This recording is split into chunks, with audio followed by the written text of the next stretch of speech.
phrase we use back in the country. It says, "Be without food, but don't be without shelter or home." Shelter is very important than food. I was working as much as you can work. Like 3 jobs. Even with all of those efforts, I couldn't afford to even get a little bit time with the kids. At the age of 16, I entered the American foster care system. I've pulled myself out of some pretty bad spots, but I needed housing, and what I was making was just not cutting it at the time. How can a family grow and prosper if they don't have a home that they can afford in a decent neighborhood? In the past several years, the situation has become more urgent than we've seen even 10 years ago. It has implications for people's lives. There are so many American families that don't have enough income to afford rental housing. Half of the renters in this country are paying more than 30% of their income for housing.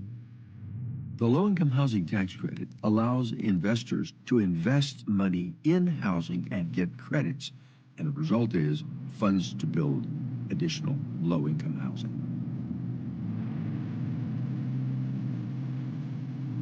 The Section 8 vouchers are the primary way to help people afford housing.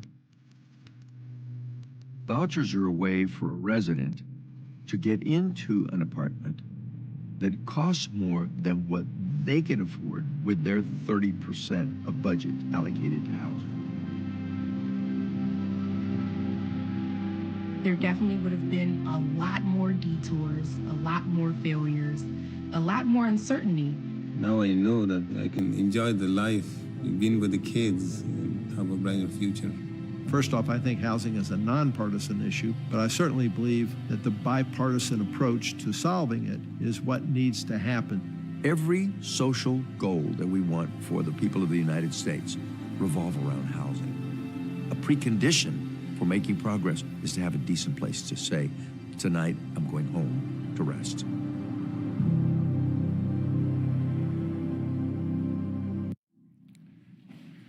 Well, good morning, everyone. Good morning. I'm Dennis Shea. I'm the Executive Director of BPC's J. Ronald Terwilliger Center for Housing Policy, and I'm thrilled to welcome you to our 3rd Summit on Housing Supply Solutions. It's wonderful to see so many friends here, familiar faces, along with many others dedicated to tackling our nation's housing shortage. Margaret Spellings, BPC's president and CEO, was originally scheduled to welcome you this morning. Unfortunately, Margaret is not feeling well today and deeply regrets not being here to join us. So Margaret, if you are watching online, we all wish you a swift recovery and return to good health. When BPC launched the Terwilliger Center in 2021, we did it with a clear mission: to identify and advance bipartisan policies to help ensure every family can have access to a safe and affordable home. This mission is now more important than ever.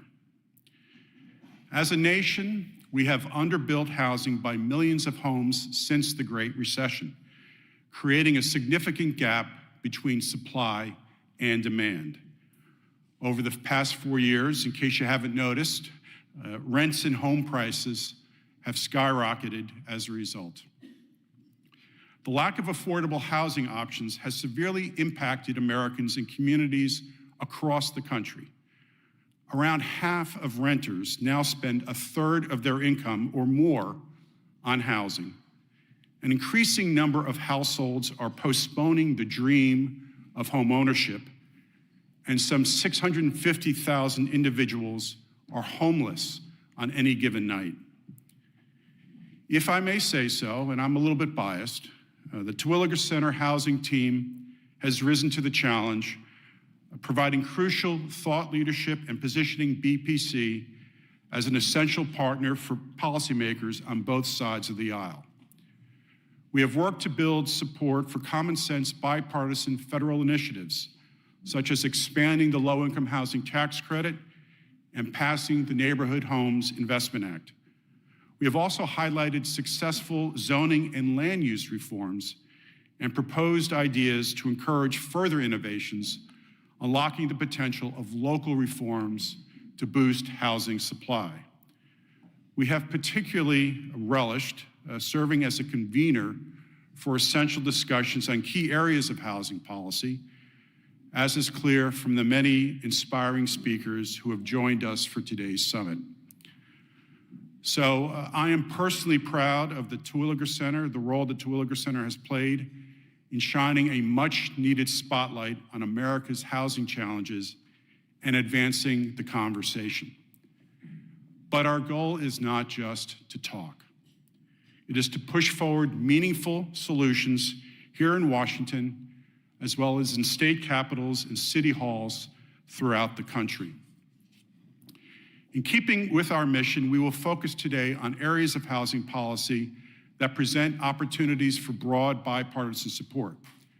We will hear from members of the Biden administration, Democratic and Republican members of Congress, corporate leaders, and experts from diverse backgrounds who will share insights on what we can do to increase the supply of affordable homes and support those struggling with high housing costs. These kinds of discussions are BPC's bread and butter. Despite our often divided political landscape, we believe there is real momentum to making housing affordability a national priority. Before we kick off today's event, I would like to thank all of our sponsors for making this event possible. Your generosity is much appreciated. I especially want to thank Ron Terwilliger for his steadfast support. We are here today in no small measure because of Ron's leadership.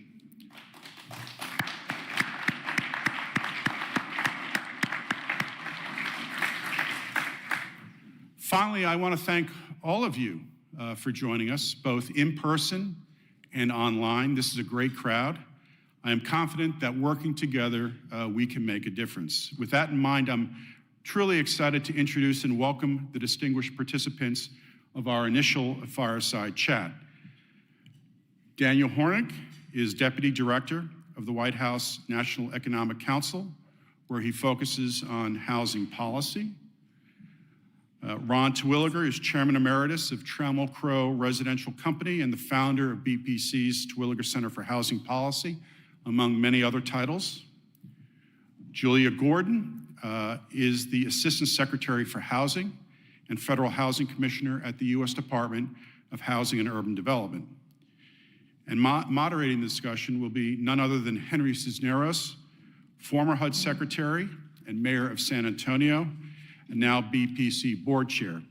Now, it's a special day for Henry, so before I turn it over to him, I'd like to invite everyone to join me in wishing Henry a very happy birthday. And Thank you very much. we're not gonna sing, but we have a small treat, Henry, for you. Dennis, thank you. Thank you very much. Dennis, thank you. Just what I always wanted to do for my birthday is to moderate a panel at the Terwilliger Center in Washington. Thank you, Dennis, for your great work in heading the Terwilliger Center. I want to thank the BPC, which is the host for the Terwilliger Center, and Margaret Spellings, and of course, Ron Terwilliger, who lent his name and resources to building this think group on housing. And Dennis is exactly the right person to run it. Thank you for the honor of being asked to chair this opening session. And I'd like to begin by asking Ron and our guests to address a particular point. In his remarks, Dennis said, perhaps this is a more important moment than ever with respect to housing policy. Other people have called it a housing crisis. I'd like to ask Ron, and let me just say as a quick aside, Ron is one of the most amazing housers in the country, not only having built about 200,000 units of multifamily housing in his career at Trammell Crow, but then in the years post-private sector career, has headed Habitat for Humanity, the Enterprise Foundation, created this Terwilliger Center, a housing center at the Urban Land Institute, and given the largest gift ever given in the United States that was not to a hospital or a university when he gave $100 million to Habitat for Humanity. Ron, thank you for your service. But let me ask each of you, and we'll go in turn here, beginning with Ron, do we have a housing crisis in the United States? Is it true that this is a moment unlike others? And if so, why is that? Yeah, thank you, Henry, and thank you all for being here with us today. I'm a houser. I've been in housing for 55 years now.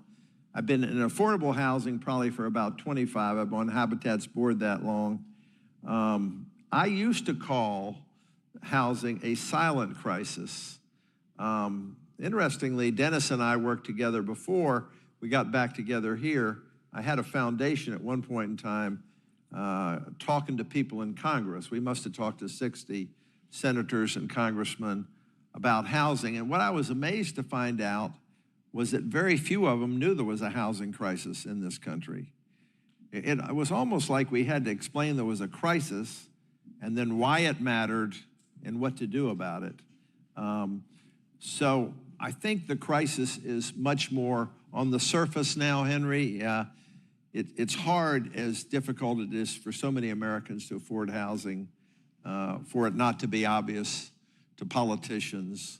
Habitat, interestingly, I just co-chaired a U.S. advocacy campaign where we went to states and local jurisdictions to talk to them about what they could do about helping to improve the housing crisis. Dennis mentioned in his opening remarks half of renters, which make up about 35% of the American public, are cost burdened, spending more than 30% of their income on housing. Actually, about a quarter spend more than 50%.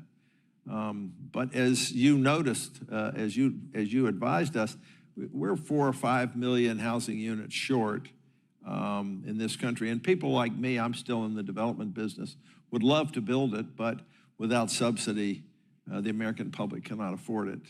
And costs have gone up significantly since COVID, and incomes haven't kept up. So I think it's a worse crisis than it has been before, and it's no longer a silent crisis. Ron, if you were to have to put your finger on the essence of it, would you say fundamentally supply and demand mismatch? Is that the problem?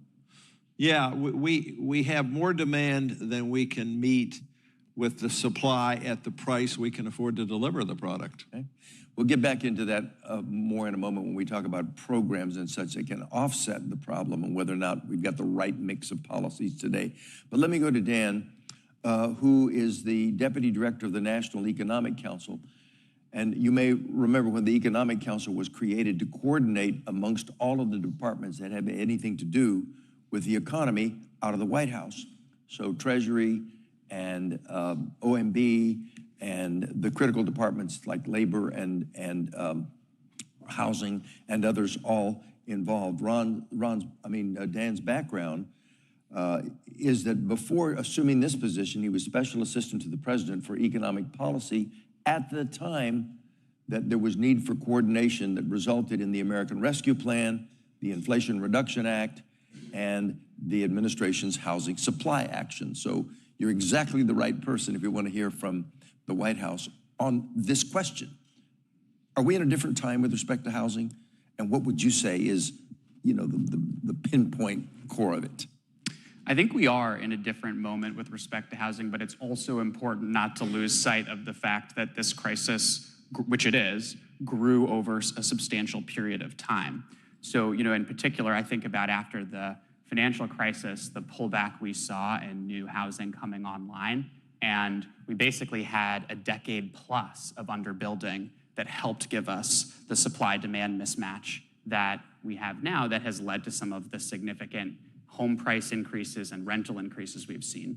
I think there's another challenge we have, which is even if our market was in better balance between supply and demand, we still would have significant portions of renters in particular who, because their incomes are not high enough, would not be able to afford market rate housing. So we need both interventions on the supply side to make sure we're building more, preserving more, and we need interventions to make sure the lowest income renters have support and low income and low wealth aspiring homeowners can get into homeownership.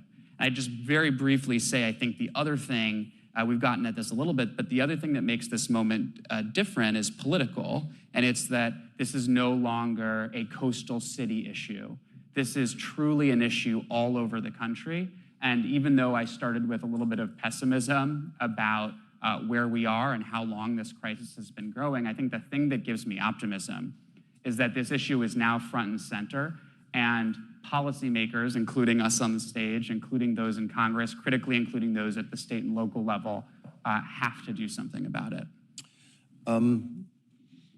You accomplished something on your watch that is every HUD secretary's dream, and that is to get the president to talk about housing in the State of the Union. Right.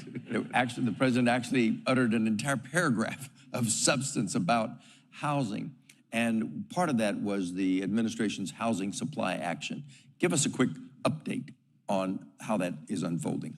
I'll just say the night before the State of the Union, we asked the White House librarian to check when the last time a president in the State of the Union spent that much time on housing, and she said it was LBJ, so that's something. Once in every 50 years, not bad. Exactly. You know, we launched the Supply Action Plan because we wanted to send a very clear signal that Congress and the executive branch need to do something about boosting housing supply. We need a coordinated effort across federal agencies and with state and local governments, the private sector, nonprofits, et cetera. So there are, three big pillars to the supply plan. Doing everything we can to reduce barriers to build, including at the state and local level, improving existing forms of federal financing, and then expanding into new ones as well. And I'll just briefly say on each, I think we're making important progress. We need Congress to act, to do things like expand the low-income housing tax credit to really get at the long-standing barriers we face. But I think we are making progress against what we committed to in that supply plan. On the reducing barriers front, HUD has launched a first-of-its-kind pro-housing grant program to state and local governments that are reducing barriers to build. They will be, in the coming weeks, announcing the first set of recipients of that across the country, and then also launching the second round. That's an important step forward. On the improving existing forms of federal financing, Commissioner Gordon will probably talk about the HUD and Treasury Risk Share Program, which is really providing an important tool to state housing finance agencies to finance the construction and operation of affordable housing. Another item that I'd emphasize is the regulatory changes that the Treasury Department has made to the low-income housing tax credit to make it easier to build mixed-income housing.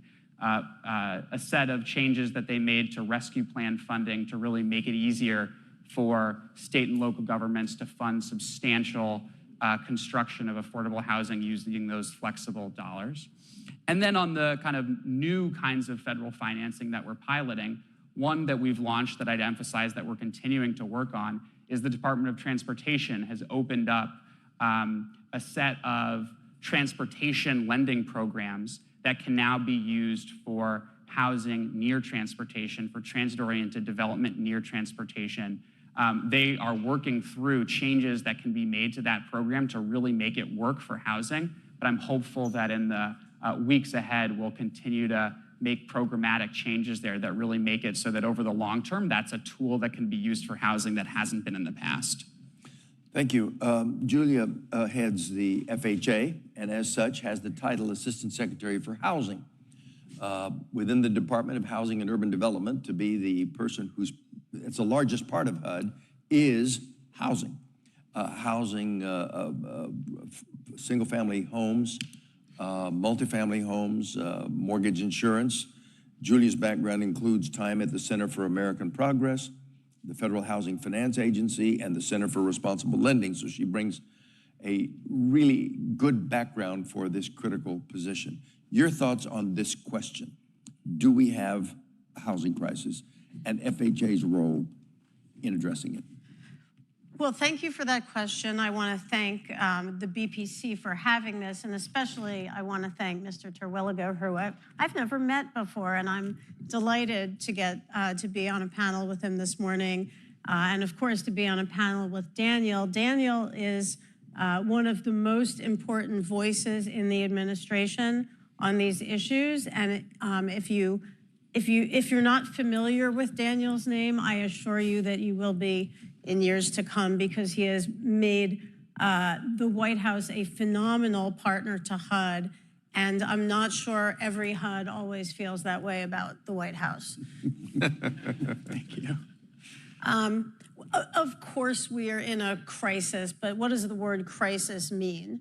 We're in a position now where more people than ever are cost burdened by their housing, and fewer people can afford to buy homes, which is one of the most traditionally successful way for families to build wealth and prosperity.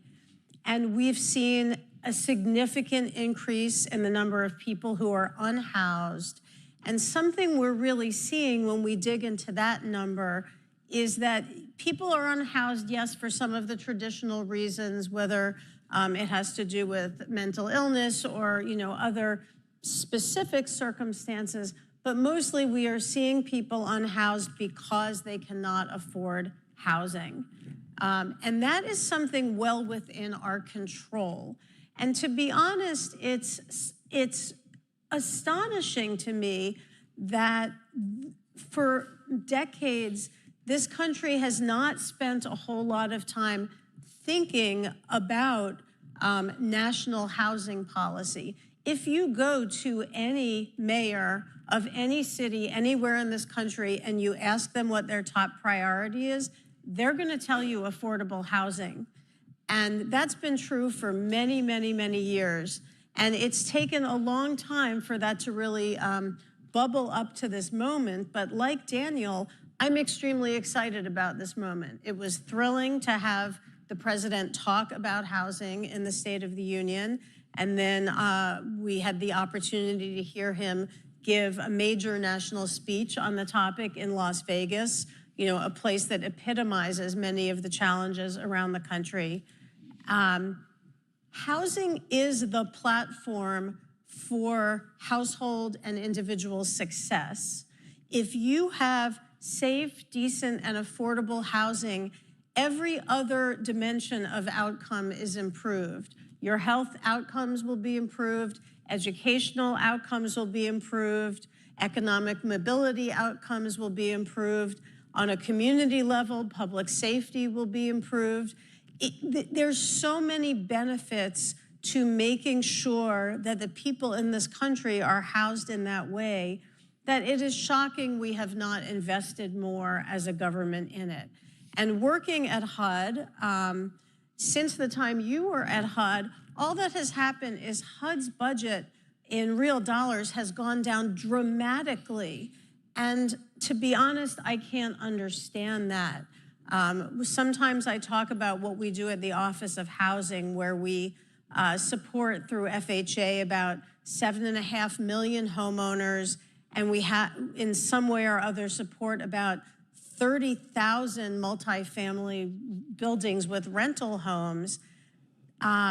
We do this on such a shoestring of staff. I often, when I sometimes look at our fellow housers over at Fannie Mae and Freddie Mac, I will describe us like the old joke about Fred Astaire and Ginger Rogers. We do everything backward and in high heels. There are so many programs at HUD. Daniel talked about pro-housing. I could talk about the incredible work being done both on the grant side and the financing side, as well as the building code side about manufactured housing, which I think is a really important solution that is coming into focus now. So many different programs, different kinds of rental assistance, whether it's public housing or individual vouchers or rent-assisted properties owned by private owners.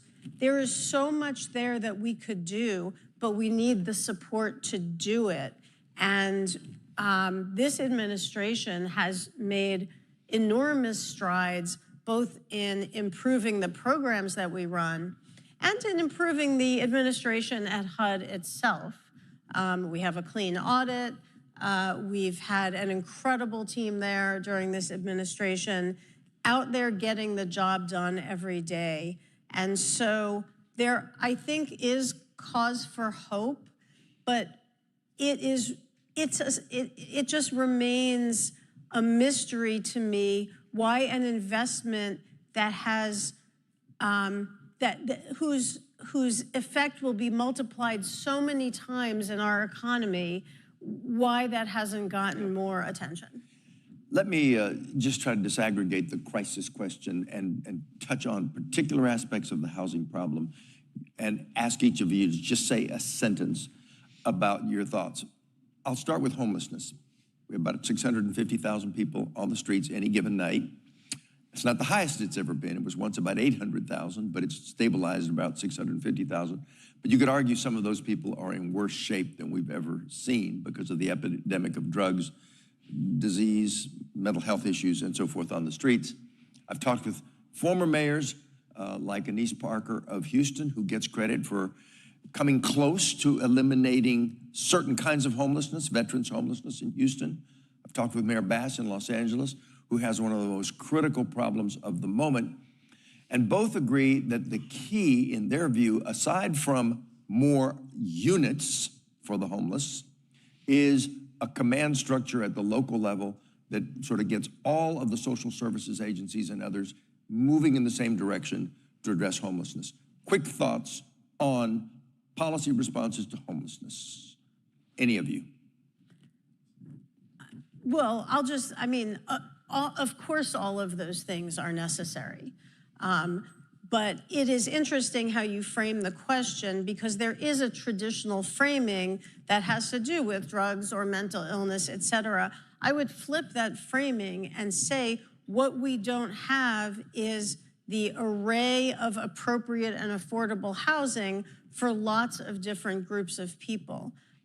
In my time at HUD, I've had the opportunity to participate in the point in time count. Raise your hand if you've ever participated in the PIT count.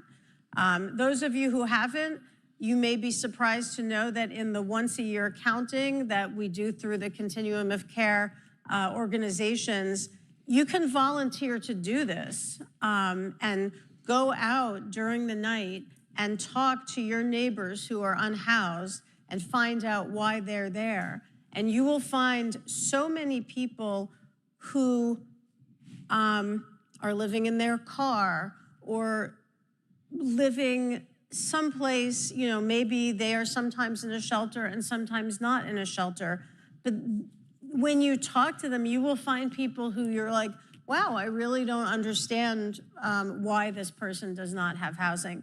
Whether it's a veteran, and of course, any homelessness among veterans is truly shameful, and we absolutely should not see that in this country. But many times it's a family who's experienced evictions and now is maybe able to actually afford housing but can't find a landlord. So it's about the housing. It's about the housing. We have many other issues that we have to deal with, but for the purposes of here, if we deal with the housing, those issues can also be dealt with. Got it. Okay, let's go to another kind of element of the crisis, which is rental affordability.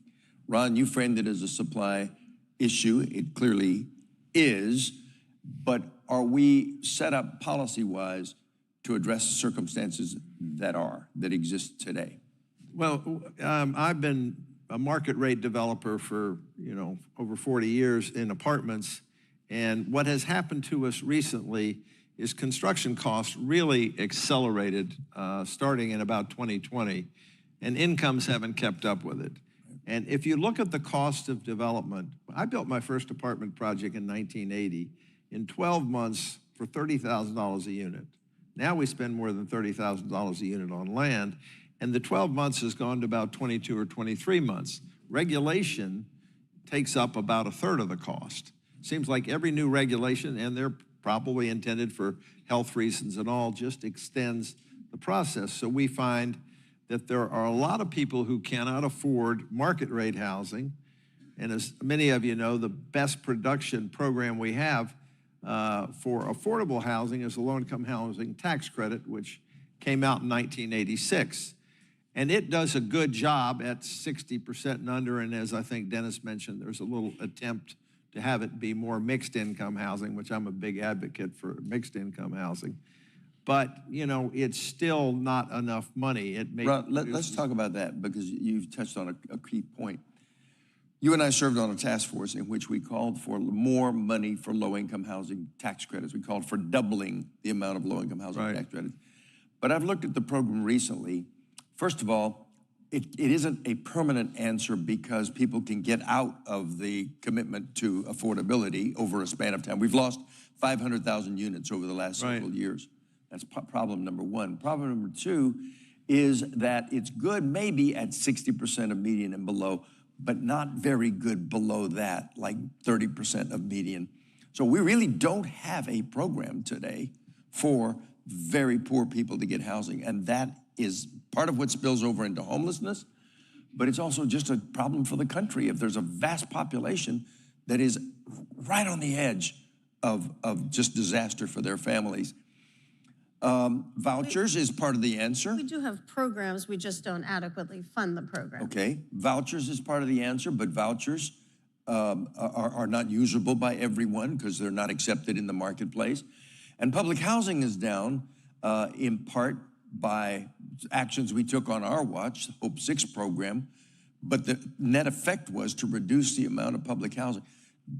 Is it time for a program that acts like public housing, but maybe builds on the lessons of the older public housing for stock that is smaller in scale, defensible space, private in character, maybe mixed income?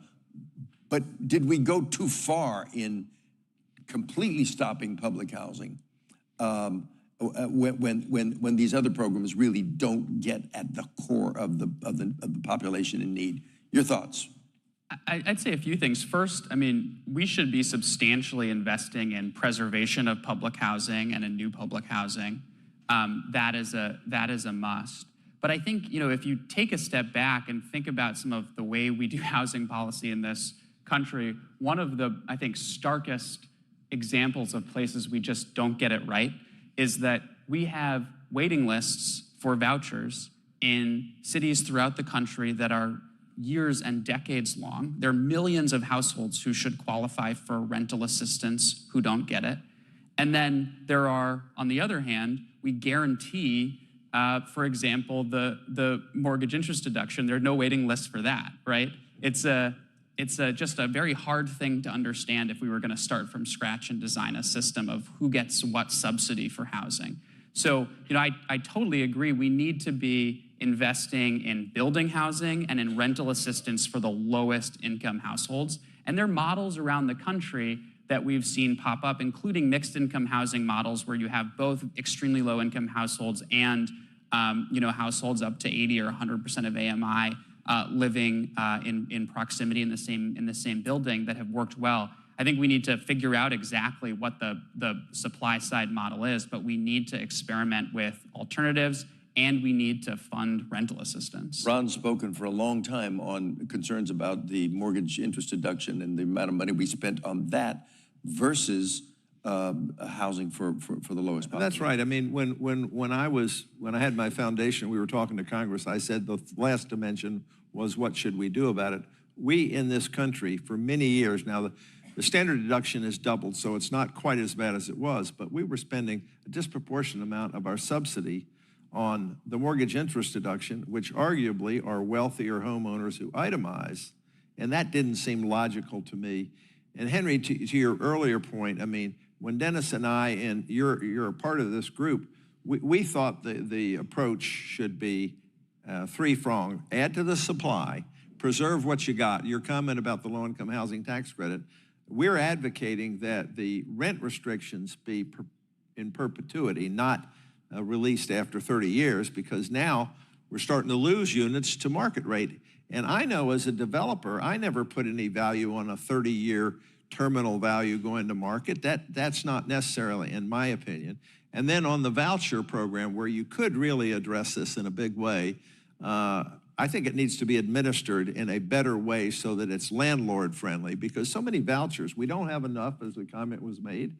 and a lot of landlords won't take them. And you want these people in neighborhoods of opportunity where the schools are good, and those landlords don't need to take vouchers unless there's something to motivate them to do it. We're not getting those that do use their vouchers in the best neighborhoods that we'd like them to be in. Yeah, we could also choose to tell landlords that they can't discriminate against people who come with vouchers. That source of income discrimination right. is a really important issue. And I do want to point out that in your time, you know, the Hope 6 and afterward, we have shifted to, you know, in addition to the individual voucher program that I just want to completely agree with should be fully funded for everybody who qualifies, we have shifted to a very large system of rent-assisted properties, project-based Section 8 and Section 202 and Section 811. You know, we have about 23,000 properties now. These are run by private owners, and they do offer rents that are based on income and therefore affordable to everybody in the spectrum. But we do not adequately either fund the actual subsidy itself or fund these owners to make the kind of you know, maintenance and repairs and capital investments that they need to make. Let's switch to, we're very near the end of our time. Entry-level homeownership, equally impacted by the supply problem, more difficult for young people to buy their first home now. Talk to me just a moment about policy in that respect.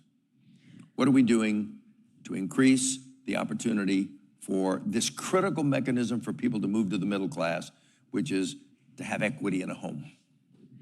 I think the good news is the FHA model is still working really well.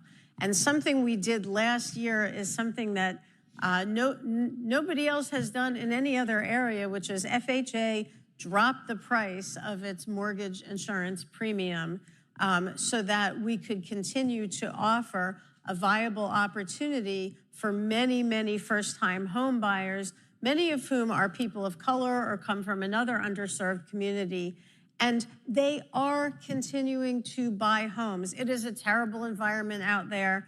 The affordability, apart from the interest rate environment, apart from the mortgage, affordability is terrible. The price of mortgages has gone up. But this model of letting people come in with a low down payment, this is working. And research shows that actually the down payment may not be the silver bullet that some might think it is. What really matters for the success of lower income first-time homeowners is making sure they have some reserves. If you've bought a house, you know those first couple of years, all sorts of things break and suddenly you need to fix them. And news report you know, this morning on the increasing cost of maintenance as an additional impediment. Dan, quickly, Henry, let me just say from a developer standpoint, we need to get more manufactured housing that can bring down the cost of housing. I grew up in a 1,200 square foot house, a third of which wasn't finished. Our average house size is 2,200 square feet these days. We need to build smaller houses more cost effectively because I'm not convinced mortgage rates are going to go down. You know, I've been around a long time, and people who've been only in the business the last 10 or 12 years think these are high rates. I think they're normal rates. In the big picture, Dan, of national policy, economic policy, upward mobility policy, where does homeownership fit? Look, I think that it needs to be front and center. We should be passing, for example, the neighborhood homes tax credit, which would get a significant supply of some of the homes we're talking about on the market because we need that too. But just a quick step back to say that 2025 will be a key moment for economic policy, and it could be for housing policy too. With all of the Trump tax cuts on the individual side expiring, there'll be a moment to reassess how we are both raising revenue and investing in the country, and housing should be front and center part of that debate. Okay, we're going to close with one final quick question, and that is this. You mentioned 2025, a year from now. What do you think, and I can't ask you to make policy or news at a session like this, I understand, but what do you think? You can ask.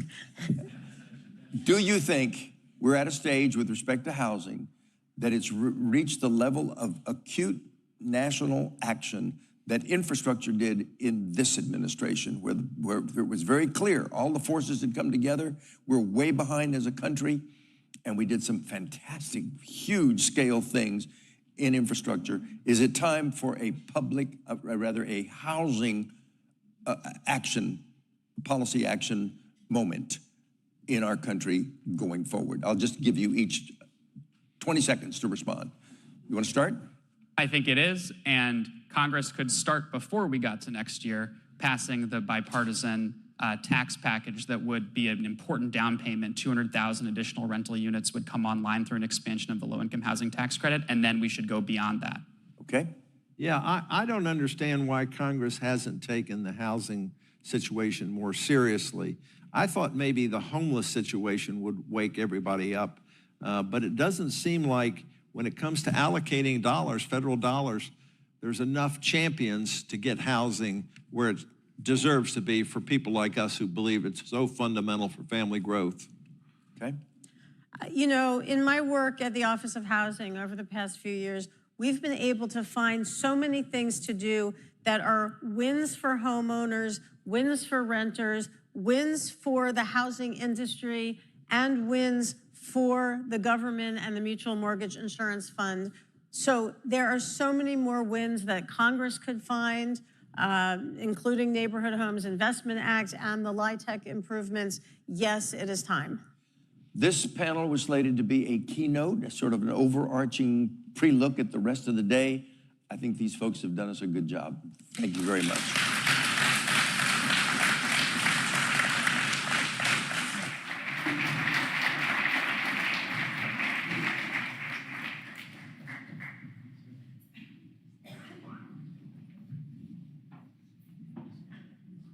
We're going to take a 10-minute break and be back around 10:22.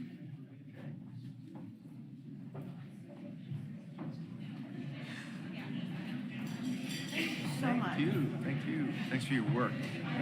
Great job as always. Thank you so much. Thanks much. Thanks for your work. Thanks for Thank you so much. fantastic job.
If everyone could please start making your way back to your seats, our program will begin in a couple of minutes. Please make your way back to your seats. Thank you.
If everyone could please find their seats, our program will begin in 1 minute.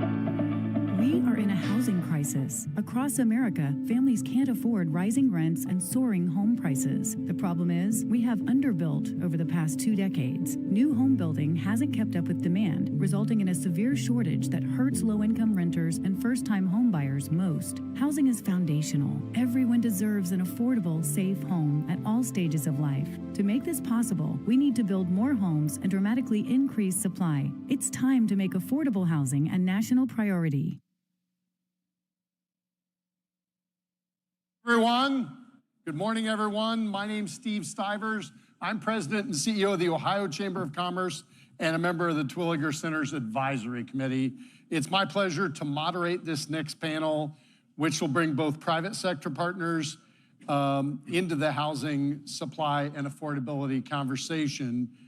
Our nation's housing supply is really short, and we've got to have businesses of all sizes engaged in helping us build more housing. And we need it because we've got to attract and retain a workforce. This morning, we'll talk about the impact of the housing shortage on private companies' abilities to attract and retain workforce, as well as how the federal government can be a good partner to corporate America when it comes to increasing housing supply. To discuss these topics, I've got an esteemed panel of folks from the private sector. First, I'd like to introduce third from my seat, Stephanie Rawlings Blake. Stephanie serves as chair of Airbnb's newly announced Housing Council. She was the 49th mayor of Baltimore, Maryland, and currently runs her own consulting firm, SRB and Associates, where she's worked with national clients, including Hudson News, MasterCard, and Airbnb. Next, we have Dr. Sally Kraft. Sally is Population Health Officer for Dartmouth Health System, which serves communities in New Hampshire and Vermont. In her work, Sally focuses on the alignment of healthcare redesign and community conditions that impact health outcomes. She joined Dartmouth Hitchcock in 2014 after serving as medical director of quality, safety, and innovation at the University of Wisconsin Health System. Also joining me today is Jonathan Wolf to the far left, your far right, president of Wendover Housing Partners, a privately held real estate development and management company based in Florida. Wendover Housing Partners has a portfolio of affordable and market rate multifamily communities, senior housing, transit-oriented communities, and student housing. Jonathan began his career in finance with the Chase Manhattan Bank and Citigroup. And finally, I'll introduce to my left, your right, Barry Duvall, President and CEO of the Virginia Chamber of Commerce. He's held that role since 2010, and under his leadership, the Virginia Chamber has become the state's leading business advocacy group. Barry has a history of public sector, as well as he was city council and mayor of the city of Newport News, and it's great to have Barry on the panel too. Thank you all for being here. Toward the end of the discussion, we'll take audience questions, and so there's a QR code that will be that you can go to get your question in the queue, and then it'll pop up on this screen here if it all works. So use the QR code if you want to ask a question. Thanks for being here, and let's dive into the questions. Let's start with Barry. Barry, we know that availability of housing is a critical factor in where companies choose to locate. As President and CEO of the Virginia Chamber, what are you hearing from your member companies about the state of housing and how it impacts their business? Is housing supply or affordability a barrier to recruiting and retaining a quality workforce? Yeah, Steve, thanks so much for the question and for your years of service in Congress and now leading the Ohio Chamber of Commerce. And it's a great pleasure to be here. I'm really pleased that we're creating these forums to talk about one of the most important issues facing Americans today. I've had the privilege of leading this Chamber of Commerce in Virginia. We have about 30,000 members. One of the more headline members we recruited to Virginia was the second headquarters for Amazon.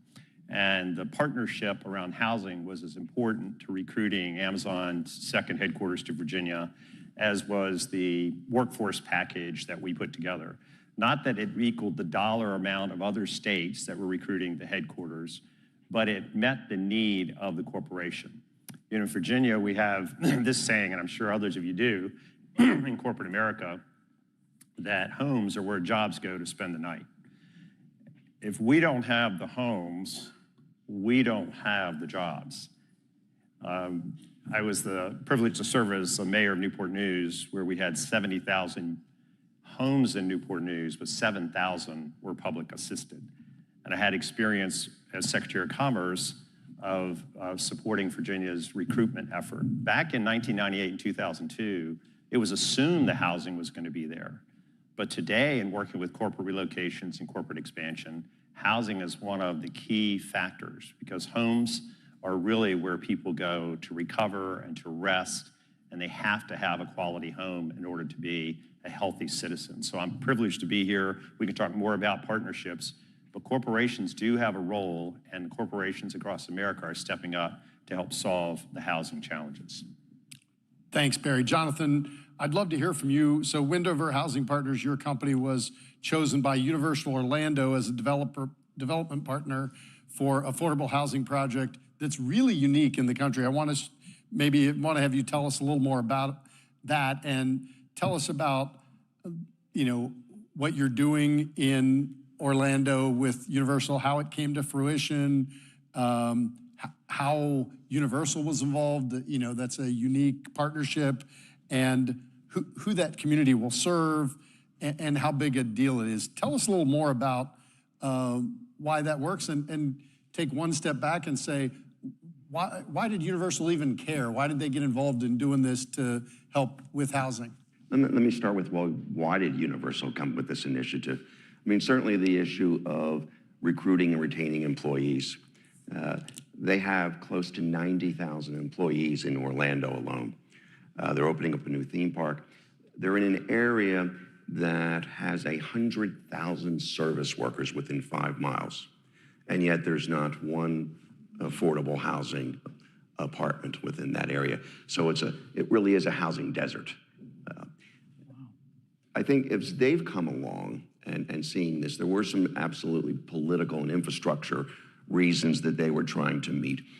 But the company as a whole, both Universal and Comcast, has seen, as we've been partnering and moving forward to building this community, the benefits and the excitement within various departments with themselves as to what could this be for potential of Universal folks. And so we started off, it was 1,000 units, and we set an income band of 30% up to 120%. That hadn't been done. The size, 1,000 apartments on 20 acres, the scale and the density had not been done within the area. So these were kind of a few firsts. And you know, Universal rightly could have put in 3 high-rise resort hotels, but yet took it and said, we're going to go forward with this initiative. And the next and most important element is they put the land in for $1. And we constructed a 99-year lease. So really in perpetuity. So the issue of what will happen to this community over the years, it will forever be an affordable workforce housing community. And I think they're beginning to see what kind of benefits that has brought to them. Partnering with a corporation, you know, why is that so important? You know, when we go in as a private developer or normalized pieces, the strength of the Politico's legs often get very weak. And so we're trying to build spines.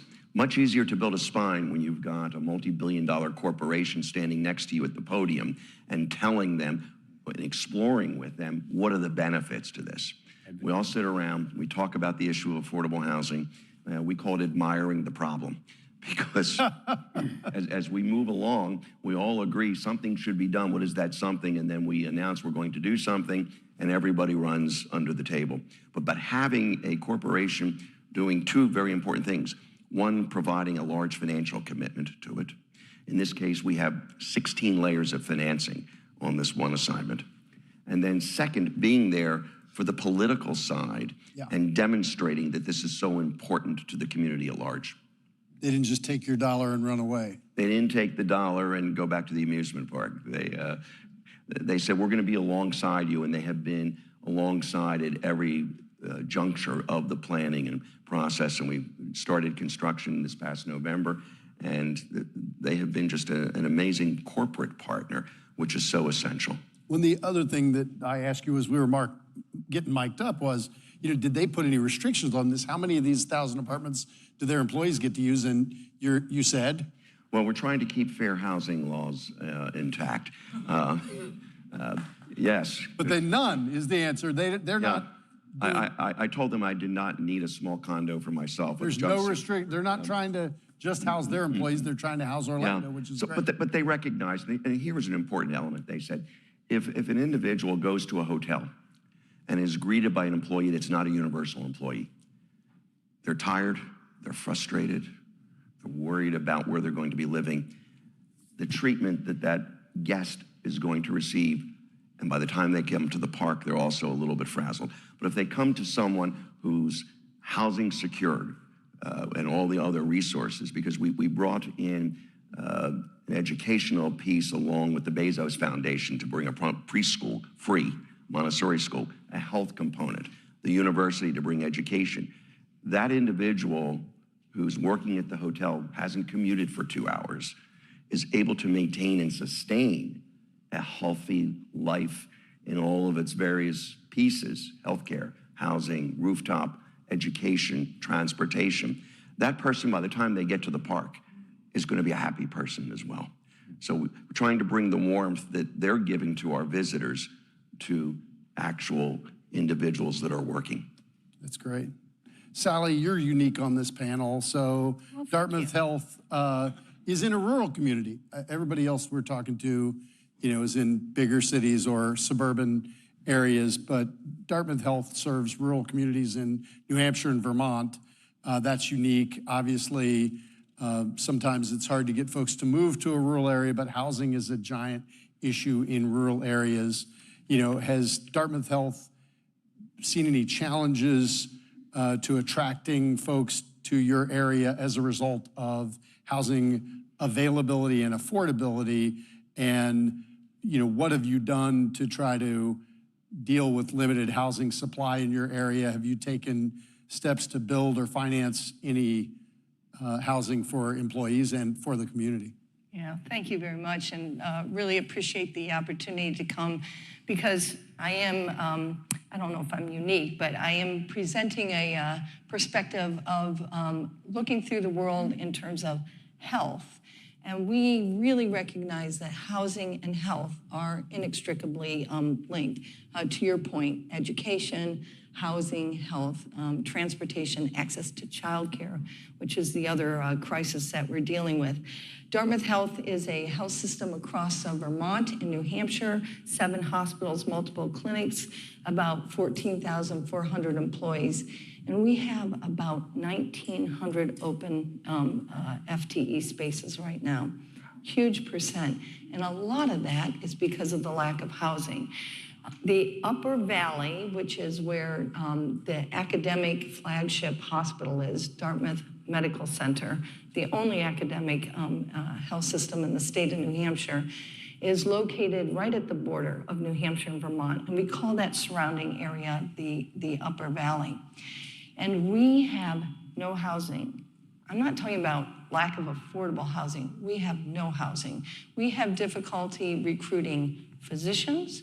We have difficulty recruiting and retaining people who work in the cafeteria or who are keeping our facilities clean, because we just don't have the housing. So it's really been critically important for us to understand what is our role as the largest private employer in the state of New Hampshire and a not-for-profit institution. What's our role in housing?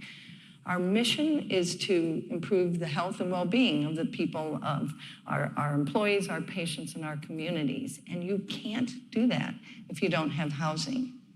So we've identified that in order to produce health and healthcare services, we have to get into the housing game. And we've been doing that in a variety of different ways.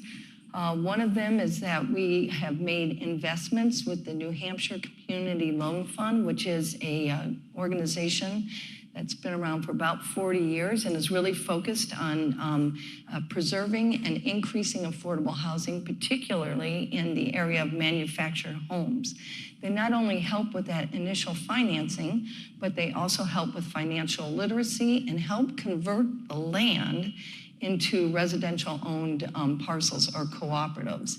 So we've made a $5 million investment. In fact, we're the largest single investor in the state of New Hampshire in the Community Loan Fund. And that has not been directly for our employees, but for the housing solution for our region. We've also partnered, and I think this will be a really critical piece as I think about housing, partnered locally to create the Upper Valley Housing Fund. We brought together, worked with the Mascoma Bank, a local bank, as well as other employers, including Dartmouth College, to say, how do we address this housing crisis for our staff, our faculty? And we came together, raised $10 million together, and then worked with a community development group, a not-for-profit community development group, to create a fund that will attract developers dedicated to building affordable housing. And that $10 million fund that we created from our community partners is hoping to leverage another $60 million, and we already have 4. And this was just over the last really 2 years. We already have 4 commitments to developers to develop affordable housing. We also make direct investments in the form of community benefits. This is a requirement, a federal requirement for not-for-profit health systems. into housing solutions. We're not building them. We're doctors and nurses and come to us for your healthcare services. But we make those investments in those community organizations that are housing particularly underserved populations and providing the supportive services to them. So we're hospitals. We're doctors. We're not housing experts. But we know that in order to improve the health of our communities, we've got to invest in housing solutions. Thanks, Sally. Now let's turn to Stephanie. Stephanie, you've made housing and affordable housing a priority both in your public life and now in the private sector. And in fact, you were recently chosen as the chair of Airbnb's new housing council, where you lead a group of independent experts and housing organizations from across the country. Can you tell us a little bit about what the council aims to achieve and why Airbnb moved beyond its sort of traditional role as a house sharing platform to dive into housing policy? Yeah. First, thank you, not just for the invitation to be here, but for giving me a chance to catch my breath from running into the train station and making me she just got here, but yeah. Thank you for that. And when I listened to everyone who's spoken so far, first, I hope your next project is going to be partnering up with the good doctor and taking your approach, which when I was mayor, I would have loved to have like 10 clones of you. Who were willing to put their money where their mouth is and be true partners in creating housing. But when I listen to everyone talk, homes are where jobs go to sleep, and the need to understand the importance of housing as you're creating or filling job opportunities, that's really the impetus of what this work is at Airbnb. I think if I were to ask anyone in this audience, what's one thing that can solve the housing affordability crisis or housing supply crisis, there is no one thing. If I were to ask who can fix the housing supply crisis, is it corporations? Is it government? Is it the banking industry? There is no one entity. Airbnb realizes that it is a long-term problem that realistically is going to have a long-term solution that can be achieved if everyone understands that they have a role in it. So they asked me to chair a group of not-for-profits, government officials, housing experts to sit down and use their collective brains, their experience to advise Airbnb on how they can be a part of the solution.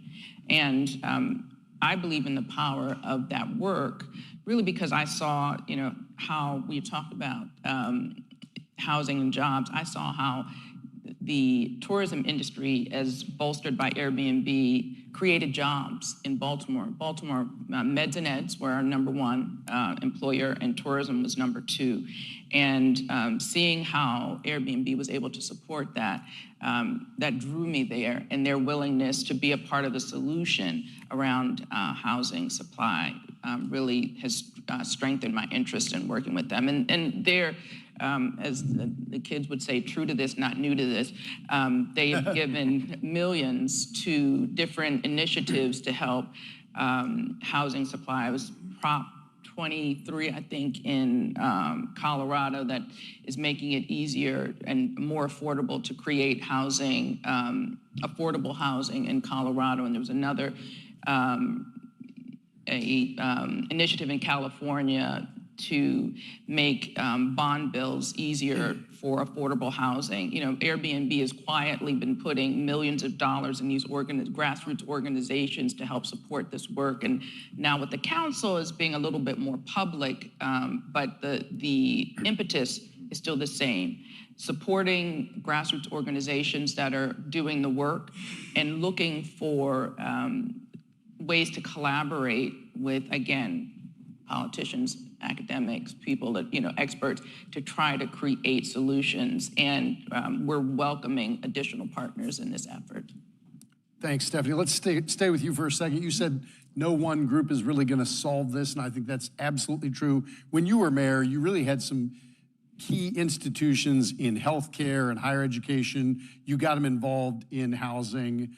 You worked to create a plan to build housing in the neighborhoods around those institutions.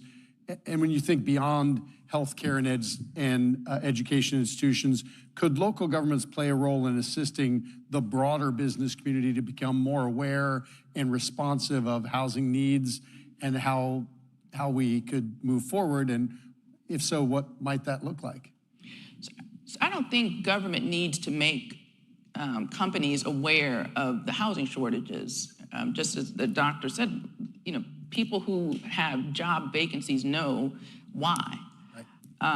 So I think for me, when I was mayor, what I looked to do was bring our anchor institutions, so our meds and eds, to the table and look for joint solutions. How can we use our collective strength to solve these problems? One of them was housing. Another thing we look to is how can we locally source and locally train our, our local population to fill these jobs. For me, it's not rocket science. We want all boats to float. So how can we sit down as a community, lay all the challenges on the table, but also lay all our collective tools on the table and try to figure out how we can use them to bring our entire community up. That's great. Jonathan, let's pull you back in the discussion. So it's my understanding that Walt Disney has followed Universal's footsteps in building affordable housing in the Orlando region. Is your partnership with Universal a model that could maybe be replicated and taken to other areas? And if so, what are the ingredients needed for success? Yeah, I definitely think this is repeatable and should be. It could be across the country. We recently started chatting with airports and hospital systems, and spoke to the FAA about it and some folks in Congress and said, look, major airports have 20 to 30,000 service workers there. Why aren't we doing this on some of the extra land they have and getting receptivity to it? So there are other types of institutions, it's not directed only at a for-profit company, but this is certainly something we think should be brought nationwide through a variety of institutions, healthcare being an obvious one. Hospital systems tend to have some extra land that's proximate to their facilities. They could be a major participant in this. So as we look around and say, what can companies do? Oftentimes it's simply writing the check and walking away.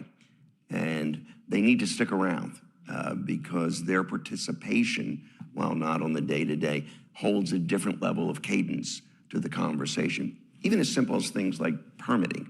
And we went to the permitting folks in Orlando and said, you've got to set up a separate group to do just this community. And if we don't, we'll be talking about this for the next 10 years. Right. And we had our folks from Universal standing behind and said, tell that taxpayer no. And there's a different level of receptivity when you bring a major employer to the table. So I think it's definitely warranted, definitely exportable throughout the country. That's exciting. Sally, Dartmouth Health is in a rural area. We talked about that before, and you're a health expert. Do you find that your patients in rural communities have any unique health impacts that you've seen in your facilities as a result of inadequate housing? And what is the role of a company like Dartmouth Health in dealing with that and in helping your rural community? There's aphorism that rural populations are older, sicker, and die younger, and that is true. In fact, if you look at the gap of life expectancy, so how old do you expect to live when you're born, and you look between urban and rural communities, that gap is wide and has gotten wider. In fact, it's really profound and frankly an embarrassment to our country to see that gap. We have impact of housing on health, as I've mentioned, that at the stress of being not homed or housing insecure has enormous stress on not only the adults, but the children in the house, high rates of anxiety, mental health crisis. And my goodness, all of us know what mental health crisis we're going through now in the post-COVID era, especially with our youth, and add housing insecurity to that, and it's really, really problematic. We know that housing in and of itself can have a direct impact on your health, exposure to lead, environmental irritants that can make pulmonary disease, et cetera, et cetera.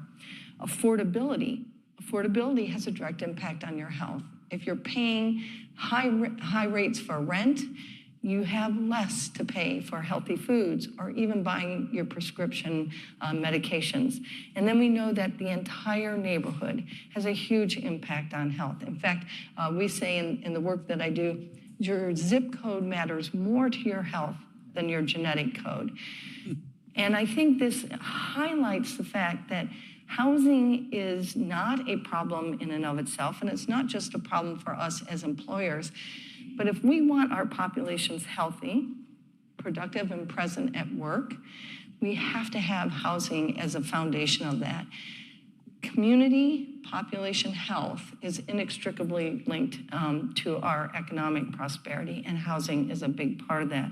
So, health systems, you'll see a lot of health systems, and you're hearing a lot of health systems, not for profit. We're not developers, we're not for profit, but we're getting involved in the housing business because we know that it is part of our mission to improve health. We take our mission as an anchor institution extremely seriously. How do we make the right investments, hire, and purchase so that we can help support the communities where our people and our patients live? We also recognize that as a health system and as an academic health system, we have an opportunity to bring people together to learn. I think we do a lot of things that we don't necessarily know. Are they working and how are they working? So just in the last year, we formed the Center for Advancing Rural Health Equity to bring our researchers, our clinicians, our educators and students, and our community members together to co-design and co-produce interventions to promote health. And we've identified housing as one of those areas that we want to get smarter about. And we really do truly believe that we also have an opportunity to be advocates. We can walk into a situation and talk not just about housing where people might be like, I'm suspicious that you want to make a profit. We're walking in and saying, we want you healthy. We want your children healthy. We want your employees healthy. Let's advocate for sane and rational policies that will promote access to affordable housing so everyone has an opportunity to be as healthy as they possibly can. Thank you. Let's zoom out a little bit, Barry. Let's talk about the impact of housing on business growth a little more broadly. So under your leadership in 2013, you created the first blueprint for Virginia's economic future called Blueprint Virginia. And I'm new to the chamber world, but I'm pretty jealous because now you're number one or number two, depending on what ranking you look at for competitiveness. But in your current blueprint for Virginia 2030, you have some housing goals. You have objectives for workforce housing. You target housing affordability, increasing housing supply, and improving housing options for the workforce. Can you tell us about each one of those three goals and how they fit into your economic growth plan overall? Sure, thank you. Virginia is unique in that we don't have the opportunity to re-elect our governor. We're the only state in the nation that has a one-term governor. And governors are very important in Virginia. They are an important part of the public-private partnership initiative. So the business community came together back in 2010 and 2011 when I started leading the state chamber, and we thought, why not create a long-term vision document that can ensure whether it's a Republican governor or a Democratic governor, that can ensure that Virginia is the best state for business. And so that became our blueprint process. You can go to our website, vachamber.com. You'll see me presenting blueprints to the last 3 governors.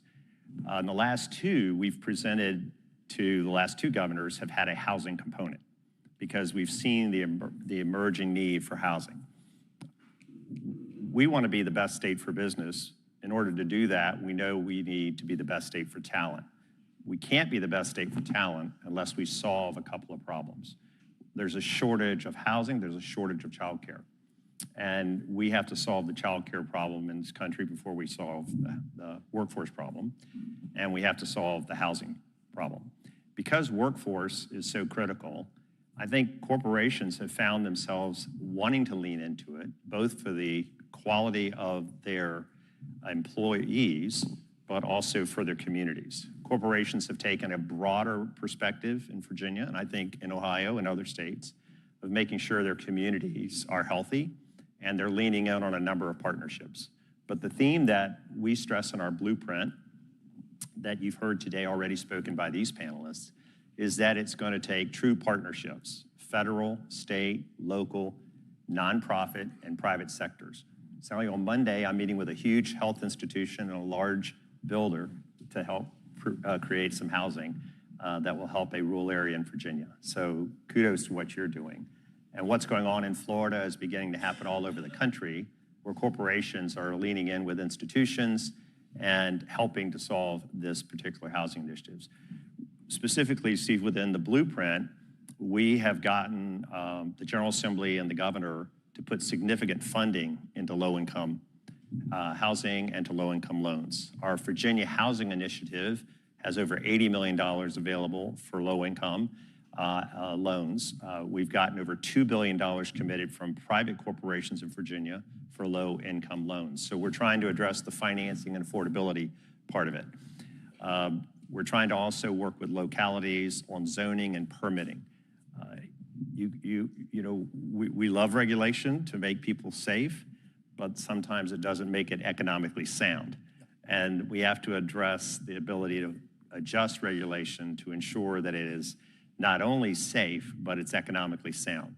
So the business community, I think, across the country, including Virginia, is leaning in with our role in advocacy because, as you stated, it's one thing to help people get elected, but it's most important to be an advocate and continue, whether it's with your state senators, your U.S. senators, your House members in Washington, or with those at the local level.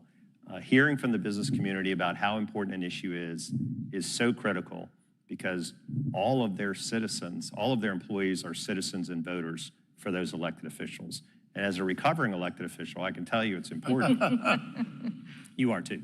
It's important that we listen to our constituents. And so I think the business community has a responsibility economically and also as a corporate citizen. And that's why we included in our blueprint. And we've worked very effectively with the last 4 governors. That's great, Barry. So I've got one last question for everybody. It's sort of 3 questions. You don't have to answer all 3. If everybody could take about a minute, we'll have about 5 minutes left for questions from the audience. By the way, the QR code is on your program. If you want to scan your QR code now if you're preparing a question. So the last question is threefold. What's the responsibility of corporate America to respond to issues around housing affordability and supply? Number 2, what should they be telling both leaders in Congress and at the state capitol? And finally, how can the federal government be an effective partner with corporate America when it comes to increasing housing supply? And you can focus on any or all of those if you each take about a minute. And Jonathan, why don't you start, and we'll just come this way. Yeah, I'll respond by saying one word: finance, because that's the greatest inhibitor. It truly is about finance in all levels of affordable housing. How many capitals? What's your capital Our stack? capital stack for the universal thing, 16 different layers. Yeah, so that was, we had sort of a joke about it, which is we wanted to put everybody on the bus to victory, but in order to get on the bus, you had to buy a ticket. So buying that ticket meant you had to participate at some economic level, whether it was the state or the county. And And we did, but starting at the federal level, it was mentioned about a recent tax bill, passed the House, it's stalled in the Senate. What can the federal government be doing? Well, there's a multitude of pieces, but most of it comes back to finance, whether it's increasing vouchers, that's finance. But the low-income housing tax credit expansion, the bill in Congress right now would create another 200,000 units, halfway passed, Senate stalled. That's one component of it. At the municipal level, again, going back to finance, they can do it from a regulatory burden piece by sharpening their components, moving out affordable housing and saying, what can we do to help from the bureaucratic administrative side? And the other component of that is when a developer comes up into the podium and says, I'm going to place 100 units of affordable housing, and there are 300 people screaming in the chamber, hold your strength. Because some of those folks will eventually be people that they and their families will want to come in. So there's a political will at the local government level. All 300 of those people live somewhere too, by the way. That's it. So it really comes Somebody down had to let them build their house. Finance and political strength. Yeah, great. Stephanie. Before I answer the question, I did want to thank Dennis for being a founding member of the Housing Council, and to your point about having people needing backbone when they're confronting these challenges. YIMBY Action is one of the members, as well as a National Housing Conference, National Fair Housing Alliance, and Up for Growth. So we're trying to tap into the people who, like I said, are on the ground, trying to make things happen. And the message, I think, to Congress from corporate interests is see us as partners. That we want to be a part of the solution to get these meaningful pieces of legislation filled so communities around the country can face these challenges with the necessary tools to create housing. I think it is far past time for us to have our heads in the sand and pretend that if time passes, this problem will solve itself. It won't. It is going to take us doing things differently, doing things in deeper collaboration, and being willing to take the risks. So like I said, we need you to 10 more clones of you scattered around to help support electeds that are willing to stand up, because they can't do it alone. As a halfway recovering elected. So again, coming from a little bit of a different perspective, working in a not-for-profit health system, this is really hard work. It's really hard work. The bringing people together, working outside of, like I use a stethoscope. I can't even understand, like when you talk about stat capital and that kind of thing. So whatever incentive structures can be put into place to really accelerate those partnerships that Stephanie and all of us have been talking about. We talk different languages. We're coming at this from different perspectives, but the end result is the same. We want people homed and housed in safe and secure housing so everyone can be as healthy as they can and be the best employees that they can when we're trying to attract that workforce and retain that workforce and invest in that workforce. So whatever incentives the policymakers can come up with to help bring multiple people to the table to work on creative solutions.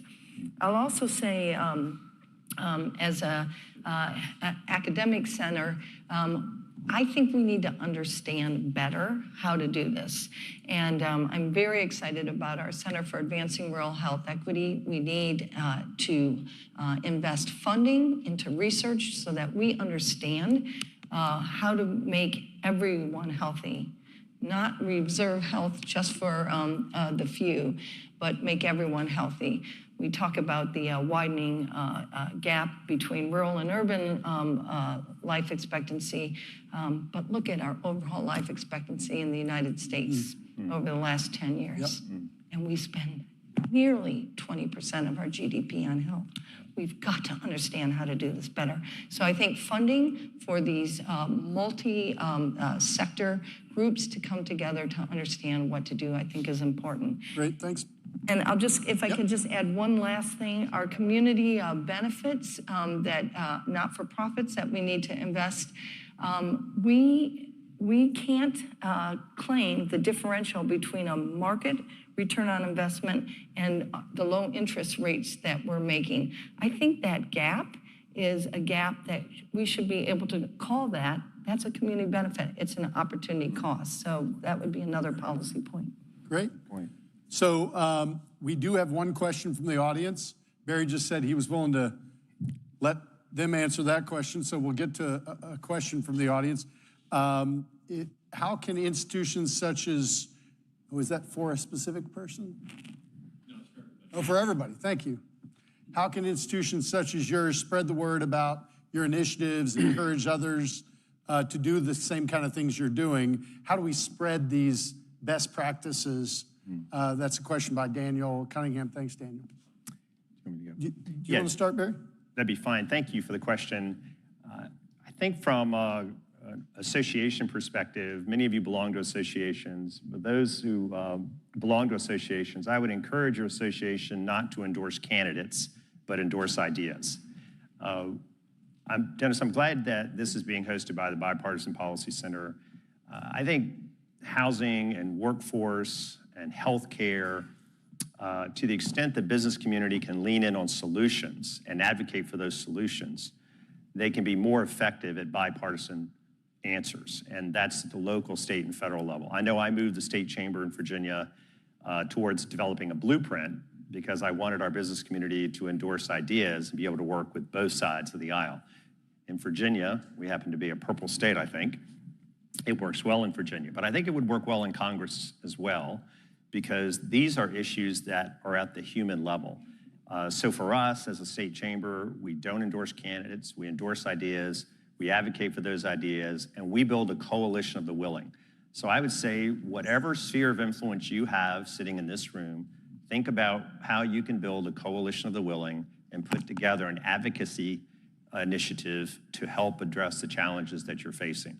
And for us in Virginia with housing, it's building partnerships and corporate citizens in Virginia taking ownership of that. And I want to thank you for hosting this and allowing me to be a part of it today.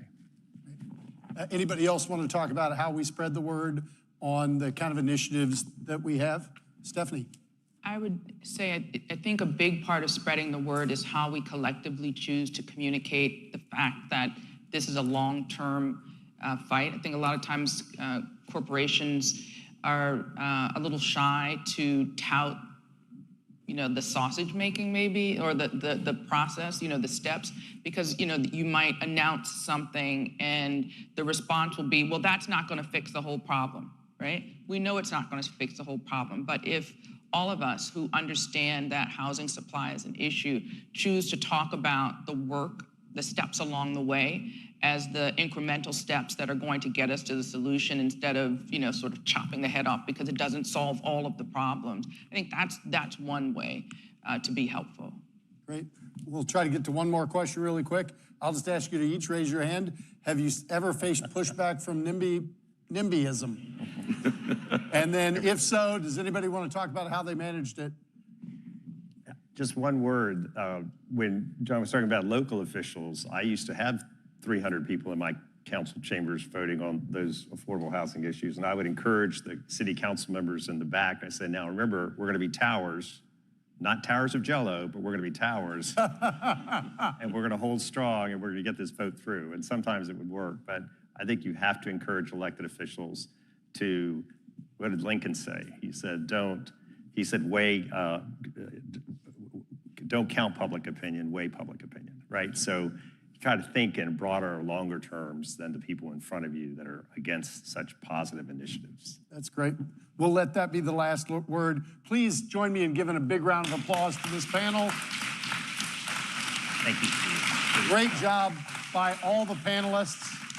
We are going to take a short break, and programming will continue in about 10 minutes. Thank you, everybody. Nice job.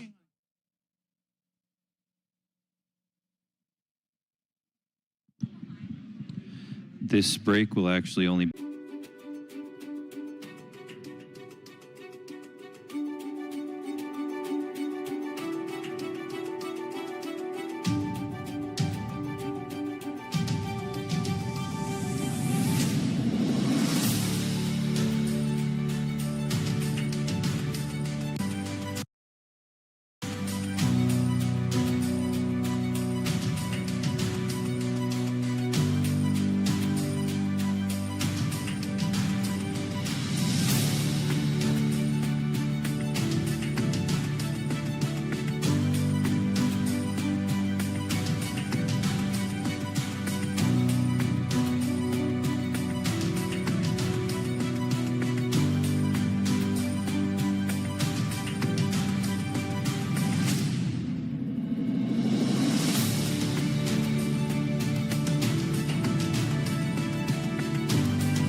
If everyone could please make their way back to their seats, our program will begin momentarily.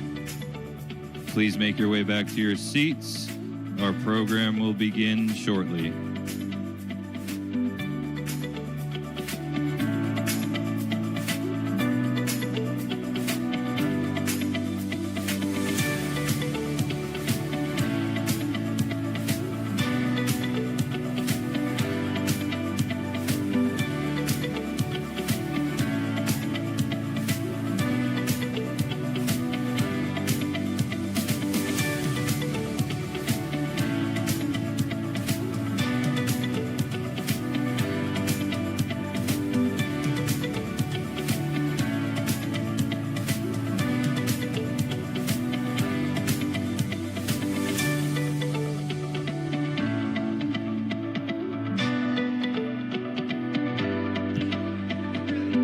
If everyone could please make their way back to their seats, we'd like to begin our next panel.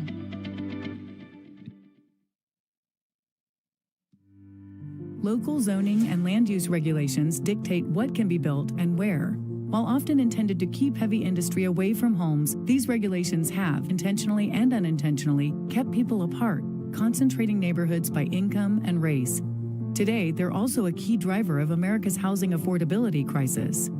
In communities across the country, it's common for 75% or more of the land zoned for residential development to welcome only single-family homes, even when other housing options are needed.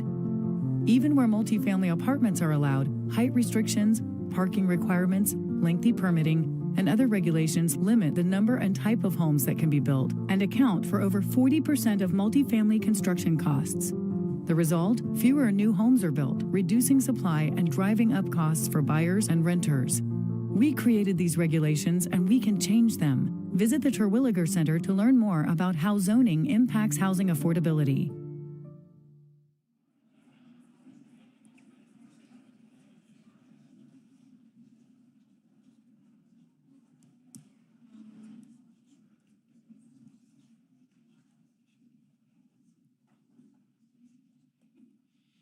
Good morning. I'm glad to see all of you. I see open chairs, which I hope does not speak to the interest in this hyper-intensive topic of insurance. My name is Kimberly Cornett. I lead the impact investing efforts at the Robert Wood Johnson Foundation. We are a $14 billion private foundation based in Princeton, New Jersey, exclusively focused on health and racial equity. So you may ask, what the heck does a private foundation care about insurance? And what leads us here today, from the foundation's perspective, is really our commitment to the preservation of wealth in low-income communities and the optimization of health. And what we have seen as the insurance markets have changed rapidly in the last few years is that the health and the wealth of all Americans, but particularly low-income Americans, is really at risk. And so today we really have an all-star panel to answer all of your tough questions about insurance. Before I go any further, I believe that a short video was going to run. Looking for Emma. Okay, thank you. But before we do that, I want to ask a question of the audience. Who here, be honest, has read your homeowner's declarations page? Okay, I'm not seeing many hands, so that is your homework for today. Yes, in the fine print of that document that I believe maybe you get quarterly, and I quickly add to the recycling bucket, is some very important information about what your coverage is. And what we have been seeing is that the affordability and the availability of insurance is changing rapidly, and we're really going to get into today what's driving those causes. So joining me today is really the nation's experts on what is changing in insurance. Rob Dappis from the New Hampshire Housing Finance Agency. Housing finance agencies are really the epicenter of financing of affordable housing across the country. Tim Judge, the Senior Vice President of Climate for Fannie Mae. Gina Hardy, who runs the North Carolina Joint Underwriting Association, the insurer of last resort in that state, and we're going to talk about what that means. And Scott White, the insurance commissioner from Virginia, and also the vice president of the National Association of Insurance Commissioners. I just want to note for folks that if you do have a question for the panel, and please make them challenging, please scan the QR code and those will be captured at the end of the panel. So we're going to start with Gina. Gina, what does it mean to be the insurer of last resort in a state like North Carolina? When we look at housing affordability and we look at the role insurance plays, in the late 1960s, the legislature in North Carolina established a FAIR plan to make sure that we had insurance because insurance is critical for economic viability. And at the same time that we established a FAIR plan because of the inability to get insurance in the urban areas, we also established a beach plan, and the beach plan was for our coastal communities.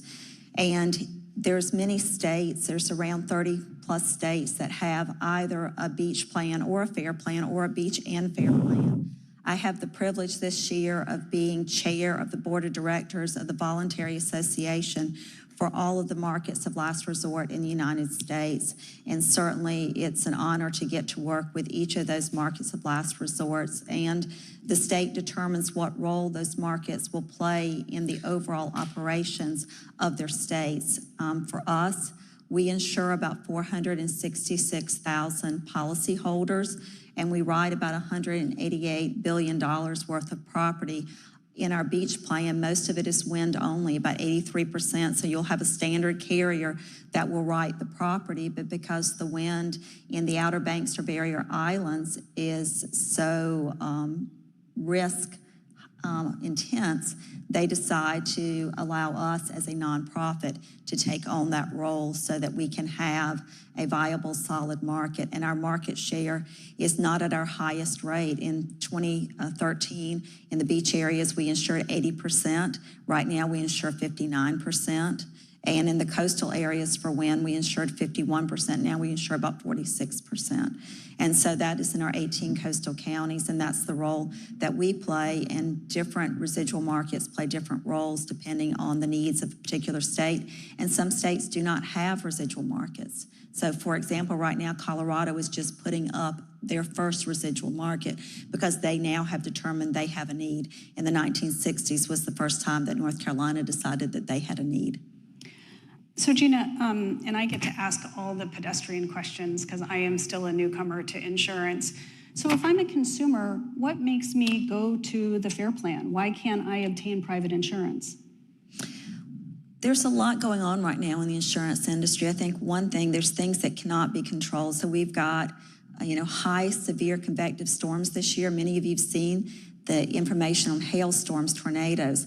This year is projected to have an 85% increase of hurricane, to be a very bad hurricane season. And also the cost of claims, the inflation for construction, the cost of labor. And then we have a different capital crisis than when maybe we were referring to in other panels, is we need to be able to insure for a very large Cat 5 event that would hit North Carolina. And what does that mean? That means, like every other insurance carrier, we need to buy reinsurance. And right now there's a lot of demand for reinsurance, and the cost of capital, because we have seen so many very large events, is high. So some of the private markets may have retreated from some areas. So the key is, how can we better control claims cost so that we can bring private markets back in to states? I mean, our state, we're not at our historic high. So, we're certainly trying to control all the costs that we can and encourage our private markets to engage. But at some point, the private markets may decide that something is not insurable at the cost that the regulator may be willing to allow in that given state, balancing affordability too. So they have a lot to balance, affordability and balance a reasonable profit for insurance carriers. I think it's worth noting that 1 in 13 Americans is not insured at all, and 2/3 of Americans, including maybe some of you and perhaps myself, are underinsured. And so having this availability of an insurer of last resort really gives families really the wealth protection that they need in the face of a rapidly changing climate environment. Rob, I want to go to you. Governors across the country, my governor, Governor Moore, Governor Whitmer, have really called for an increase in housing development, multi-family housing development. What are you seeing in your state in terms of the operating costs for multifamily developers who are trying to build new projects? How are they absorbing this rate increase in their operating budgets? With difficulty, you won't be surprised to learn. And this comes, at least in northern New England, as sort of part of a range of cost increases that have presented significant challenges for property managers, some of whom have aging properties, and a lot of these in more rural areas are sort of mom and pop businesses. And so they've really been strained to figure out how to make the numbers work. Initially rents weren't going up very much, and so the challenge was, is the property even going to be solvent? We saw a few more properties experience negative cash flow over the past couple of years. More recently, the rents that restrict, that affordable properties, rent and income restricted properties financed with low-income housing tax credits or other public sources are able to charge has increased. And that presents a different kind of challenge, because now you've got an obligation to maximize rent in order to keep the property solvent, but you're dealing with a tenant population that's on a fixed income and can't necessarily absorb a 10 or 12% increase in their rents. So it's been very difficult. And what are the levers that are available to you as the CEO of an HFA, or that you're seeing your peers kind of exercise, in response? I think looking forward, it's easier to come up with good solutions. And so I've seen a lot of state agencies incorporate resilience into design standards, and we've done some of that. And I think the state of Delaware, with some support from the National Housing Trust, has been a great example of how to do that. Certainly underwriting with real numbers, just as we experienced large increases in construction costs, and it was sort of no longer enough to look at the project that you built 2 years ago and escalate it by 5 or 10%. The same is true now when you're looking at an operating budget that you're plugging into your pro forma. You better be talking to insurance providers to get some real numbers, and so that can all help with the projects that we're building now. The projects that are existing, I think we just had a panel last week at our multifamily housing conference, and we heard a lot about trying to find efficiencies.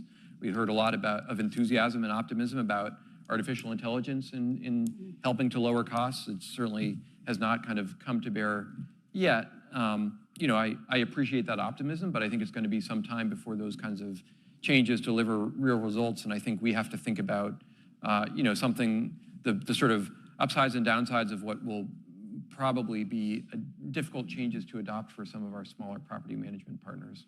I love that, underwriting with real numbers. When I was in the tax credit syndication business, it's been a while, but I remember insurance being a fairly standard plug. So underwriting with real numbers is a particular importance for precision at this time. Commissioner Scott White, in Virginia, we just heard on the other panel about an ambitious Housing 2030 plan. You occupy a really interesting seat, both in Virginia and then in your role at the NAIC. What does it look like from how the insurance landscape is evolving in Virginia, and what you're seeing kind of with your peers at the NAIC? For those of you that might not know, the NAIC is the National Association of Insurance Commissioners, and maybe you actually want to give a little bit of an overview of what that organization does in terms of insurance regulation. I'm happy to. And the first thing I would say is insurance is different from other financial services industries by the fact that it's regulated by the states, the state-based system. And that really makes sense when you're talking about something like your property markets, where every state faces different challenges. Where we are today with the climate risk and resiliency issues we are all facing these challenges to some degree. I would say Virginia is in a little bit more fortunate position. As Gina will tell you, we don't get the hurricane threats quite as much as our friends to the south, but we have our own challenges. And so at the NAIC level, we're collectively working together to address these challenges and ultimately protect consumers and come up with solutions that we can all agree that can be implemented in the states, and work with the industries, stakeholders, and consumers to accomplish that. And certainly there's a lot to be done in this space. When you talk about what an insurance company is there to do. It's there to pay claims according to the policy that it issues to consumers. And what is our role as regulators? It's to make sure those claims are paid fairly. It's to make sure that the markets that the companies operate in are fair and stable. And it's to make sure that these companies are solvent and able to pay claims down the road. And so when you look at that, the focus in the homeowners markets, for example, over the last few years, or traditionally, I would say, is been focused around affordability. A lot of us have viewed our roles as making sure the rates are affordable and then also available. In many states, including Virginia, we have what's called a competitive rating market. And the idea behind that is if you allow competition, you don't have to approve those rates and set those rates in order to make sure you get to a rate that's affordable. I will say in Virginia that works very well. In states you've seen in challenges, it's been on the news, where prior approval or other types of price controls or constraints to make sure those rates are affordable can lead to challenges, particularly in these high-risk areas, and you have insurers reacting to that, either not renewing policies in areas where they don't feel like they can earn a profit or they feel like there's some risk there. And you can even, at the extreme scale of that, see insolvencies, right? So that's how we view it. And there's all kinds of tensions between making sure insurance is affordable, but also making sure it's available. And so I think the three pillars of that are transparency, right? In a competitive rating market, you want that price to reflect the actual risk, right? And I think that helps both in the short term and the long term. Even if it is more expensive, it's going to be, you know, the insurance industry is going to be able to work with that and make their own decisions. On top of that, you want to have it educate the consumers on what the actual risks and costs of that built into the cost of insurance, which also impacts the cost of the home, and you're looking at total cost. And then if it is too high, what can we do to mitigate that, right? Insurance companies can play a role. I think that's a very interesting discussion to have. All the various stakeholders who can lower the cost of claims down the road by making sure you adopt resiliency measures on the front end. So, I mean, that's a very critical point of this discussion, which are that I think in many ways we actually know the measures that can be taken that make homes more resilient. I think the question is, how do we pay for those things, particularly when homeowners, you know, are really stretched, and you start to see this equalizing, essentially, of, you know, the holding costs going, you know, exceeding what people were expecting. Do you see examples in other states or in Virginia where both through consumer education or other tactics you're able to find ways for to encourage homeowners to make those resilience measures? And if they are, how are insurers responding? Right, so you have developing these resiliency measures, these home hardening protections, whether it's to protect against wildfires, or hurricane risk, and there's a lot out there to do. We always talk about, there's an IVHS standard that Alabama has kind of been the leader in this space, where they have developed a program where policyholders can get grant payments to harden their homes up to a particular building code standard. And again, that has a lot of benefits to the industry, to the consumers, and then long term, this has really taken off in the last few years. So around that, you definitely need funding for that. And I think that's where, if we talk about what can the federal government do, they can obviously play a role there to scale that up and make it more available. I think you're going to see a lot of states continue to adopt these types of things. There's a lot of innovative space. This is the benefit of the state-based system, is all these solutions that Ohio or Oklahoma may develop, or California. You could have, within the product design of the insurance policy, create incentives around reductions in your premium or whatever it might be. So there's a big toolkit we're developing. We've developed at the NEIC a comprehensive climate strategy that puts all these ideas together, and now we're trying to implement those as well. So the other thing I would say around that, when you want to talk about scale, there are the home hardening efforts, but really the building codes is where you can really have the most impact. And so that's not anything that directly the industry can do, but we can all contribute to that discussion, whereas long-term, you know, this is what we need to be focusing on.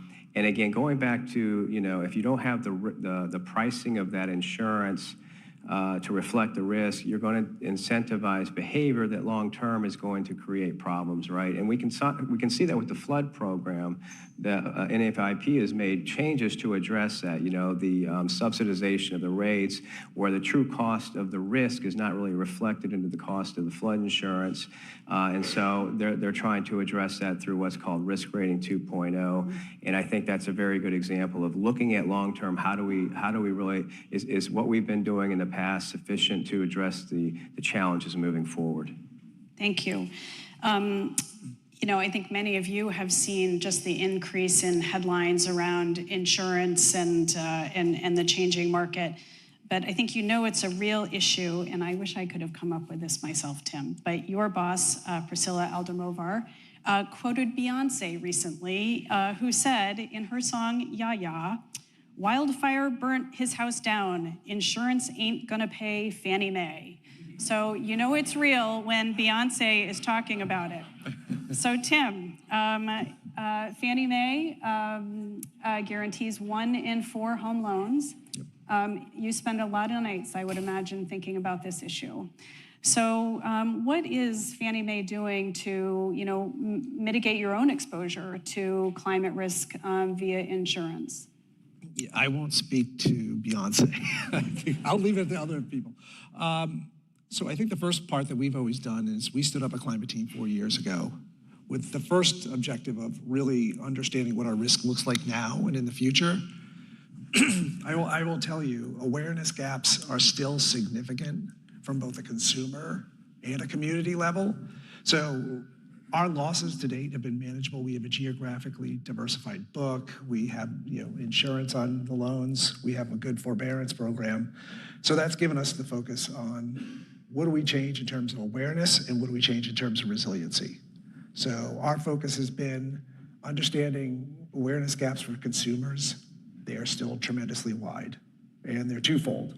Consumers in certain areas don't know the risk that they're at, and quite honestly, they don't know what steps to take when they do know what the risk that they're at, and that's a real challenge.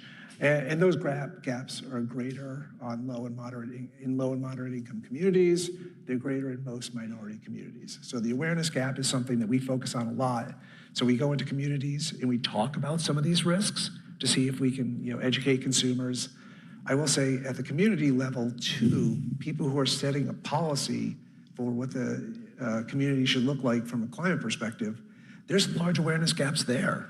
People just don't have the tools of understanding what their city is going to look like in 30 to 50 years. So one of the things we've also done is spend a lot of time going into communities saying, this is what you look like in 30 to 50 years, and then is there an opportunity to take that knowledge gap, shrink it, and then hand them off to somebody who can help them, like the Army Corps of Engineers. So that's what we're doing on the awareness side. On the resiliency side, I think we're all going to say the same thing, is insurance crisis is not resolved by making insurance cheaper. Insurance is going to go up. This is a long-term structural issue relative to climate change, right? It's not going to change. So what the tools are really more about resiliency. And on our side, we focused on twofold. One is creating programs to help borrowers make their properties more resilient, make it easier for them to refinance into a more resilient product. And then secondly, it's taking a look at our own book and the properties that are in our book and doing things like the fortified roof to see what it's going to cost in making our properties as resilient as possible before we put them back on the market. Yeah, fortified roofs, has had tremendous success. Again, a shout out to the state of Alabama, which due to their own instability in the insurance market 5 or 6 years ago, launched this grant program, which has now been replicated by a number of states. And because of their persistence in offering these grants to homeowners to strengthen their roof with a fortified roof, have really reached a level of penetration where they have really seen material changes in the stability of their insurance market. It's a real model. I think from the foundation's hope, we keep talking with Alabama, is there a different way to do this in terms of trying to go beyond grant funding, because public grants are just so limited in their source, but it certainly is a tremendous model.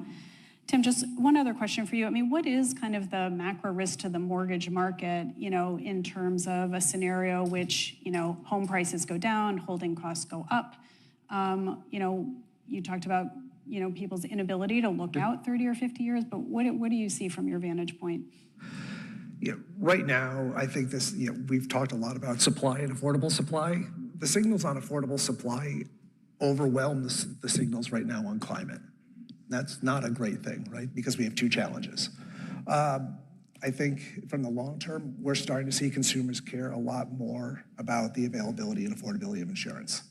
Our National Housing Survey says 2/3 of the consumers in that survey said they think their premiums have been impacted due to natural disasters. The positive side is 2/3 said, I'm starting to do something about resiliency in my own property. So you are starting to see some changes, and you are starting to see people look at properties from a resiliency and a cost perspective. What does that mean? It means if certain areas have issues with affordability or availability, you are going to see impacts to housing prices. I think that's a fair expectation. So really what we've looked at is how do we get the information into folks' hands now rather than you wait for a very long time and then you have a cliff effect in some of these markets. We'd rather have people understand the actions that they need to take and start taking those smaller actions now before they have to take really big actions. Yeah, and from the foundation's perspective, I think that what we see is that the wealth of most American families, really, their balance sheet is comprised very significantly of their home. And so the preservation, keeping people in their homes, both in a healthy way and in a financially sustainable way so that families can hold on to that wealth, pass that wealth down to their families, is part of the reason that we've been working with insurers, really looking for solutions, particularly with a target on communities with low incomes, to make sure that the wealth that they have worked so hard to acquire for their families really isn't lost as a result of climate change or price increases. I want to encourage the audience to kind of be thinking about your toughest questions, but to kind of get us going, let's talk a little bit about homeowners with low incomes, homeowners on fixed incomes. There's no slack in these families' budgets. Either to make these resilience measures, or to absorb, cost hikes. From an HFA's perspective, these are your customers in many ways. What are the tools that we can provide to lawmakers, policymakers, homeowners, for those folks who are really, at most risk and just simply don't have the household wealth to be able to absorb the changes? Yeah, I wish I had better answers at sort of the retail level for homeowners and the borrowers that we're serving. I mean, I think we heard a lot earlier about how the affordability crisis is a supply crisis, and I think that as we look at policy responses to the supply crisis, I think a number of states and cities have done a great job of incentivizing or forcing greater density in areas that are served by transit. And I think it may be appropriate to think about climate in that same conversation. And so if there are municipalities that have areas that are likely to be more resilient, less vulnerable to natural disaster or whatever other type of event might be driving up these costs, and it's all zoned single family, that's a problem the state should have something to say about. I also think that policymakers should be thinking about the cost of construction and replacing the properties that are lost, and because that's, at the root of it, that's a driver of insurance costs, right? And so I'm excited for the manufactured housing panel later, but I think that one small victory we've had in the New Hampshire legislature this year was a law that makes it easier to build manufactured housing on single family lots, which will bring costs down. And so if you can replace a home that's destroyed for $300,000 instead of $800,000, that's gonna bring your costs down over the long run as well. Rob, you mentioned kind of where things are being built, and for the panel generally, I think what we have seen really since the pandemic is some interesting population trends, right? Where actually people are moving more rapidly towards climate vulnerable areas. This is likely kind of a policy, a zoning discussion, but how do we think about both the consumer education of what is to come, as well as kind of working with local municipalities around building codes and other zoning laws that may deter people from going to very risky areas? Gina, do you have thoughts on that? I actually have thoughts on your previous questions, so then I may leave like some of the public policy to some of my other esteemed colleagues. But as the market of last resort, we insure a large amount of lower income families in North Carolina. So we decided, being a nonprofit, how could we look at mitigation a little bit differently? So we were trying to incentivize, like every other insurer, by giving credits on your insurance if you put in mitigation. The issue is that not a lot of our policyholders, actually 4 in 2016, had actually installed a fortified roof. So we started to try to look at it differently. And so one thing that we did is we looked at, well, what were our cost savings? So when someone put on a fortified roof, we saved in our reinsurance cost and we saved in our claims cost. We did a study with NC State Institute of Data Analytics, which showed over 4 hurricanes for those risks that had fortified homes and roofs, that it was a savings of 34.5% less chance of having a claim and a 22.7% less building damage. So then how do we incorporate those claim savings and our reinsurance savings to then pay for some mitigation work? So the first thing we did is we drafted a proprietary endorsement, which has now been used in several other residual markets around the country and also has been adopted in some states with the private market, which says that if an insured experiences a claim and if that insured has to have their roof replaced, we will replace the roof with a fortified roof. So we're making their property, not only making their property whole, but making their property better than it was before. And then in the Outer Banks and Barrier Islands, again, we conducted this study looking at our cost savings. We then took that cost savings and gave it as grants. And we gave out at first $6,000 grants. And as our cost savings, we were able to justify it more, especially as the cost of capital for reinsurance went up. We've increased those grants to $8,000 for the Outer Banks and Barrier Islands, and we're about to announce fourth quarter that we're going up even higher on those, helping people to get a fortified roof. As we went further inland, we couldn't totally cost justify paying out $6,000 for grants. And at that point, we went to our state legislature and said, we will provide all of the staffing, we will provide all of the systems, and we will provide a dollar for dollar match. And so we call it a challenge grant. So this year, we're challenging either a federal, state, or an organization to match up to $20 million in those 18 coastal counties to help people give grants to put on fortified roofs. And so we're leaning in. We understand that we're providing a lot of the wind coverage in those 18 coastal counties, and we're trying to cost justify it based on the savings that we are experiencing as a company. And so that's how we're doing it. And then the land use, I'm going to pivot over to some of my other esteemed colleagues. Tim, wondering if you have thoughts on that? So we have a lot of discussions on supply, and then we have discussions about let's move out of a lot of different areas. I don't see that as the solution.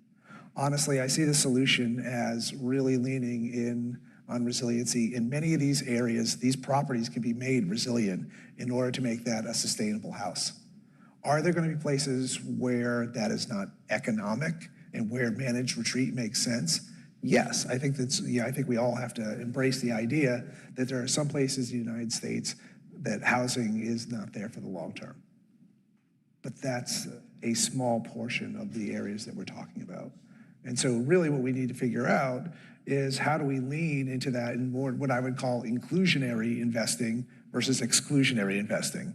There's people who say there's climate risk in this area, let's not invest there. There's people who say there's climate risk in that area, let's invest in there, right? We want the latter. We want folks who are gonna spend the money to get resiliency, to get the properties to be at a place where they're sustainable. And quite honestly, there's no way you're gonna change the housing gap and the costs of housing unless you start putting strong supply all over the United States. I was at a conference yesterday with Roy Wright, who is the president of IBHS, which is the facility that's doing research on how do we make homes stronger to stand up to these natural disasters. And some of the solutions are very easy. I mean, a fortified roof is more expensive than some of the wildfire protections where you just need a 5-foot barrier from your house. Now, I know that some people are, don't want to give up their shrubs, but it's something that we need to deal with, education, so that you do have, like you said, more opportunities to build in areas if we take responsible measures. Yeah, and that's a great point. Like wildfire is, for a large part of it, a behavioral peril. If you do the things that you need to do about your property, you'll be good. If your community understands the kind of barriers that you need relative to wildfire, you'll be resilient. So I do think there's opportunities there. And I do think the cost is part of the reason why we do some of these resiliency efforts on our own properties, is to see what the real cost is. We get the bills, we can understand what the affordability of certain of these measures are. Is every property have to be built to the highest level of resiliency? No, because that really starts to challenge affordability. But if we have transparency to that, we can help consumers make that choice. I love that notion of a behavioral peril because in my job we have the pleasure of being able to think a lot about what causes systems change. And I often think about system change really coming via 3 pathways. You change markets, you change behaviors, and you change policy. This feels like an issue where we're going to really have to do all 3. Before I go to the audience's questions, which I hope are coming, Scott, I wonder, I think one of the things that maybe is unknown to many people, perhaps not in this room, really is that you have this kind of bifurcated system with, insurance being really kind of regulated at the state level. But in a disaster situation, really it's the federal government that is often responsible for. So how do you think about kind of where the solutions lie, or how states and the federal government really need to partner together in order to get to a stable insurance market nationwide? Well, I think that's a good question. I think as we were talking about earlier, a lot of these are policy questions, and the states develop policies, have policies around their markets and making sure, again, there's a safe and stable market with consumer protection and a solvent industry. And around that, we've been talking today about, with climate risk, the idea of whether or not to rebuild in certain areas that we were talking about. And then around that, educating and make sure the true cost of insurance is priced in. And once it's priced in, the insurance market can hopefully provide that coverage and it can be affordable around the mitigation piece. So I think that's kind of the strategy that's developed. And you see that going on, I think, very effectively at the state level right now. I did want to mention, this piece about education and awareness, so you're making informed decisions about where you live, right? And so one thing the NEIC, the states are doing, is doing the largest data call in the history of the industry in terms of finding out what's going on at these markets at a granular level in most of these states. And once you have that information, you can make better decisions around the solutions. We want to use the applied research that we have available to us through the IBHS that we've been talking about with the Fortified and other programs. And you think about the decades of data and modeling, CAT modeling we haven't talked about, but all of this can inform decision making. So you have that information available that you can get to consumers and policymakers. And when you talk about the federal government, I go back to, the funding piece, right? If you're talking about taxpayer funding around mitigation, again, that's a core pillar. There are ways that they can contribute to that. And there are other pieces around that. But I do think it's the states that are driving some of the solutions when it comes to the insurance piece of it, right? I think it really depends on how you frame it. Is this an insurance crisis, or is the insurance affordability availability issue a symptom of a larger crisis that, again, there are all kinds of policymakers should be invested in that, and I think there's a role for the industry, and I think there's a role for state regulators. We should be pulling up a chair for an insurer, though. I feel like that's a voice that's missing in this conversation. I want to go to a question that has come in, which, Rob, unfortunately, I think is going to come right back to you. Affordable housing providers are struggling with operating costs now, in large part due to insurance. What are the short-term solutions to make sure that we don't lose affordable units due to skyrocketing insurance costs? And I mean, this gets to, the difficult question of, for affordable developers who are trying to keep rents affordable, and you've got increasing operating costs that may have not been anticipated. What do folks do now? You talked a little bit about some mom and pop operators in your state of New Hampshire. Yeah, it's an important question, and while it's one that we haven't seen sort of hit the properties that we oversee, it's happened elsewhere in the country, and we see the trend. I mean, I think this question assumes that you've done everything you can to find efficiencies, you've maximized your rent to the degree that it's feasible. It probably also assumes that your deductible has increased to the level that is allowed by, and if you're working with a tax credit property, usually the investors have some limitation. In New Hampshire, it's generally $10,000. But I think we may need to be more open-minded about the deductible, particularly in the context of a very robust portfolio that has considerable reserves. So what I would say, the next levers that we would consider pulling in that scenario is preservation options. And so preservation financing can do a lot to harden and improve the efficiency of properties. I think as allocating agencies and certainly our federal partners need to think hard about how we can streamline those opportunities so that particularly the smaller and rural and less sophisticated partners that we work with are able to take advantage of them. And there's a lot of good energy and funding coming through the Green and Resilient Retrofit Program, and hopefully soon with the EPA's various programs under the Inflation Reduction Act. I have some concerns based on what we've seen yet about the degree to which those will be accessed by the properties that are most vulnerable.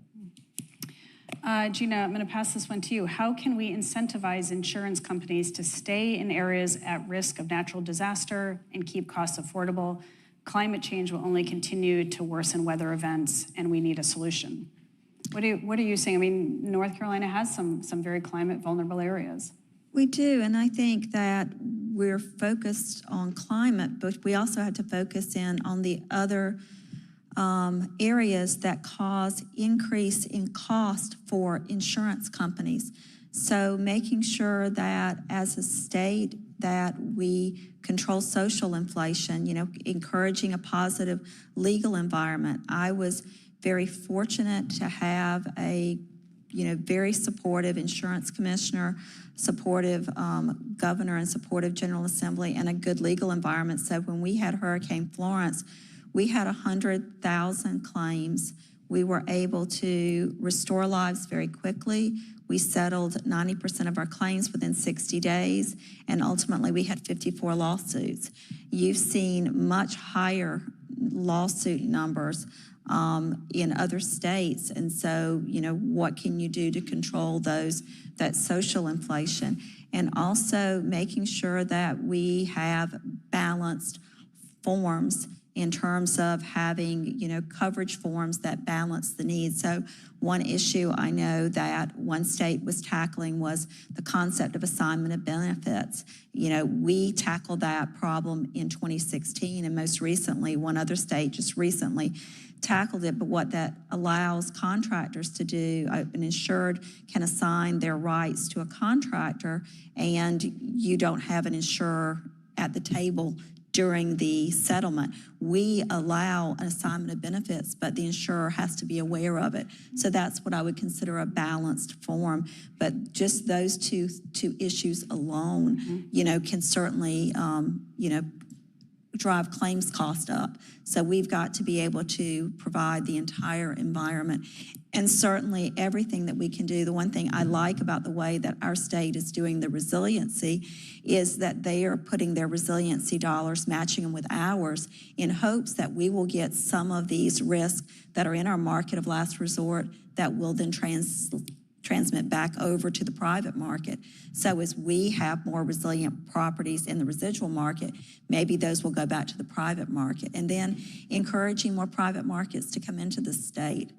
How do you set up so that you balance the needs of the private market and the residual market in your states? Because there may be some risks that the private market just cannot take, and that may be where your residual market plays a role so that they can have a very solid overall state. Before we go to Tim for the next question, Gina, I just want to ask, can you just help the audience understand what is the premium differential between a consumer who is getting their insurance through the FAIR Plan, not North Carolina specifically, but more broadly, and a private insurer? How do those two coverages differ, both in terms of economics and the coverage? So I would tell you that really varies by state, and each state places their residual market and the pricing of their residual market differently. Some of them are on, a pre-approval. We are based in statute that we use our rate bureau rates plus a surcharge. Some of the states require that you have declinations from private markets prior to going into a residual market, and so that really is a state decision. And is there a liability to the state if your residual market gets too large? Is there an incentive for the state to try to keep the market as stable as possible and keep people out of the FAIR plans?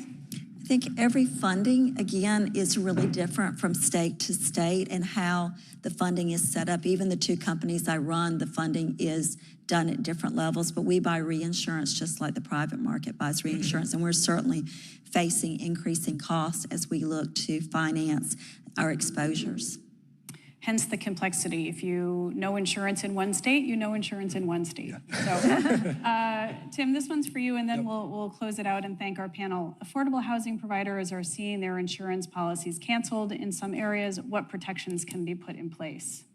Yeah, I would say the two areas that we are most concerned about are affordable housing, multifamily areas, and we talked a little bit about senior housing too. Both of those are real challenges. We have not seen many cancellation policies on the properties that we guarantee, but there are a lot of challenges. And so some of the things that we do in the short term are to allow variances in terms of what they're allowed to do. So are they allowed to get coverage but exclude a certain peril? Are they allowed to do a higher deductible?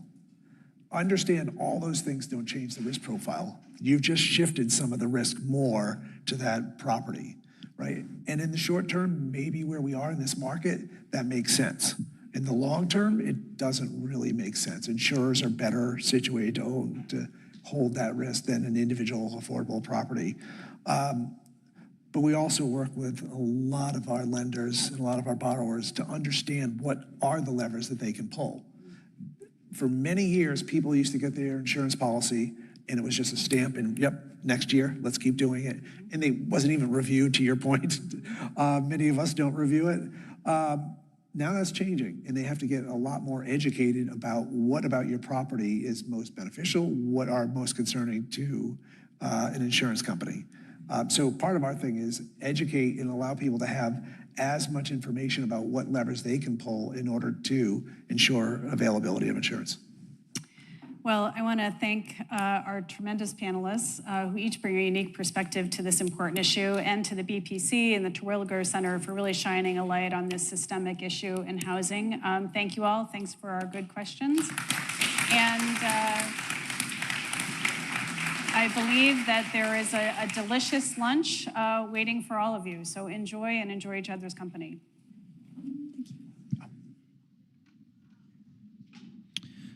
At this time, there is a lunch, and it is up on the 4th floor. So you'll need to make your way up one more level, and that's where your lunch will be.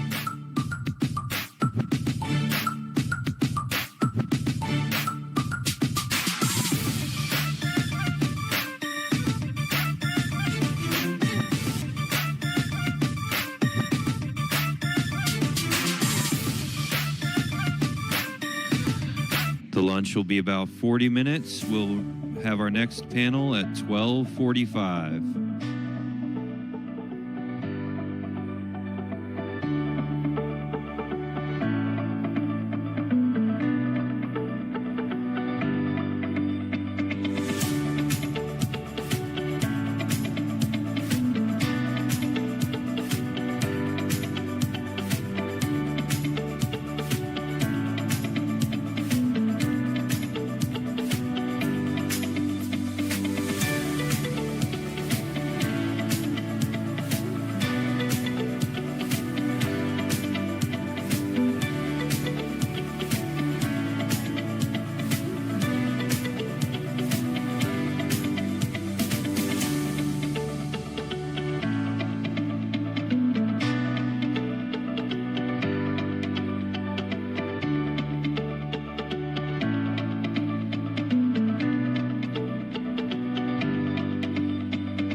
You know, there is a phrase we use back in the country. It says, "Be without food, but don't be without shelter or home." You know, shelter is very important than food. You know. Yes.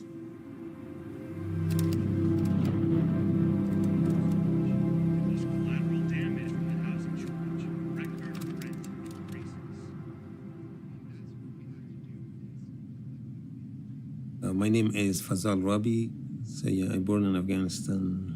I started to be an interpreter. Trying to help alongside the army or coalition forces. That's why I got selected as one of the special immigrant who come here to United States just to be safe. At least have a hope for my kids to have a bright future. When I was 15, my mother passed away. And then a year later, at the age of 16, I entered the American foster care system. It became a challenge navigating where I could see us home. I've pulled myself out of some pretty bad spots. But one thing I couldn't get around was the fact that I needed housing. And what I was making was just not cutting it. I got a job, and one of the team members was telling me that don't be surprised when you get your first, check, Because no matter how hard I was working, I couldn't afford sometimes, working as much as you can work, like 3 jobs. In college, I would do evening classes and then I would work during the day, Monday through Friday, and then I would do my second job, 16 hours every weekend, because I did not know where I was going to end up.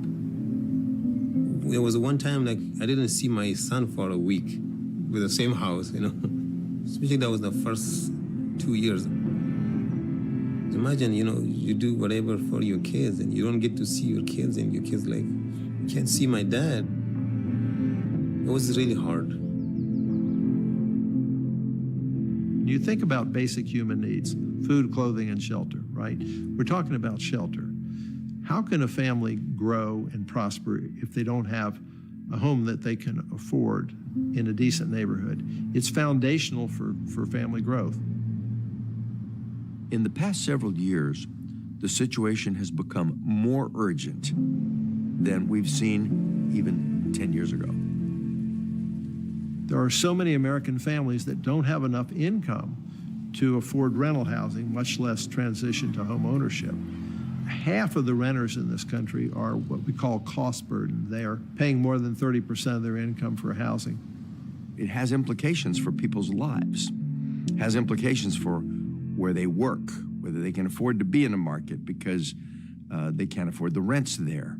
It has implications for how their children live.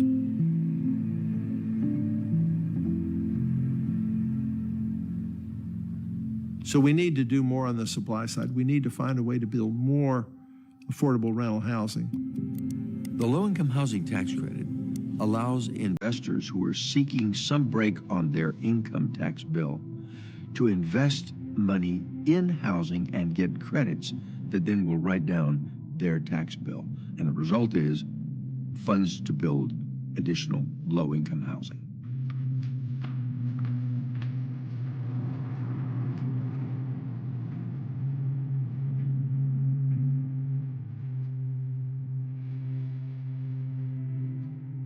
Now I know that I can enjoy the life, being with the kids. Still working, but come home. And when I have time, we work together with them. So that's how we build this. We want to make sure that they progress in their studies so they can have a good future and a brighter future. And so we both try and add to the supply, and then we provide more money on the demand side. On what we call the demand side, the Section 8 vouchers are the primary way to help people afford housing. Vouchers are a way for a resident to get into an apartment that costs more than what they can afford with their 30% of budget. allocated to housing. The voucher program changes the trajectory of our futures.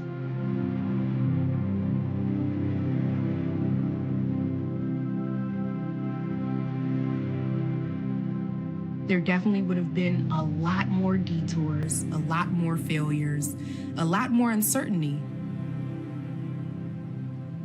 I am currently searching for houses, but my goal is by the end of the year to be a homeowner. Without the voucher program, I can't really imagine where I would be right now. I think it's important to build on the programs that we have. The problems are too urgent to start from scratch. First off, I think housing is a nonpartisan issue, but I certainly believe that the bipartisan approach to solving it is what needs to happen. I would go further and say every social goal that we want for the people of the United States, better education, better health care, more stable family environments, revolve around housing.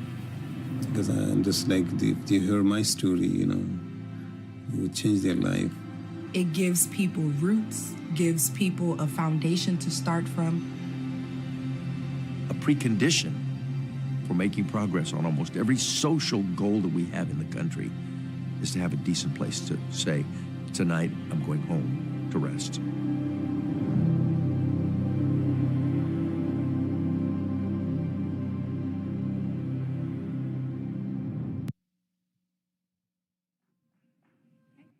Good afternoon, everybody. I'm Ava Bhattrai, the economics correspondent at the Washington Post, and I am thrilled to be moderating this next discussion. We are in Washington after all, so we've got to talk about the election, and we'll be focusing on the central role of housing, particularly affordability in the presidential race, as well as how the election could change the course of housing policy. So I'd like to introduce our panelists here. We've got a great lineup, starting with Seth Appleton, president of the U.S. Mortgage Insurers. Seth was previously in leadership roles at HUD and Ginnie Mae. Next to him is Laura Arce, senior vice president of economic initiatives at Unidos US, where she works on expanding home ownership in the Latino community. Sarah Brundridge, next to her, CEO and president of the National Association of Affordable Housing Lenders. And last but not least, Mark Calabria, senior advisor at the Cato Institute and former director of the FHFA. So before we kick off the conversation, I'd like everyone to submit your questions. You can do it using the QR code in your program, or you can submit questions through the link on the YouTube chat. So please don't be shy. We'll have questions at the end. And with that, we'll begin. I'd like to start big picture here. Housing costs have soared in the last few years. Now we have high interest rates and a general sense that home prices could stay high for a while. Set the stage for us here, just how important of an issue is housing as we look to the election, and why has it become such a salient concern? Seth, would you like to start? Sure. So, look, I've been in Washington for 20 years now, which is hard to believe, but I have not seen housing take such a central kind of role in a presidential election since 2008. And it's a very different set of issues, obviously, and supply, what this conference today is focused on, is at the very heart of it. But it's not just affecting kind of one particular demographic of the country or one particular geographic area, whether it's rural, suburban, urban, America, Republicans, Democrats. Housing is a front and center issue, and the lack of supply is at the center of it. And so I think you're going to continue to see that bubble up because it's what's on the minds of the American people right now. One of the biggest problems, as you mentioned, is a lack of supply, particularly for affordable homes. And we've started to see a bipartisan push in Congress to increase housing supply by expanding tax credits, rezoning, land use reforms. But we're also 5 months away from November, and I'm interested in how you think the election could change the picture, and how do you keep that momentum going once we have a new Congress in place? Does anybody want to take that one? I'll take a stab. So again, I first want to emphasize what Seth said, and also place in the broader context that I think if cost of living writ large is probably the primary economic issue, and housing fits into that, as well as food and gas and everything else.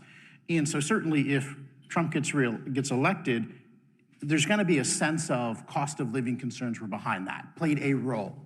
And so I certainly think that a new administration would come in with feeling like they've got a mandate and a responsibility to try to bring down cost of living writ large, including housing. So the short answer would be the emphasis on housing supply is not going to change. But what I would say would change would be the substance.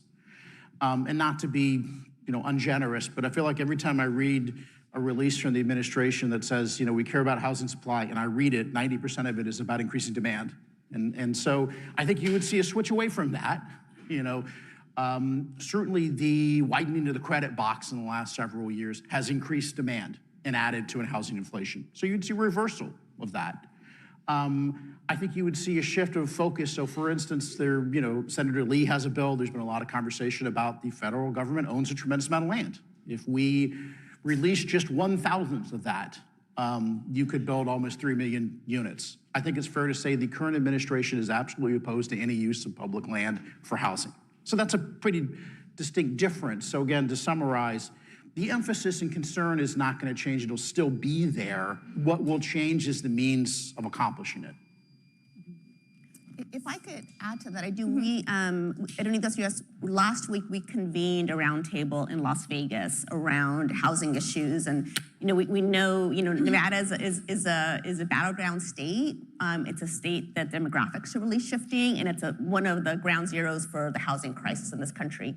And it was really interesting. We talked about a lot of the challenges and solutions around housing, both in terms of the supply and the demand side. And interesting you raised that, Mark, because the number one topic people wanted to talk about is federally owned land and what opportunity there was, particularly kind of around the outskirts of cities, to convert some of that land to support, housing development. And I'll say that we had a bipartisan group of elected officials, state, local, and some representatives from the White House, and they were hearing this. And I think there was some interest in being able to look at some of those solutions because, there really is a need to do the.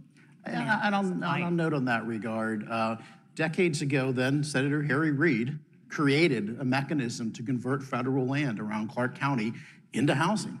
And Las Vegas would be even more unaffordable if you had not done that. But again, it's the rubber meets the road. When I talk to my friends in the governor's office in Nevada, they say the administration is fighting them on releasing more federal land. So I think it's fair to say that would change. You would see a much friendlier, and then you'd see a question asking, if we're allowing the legacy of Harry Reid in Nevada to take place, why can't we do this in Colorado? Why can't we do this in New Mexico? Why can't we do this in California? This is going to be Please, no.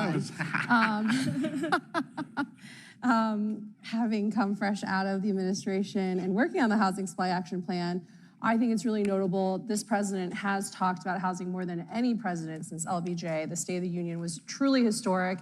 And the Housing Supply Action Plan was laced with supply incentives, reinstating some policy levers that the prior administration had stalled. So I agree that any administration is going to be under pressure to provide housing supply solutions. And I think the challenge for either scenario is that a lot of our housing supply solutions are kind of system level, unlocking land, expanding the low-income housing tax credit. But everyday Americans need to see consumer-level relief. Everyday renters and homeowners and aspiring homeowners and just members of our community, whether it's they want to see a decline in homelessness to they want to be able to buy a home, they want to feel it in their monthly, bank account. And that's a challenge for all of us in policy to kind of determine what solutions we can offer, including those that don't trigger more demand supply pressures. I think, and this is, I don't want to derail topic, but I think the biggest difference we'll see in housing policy approach across the two scenarios will be around fair housing and civil rights and access to housing in historically segregated, exclusive neighborhoods, and what is the role of government. And I think you could see a real scaling down. I'm just going straight to it. Sure.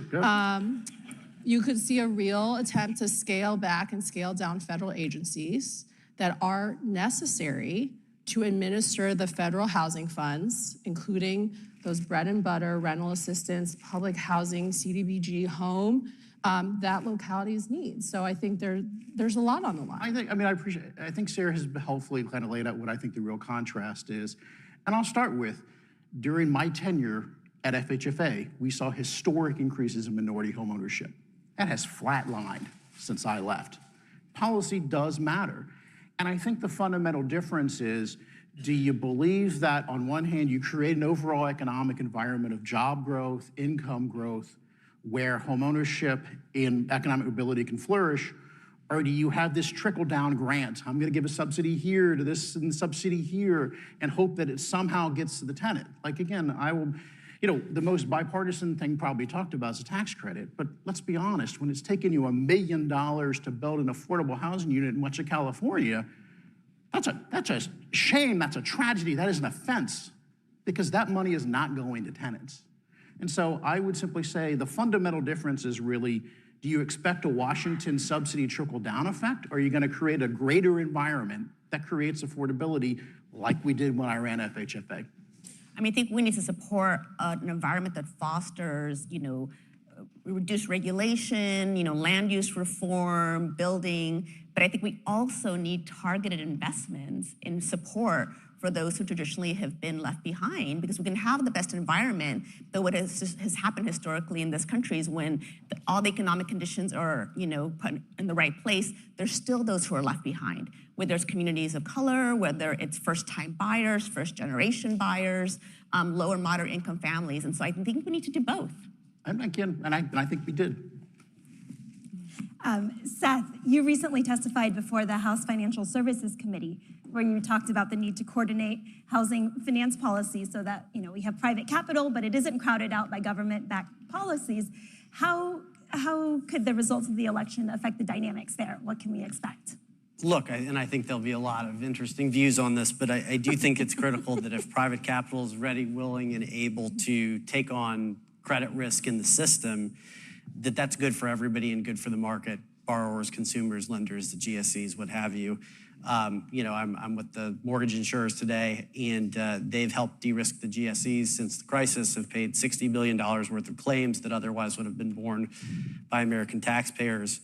I think it's safe to say, as far as kind of what it would look like depending on the election result, I think that if you look at during the Trump administration, there was a housing finance reform plan published. And so I think it's fair to say that there would be renewed exploration of the things in that plan. I would also point to kind of my previous tenure as a staffer on Capitol Hill for a long time. Much of the current Congress has been elected to office since HERA was passed, since the GSEs entered conservatorship in 2008. So I would not expect kind of the Congress to initiate major reform from that perspective. But I do think if there was kind of a focus on it by the administration, you would see more in Congress become interested in it again. The bottom line is maintaining a well-functioning system, though, I think is in the interest of everybody, both parties, the American people. And so we should make sure that that's kind of a non-negotiable fact, that we continue to have a system where private capital can come in and take risks and enable home ownership for those that don't have large down payments, those that might pose additional credit risks to the system. Mark, I know you've spoken quite a bit about how Fannie Mae and Freddie Mac might be affected under a new administration. Can you talk to us a bit about that and how we can ensure a smooth transition if there is a change? Sure, and let me preface, as obviously many know I ran FHFA. A few know that I actually was the primary drafter of the statute that created FHFA. I'll say as an aside when people ask me, knowing what you now do when you ran the agency, what would you have done differently in the statute? And my first response is I would have set the pay a lot higher. But we can't all go over to the Public Accounting Oversight Board. But all that said, I say this because as the author of much of the statute, I believe that there is a very clear legislative mandate to get them out of conservatorship. And I believe that mandate is on this administration as well. And certainly a frustration of mine, and I'll be just as quick to criticize Republican regulators who pick and choose what parts of the statute they want to follow. My philosophy was everything in the law we will do whether I like it or not, because Congress, our democratically elected representatives, make those decisions, not me. And so I'm disappointed that there's been no progress toward exiting Fannie and Freddie from conservatorship. Now, if we want, Congress wants to create a different structure, fine, plenty of time to do that. They can do that. I do think that if you go back and you look, and I talk about this in my book, She even read it. Just as in the summer of 2008, leading up to the conservatorship, you saw mortgage spreads blow out because of uncertainty around Fannie and Freddie. You saw the exact same thing in March 2020. We had a run from agency debt in February, March 2020. And so when you need Fannie and Freddie, I think part of the problem is people kind of have this different tension and different views of what they're there for. To me, the statute, the charter, the laws are extremely clear. Fannie and Freddie are supposed to play the role of a countercyclical floor under the mortgage market. There is nothing in their charters that says increase homeownership rate. That's a myth. That's a made-up BS. Have them follow the law, and when they can get out of conservatorship, you can actually depoliticize. So to me, and I strongly disagree with my conservative unitary executive friends, I think the Collins case was wrong. Congress wanted an independent FHFA, just like you have an independent Fed, so that you resist this temptation to gin up the mortgage and housing market going into election. I was aghast, quite frankly, as former FHFA head, to hear it mentioned in the State of the Union. That's the last thing Congress wanted. Congress wanted this agency out of politics. And I would prefer that Congress come back and create it as an independent agency, whether you need to do it as a board or otherwise. But I think in the interim, the closest thing we can do to get these companies away from just being pawns of politics is to get them out of conservatorship, build capital. I'll just end with saying Fannie and Freddie today, you're leveraged 70-1, which is twice as leveraged as Bear Stearns was in the quarter before it failed. These are not safe and sound companies. This is not a safe and sound mortgage finance system, and we owe it to the American citizens to fix it. Sarah, I'd like to talk a bit more about how Congress could change after the election. We could be in for a pretty significant shakeup. And I'm wondering what we can expect from new leadership in the Senate Banking Committee, the House Financial Services Committee, other parts of Congress that deal with housing policy. Yeah, absolutely. This is set to be a pretty consequential, I mean, every election is very consequential, but there are a lot of things that could change. So right now, I was just talking with someone this morning about kind of placing bets on the different chambers. But if, let's say, Congress were to flip and we had a Republican Senate and a Democratic House, but it really could go either way, you would see a change in Senate leadership. So if Dems won, Schumer would stay in place. If Republicans win, it's a big question of who will replace McConnell, and that will set the tone. And those conversations determine if a tax package will be taken up. So it's very consequential. On the House side, we know that a Democratic House would have Speaker Jeffries, whereas a Republican House, it's who knows? That will be fun to watch. In terms of the key committees on banking, it's a really important, I think, outcome. Currently, banking is chaired by Chair Brown, who's in for a very, very tight race. And if Dems still control the Senate, but he is unable to win his race, it would go to Senator Tester, who's also in a tight race. And if Senator Tester is unable to secure that, then it would go to Senator Warner, who's also eligible to chair another committee. And if he chose the other committee, it would go to Senator Warren. And so those are, a series of very moderate bipartisan senators, and then Senator Warren has, much stronger progressive views. And so that would fundamentally change, I think, what the banking committee would take up. And on the Republican side, Senator Scott is the ranking member. If the administration were to go to President Trump, it's all but guaranteed he's being considered for vice president. He could certainly land a seat in the cabinet. And then it goes to Senator Rounds, who's also a very moderate bipartisan senator. So I think Senate banking, there could be a big shakeup, but I think that committee will remain pretty moderate, bipartisan, a lot of focus on rural and tribal housing needs, which weaves like a really good through line. Whereas on House Financial Services, Chairwoman Waters would reign again. And then currently McHenry set to retire, so that's also up for grabs. And then on the tax committees, they're a little bit more solid with their leadership, but I think what's notable is there will be 4 to 6 Democrats potentially leaving Senate Finance. 3 are retiring, 1 is in New Jersey is unlikely to resume their seat, and then 2 are in tight races. And so what that would mean for a really, kind of established committee with a lot of power is a need for advocates to deeply educate and engage members who are newly on the Finance Committee, who have this whole breadth of tax policy in front of them now and may not know the low-income housing tax credit in and out. So a lot at stake. And just to add, and I don't disagree with what Sarah's assessment was there of kind of how the kind of which players may move around where.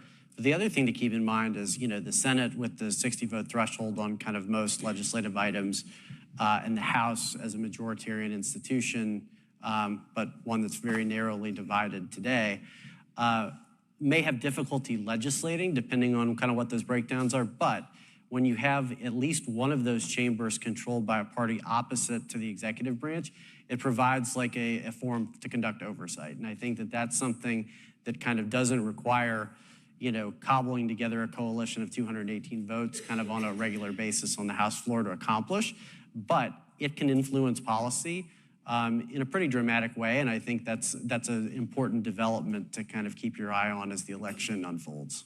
Yeah, I would just to further pick that apart for non-Hill folks in the audience.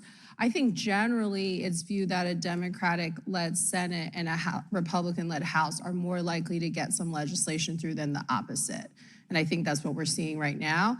And I think if you see a sweep on either side, you can expect a reconciliation bill by spring. And so that would be, a big deal either way the cookie crumbles. Sarah, you mentioned tax policy, and we've been hearing a lot about how next year could be the Super Bowl of tax. Clearly, what happens in November could play a huge role in determining potential tax legislation. Can you talk about what that would mean for housing? Lay this out for us. Are there any housing-related provisions that should be part of this conversation? Yeah, absolutely. I think the two most obvious are the Affordable Housing Credit Improvement Act, which is the big bill to expand and strengthen the low-income housing tax credit. It's been part of virtually every kind of tax negotiation and proposal, and has seen key provisions move across the finish line. It is incredibly bipartisan. And I think when there is a tax package, I think it will be on the table, kind of wound up in all the negotiations with the child tax credit and the R&D tax credit. There's also the Neighborhood Homes Investment Act, which is, I like to think of as kind of the companion to the low-income housing tax credit. It's a new tax credit to build and rehab family housing. So this is getting at home ownership gaps. We're seeing a shortage of starter homes, and we're seeing in many communities, urban, rural, and suburban, distressed housing that really needs rehab for, again, owner occupancy is the focus. So I think both, and that also is bipartisan and bicameral. And so I think those are kind of the two most obvious, but my opinion is because housing is a top voter issue, and did not make it into some of these larger packages. I think Americans deserve, if there is going to be a comprehensive tax package, a suite of housing-related provisions. Now, because it's a tax package, I think this will be interesting is, will there be momentum around credits for renters or credits for first-time, first-generation homeowners or credits around starter homes? I think there's room to get creative, but the time is ticking because Ways and Means has already set up their tax teams and Senate Finance is only a step behind them.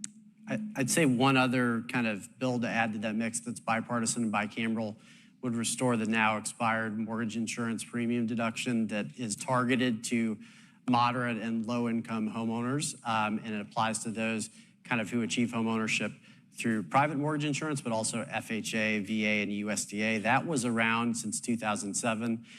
Paul Ryan was kind of one of the key legislators to get that over the finish line because he had the thought that wealthier borrowers have larger amounts of mortgage debt, and so we're capturing more of the mortgage interest deduction, but we're not kind of benefiting, those with low down payments had an equivalent financing cost, but we're not benefiting from kind of that support in the tax code.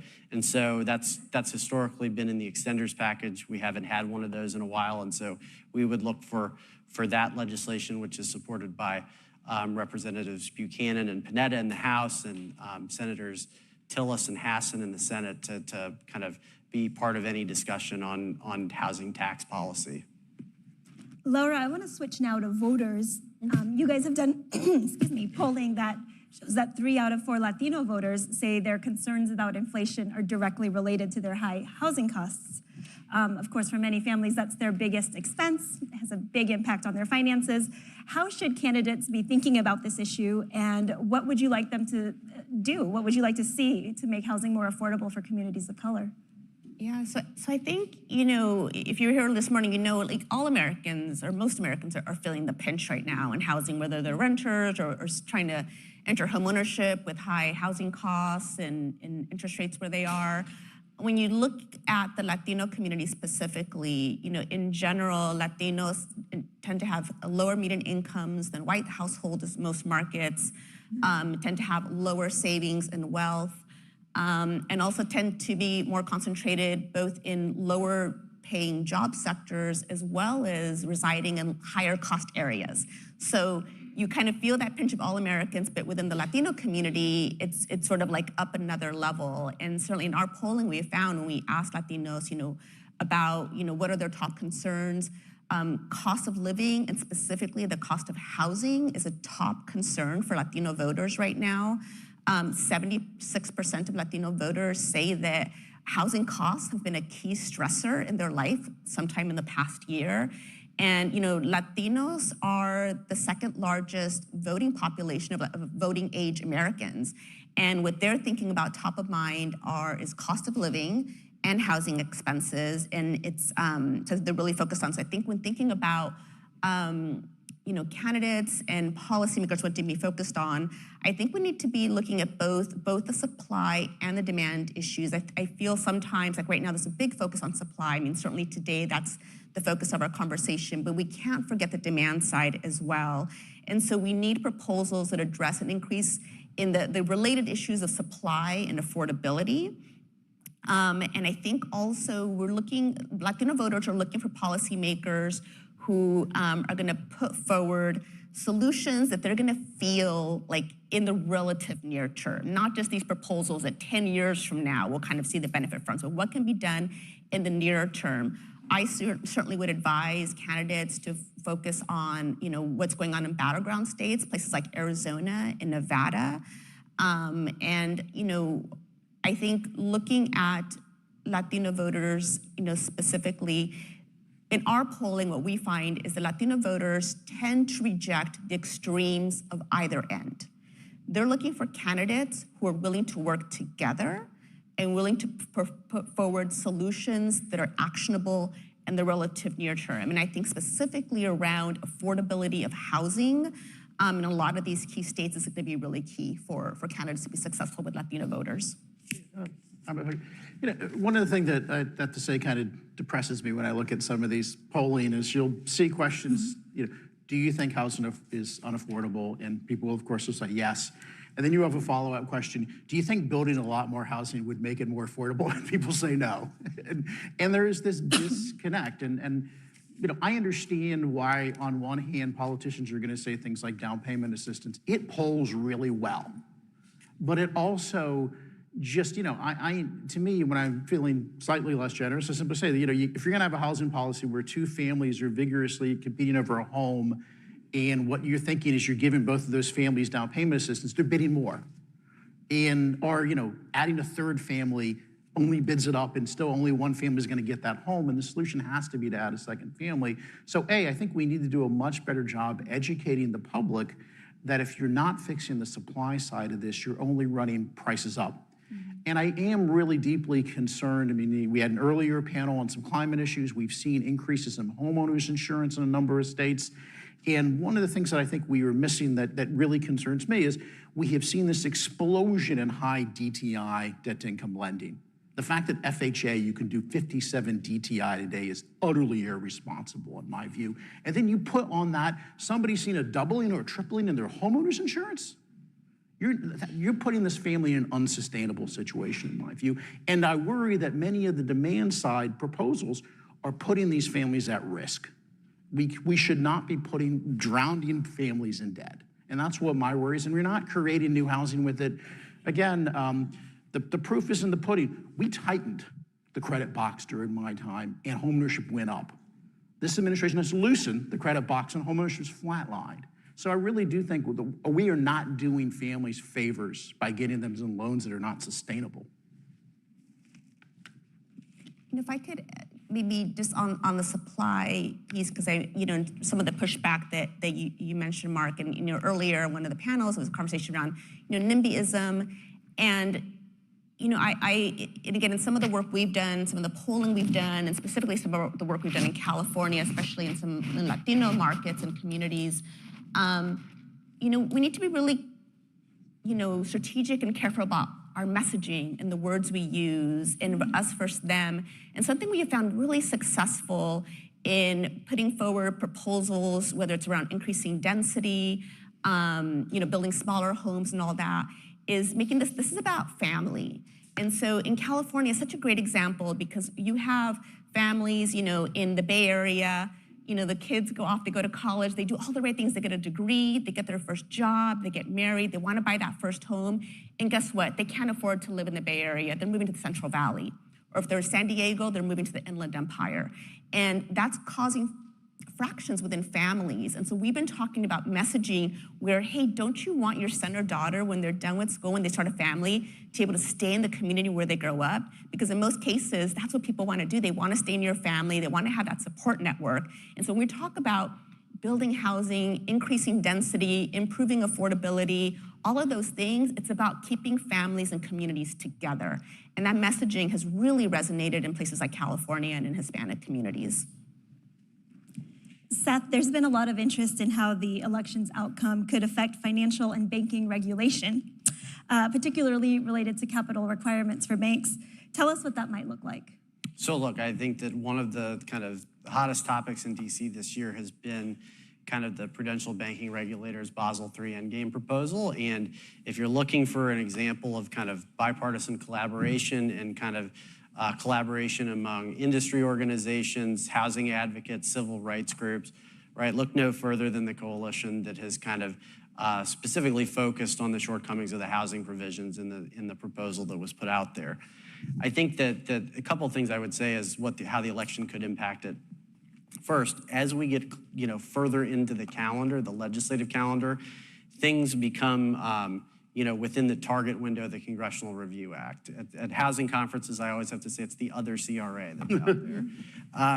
And this allows the Congress it's a mechanism that allows the Congress to disapprove rules and also prevent, future rulemaking of similar substance. And so there's kind of a whole separate discussion on whether kind of how that might impact kind of a bank capital requirement. But just to say that as we get closer to the election, rules finalized with kind of later part of the year, depending on how long Congress is in session, could be overturned by kind of a future Republican Congress and Republican president.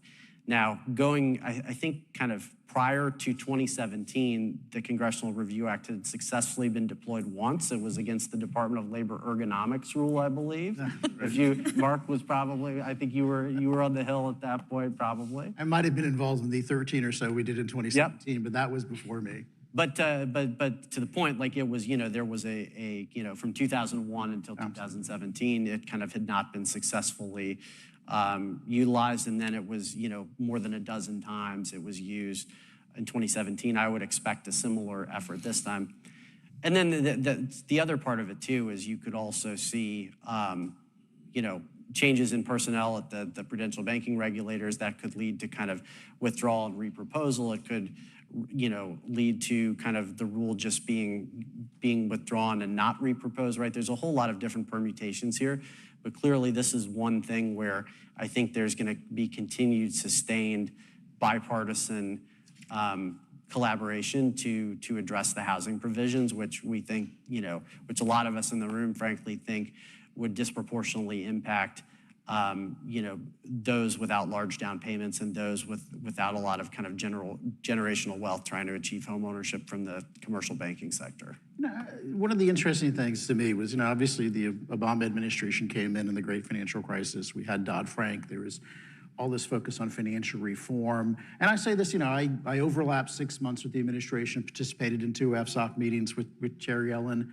One of the fascinating things to me is the lack of interest in financial regulation. I mean, We can argue some tweaks here and there. I mean, Basel I game is kind of it that anybody talks about. But fundamentally, financial regulation in 6 months is going to look like it looked like 6 years ago. There's almost no real change, which I find fascinating in a way. It's a guy who follows FinReg pretty regularly.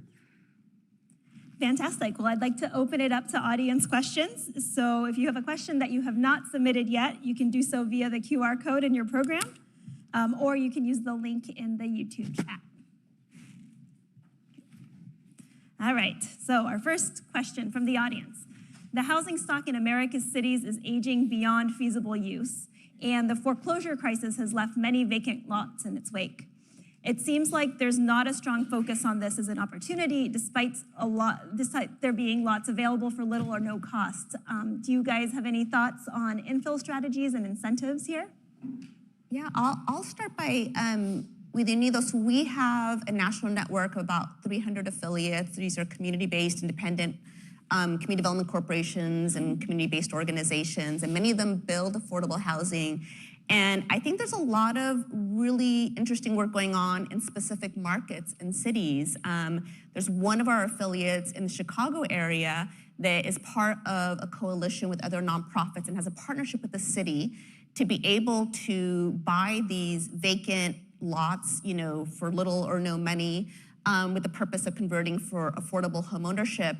And a lot of these lots, I mean, some of them are really small. They're narrow. I mean, you're talking about neighborhoods like Pilsen, back of the yard. And they've used modular construction. So they have a partnership with a modular builder. They can, build exactly to that spec, and it gets built off site and then gets brought in. And, initially there was some pushback from local residents because they were like, what is this? This house being dropped in. But they did a lot of work with the community to really build interest there. And I think this is a really great example. And I'll note that from what I've learned, the affordability difference isn't that great from your standard kind of site-built construction, but the time frame is much faster. You can get a house in one of these lots much, much faster, and I do think the affordability will improve with time. But I think that's one example of a neighborhood. So I think if you look across the country, different communities are doing really innovative things like that to be able, but you need to have the support from local government that allows, kind of the setbacks, whatever other kind of, land use or zoning requirements might be in place that would prohibit today building in that lot. We need to have that flexibility. I want to really reinforce that point and also add, in many of these communities, it's fascinating. You have so many communities where there's no housing and there's no vacancy, and then you have a handful. Where the ones where there is vacant land and there's not much construction going on, you don't have as many home builders. You don't have people competing for that. You don't have as much construction labor. And of course, we haven't even touched on part of the constraint building overall today is the lack of skilled construction labor in many places. And so again, part of the benefit of a prefab is you aren't as dependent on that supply of skilled labor. And that to me is a big constraint that we should have to address as a country is, how do we get your typical 18, 19-year-old comfortable with becoming a plumber or a carpenter or an electrician? Yeah. I think that really underscores the importance of state and local government in the housing supply solutions. Every locality needs a strong federal partner, but some of these issues are best done at the local level, like land use and zoning, tax abatement, building codes, streamlining permitting. I think there was a recent urban report about this. But those cities, to be able to have that strategy in place to buy up vacant lots, to think creatively about what types of housing could go in there, and to work with the community on the needs of that particular community, that also requires strong partners in philanthropy, in the private sector. So again, everyone needs to be able to work together. Perfect. Next question. It's increasingly acknowledged across the country that zoning plays a major role in inhibiting supply. What is the likelihood that either newly elected administration would remove carrots or create sticks to address local zoning issues? Look, go first. No, I was just going to say, going all the way back to Jack Kemp, at HUD and creating the regulatory barriers clearinghouse, and then in the Trump administration, there was a White House Council on eliminating regulatory barriers to affordable housing, and kind of focused on kind of what are the challenges from a regulatory perspective at all levels of government, right? And kind of how can we, as a federal government, without kind of direct intervention kind of and mandates on local policymakers, but how can we encourage and help with best practices, right? And so I think that's one of the things that I know that you guys can, continued focusing on that. And so I think that is somewhat of a common thread that has tied together kind of many years of housing policy now. Yes, I agree. We can agree on this. HUD released their Pro Housing, which is a new grant program, creating awards for localities that have been really proactive in addressing barriers to housing, such as zoning reform. And again, I think this is something that we are thankfully seeing bipartisan agreement on, because it really just adds so much time to the development process, and developers, talk about it. It's harder to build in neighborhoods where you're facing local opposition or zoning restrictions. And so we need to open those markets up. All right, question number 3. LGBTQ plus individuals, and particularly LGBTQ folks of color, face double the rates of lifetime homelessness compared to the national population. How can stakeholders, government, advocates improve housing for populations that are disproportionately affected by housing supply concerns, especially in the face of a potential administration change? A lot of work has been done under this administration, and there are experts in this audience who know much more about this than I do from their time at HUD, really focused on this, but I know a lot was done around youth homelessness. And I know that is also, it does not need to be a bipartisan issue. For instance, I know that there was a lot of interest in addressing youth homelessness in West Virginia, and a disproportionate amount of homeless youth experiencing homelessness are LGBTQ+, and I think face higher rates of, abuse and danger in shelters. And so I think continuing to do education and advocacy, and knowing that when we're talking about homelessness, it's not always mental illness and substance abuse. It's veterans, it's young adults, it's people just at the start, of their life who need to be able to have a place to call home, to be able to have an address, to get a paycheck, to take a shower and go to work and show up every day and be successful. So again, I think this work is so important. I know HUD has done a lot along with the broader interagency homelessness efforts with HHS and the White House. And yeah, I absolutely hope that if we did face an administration change, that I think the private sector and philanthropic sector would have to really step up to ensure that these initiatives and efforts, don't fall to the wayside and face major federal cuts. We're gonna have to step up in their place. And the one thing I would add is, I agree with what Sarah just said, and I think this question just really underscores the importance of our fair housing laws and making sure that we're enforcing our fair housing laws. Since there seems to be a partisan undertone to the question, maybe I can directly address that. Let's not forget that the hardest housing supply concern issues are in predominantly blue areas. I was on a panel several years ago with Eddie Glaser from Harvard, and one of the questions of the panel was, what country in the world does housing right? And Ed immediately answered, Texas. Which I'm sure in their own mind of Texans, it is its own country. But the point being, it is a policy decision for California to be unaffordable. And it's a decision made by politicians in California. It is a policy decision for Texas to be affordable. And so I would push back on what I think is the partisan undertone that somehow this is going to change in administration. It's going to be no one's going to be able to afford housing anymore, when that was not the way I remembered it 4 years ago. I also want to wrap up, because I think I want to defend my good friend Ben Carson for a little bit, because I feel like there's been a little bit undertone of criticism.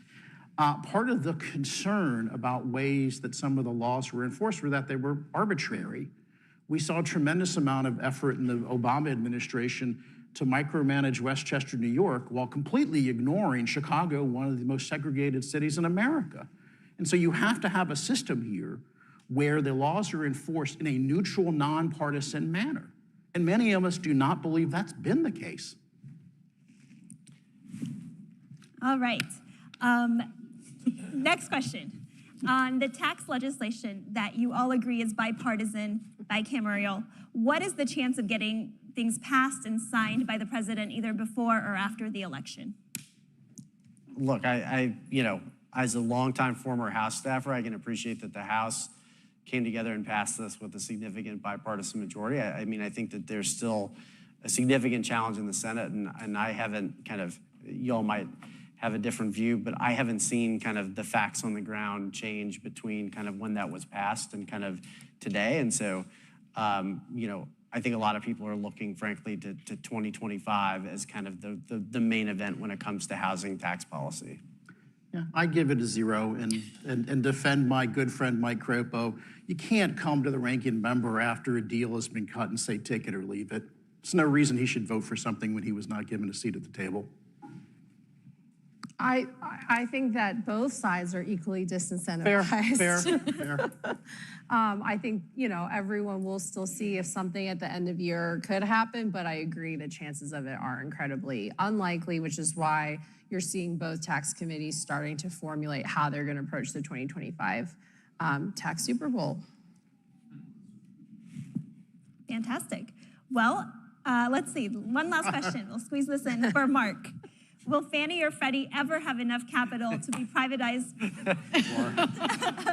per your capital standards? Sure, they're not my capital standards. They were promulgated through a notice and comment rulemaking per the directive of Congress, whose will I was simply carrying out. That said, there certainly is an ability to, I think you could probably by 2027 have enough capital retained at these companies and perhaps do an external raise. So we certainly thought there was a path to an exit. And more importantly, having capital standards in place so that these companies do not fail again and simply come back into conservatorship. Well, this has been a really great conversation. Thank you to all 4 of you, and thank you to the audience. Thanks, Sarah. That was fun. We have a 5-minute break, and then we'll have HUD Deputy Secretary and BPC Board Member Pamela Hughes-Patternod. Please come back and join us.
If everyone could please find your seats, our program will begin in a minute. My name is Ron Terwilliger. My father named me Jackson Ronald after his boss. I think he was a brown noser. My father was a working class guy who came to Washington, D.C. at the end of the Great Depression to find a job. And he found a job and he found my mother. Our parents loved us. My mother just doted on us. You know, her whole life was about her boys. And my dad, at night, he would work a second job. He never made a total of 10 grand a year in his life. I mean, times were different back then. My parents bought a house in 1941 for $5,000. And it was a tract house like everybody in the neighborhood. None of us had ever seen a golf course or tennis court or swimming pool. We didn't have access to any of that. But it didn't matter. It was just such a simple, confident life. We didn't feel threatened by anything. We were able to go to good public schools, have a lot of neighborhood friends, and had two supporting, loving parents. That got me to college. I was captain of the Navy's basketball team and an academic All-American my last year. When I was at the Naval Supply Center in Norfolk, I applied for the Harvard-Stanford MBA program. Harvard admitted me, and I went on my own. I took one course at Harvard on real estate that made me think, that's what I want to do with my career. And it just clicked that it made sense to me to figure out we need to find a way to build more affordable rental housing. At the same time, I think it's a disgrace that the richest country in the world has a housing crisis. So few people, including Congress, understand how desperate so many Americans are. Can everyone please find your Families seats? that don't have enough income to afford rental housing, much less transition to home ownership. And, you know, we have so many low-income families that are forced into neighborhoods where the schools are poor, they don't have access to health care or transportation to get to jobs. How can a family grow and prosper if they don't have a home that they can afford? It's foundational for family growth. The 1949 Housing Act, this country said it was an aspirational goal for every American family to have a decent home and a suitable living environment. But we're so far from that goal. BPC is the right organization addressing a nonpartisan issue. The bipartisan approach to solving it is what needs to happen. You know, I came, as I have said, from a very modest beginning. I had no expectations. And when I became 55, I was wealthy by anybody's standards. And I thought to myself, what is my responsibility with this wealth? I concluded that I would take my wealth and try to make the world a better place from a housing standpoint. When I gave keys to a family that took ownership to a house, it was such a life-changing event for that family that I never forgot it. I continue to want to try to make it a priority in this country and across the world.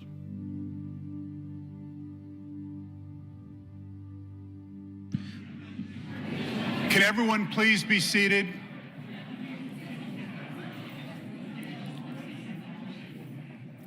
Thank you. Well, I want to welcome back everyone. At the Terwilliger Center, we truly believe that housing is a nonpartisan, bipartisan issue, despite that last panel. So we decided it was important to recognize those members of Congress who have exercised demonstrable leadership in reaching across the political aisle and advancing initiatives to improve housing affordability. As many of you know, Congress has a tradition of bipartisan collaboration on housing. In 1949, members of both political parties came together to pass the Housing Act, setting forth a clear national objective to provide, quote, a decent home and a suitable living environment for every American family, unquote. The recipients of the Terwilliger Bipartisanship in Housing Award are taking the lead in making that powerful aspiration a reality. I am proud to announce that this year's award recipients from the United States Senate are Jerry Moran of Kansas, Tina Smith of Minnesota, Chris Van Hollen of Maryland, and Todd Young of Indiana. Our awardees from the U.S. House of Representatives are Emanuel Cleaver II of Missouri, Suzanne DelBene of Washington, Brian Fitzpatrick of Pennsylvania, and Mike Kelly, also from Pennsylvania. Congratulations to all our awardees, and thank you for your efforts.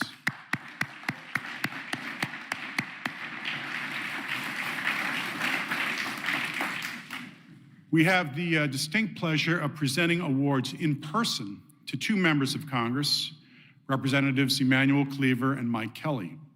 You can find their full biographies in our summer program, but I'd like to take a moment to highlight a few key details that exemplify why each is receiving an award today. Representative Cleaver is the lead House sponsor of the bipartisan Choice and Affordable Housing Act, which would expand and improve HUD's Housing Choice Voucher Program by encouraging more landlords to participate in the program. He understands that vouchers provide a critical housing lifeline for hundreds of thousands of low-income families, and he wants to ensure that the program is living up to its full potential. Representative Cleaver is also a lead House co-sponsor of the bipartisan Rural Housing Service Reform Act, which would help ensure that rural families, including Native communities, have access to affordable quality homes. Representative Kelly is the lead House sponsor of the bipartisan Neighborhood Homes Investment Act, which would mobilize private investment through a new federal tax credit to build and rehabilitate starter homes for sale. It is estimated that this legislation, if enacted, would help support some 500,000 new affordable homes over the next 10 years. In this way, Representative Kelly's legislation would make a major contribution to closing the affordable housing shortfall. Both members, along with our other awardees, have demonstrated a strong commitment to reaching across the aisle to ensure an adequate federal response to the housing affordability crisis, and we are grateful to their leadership.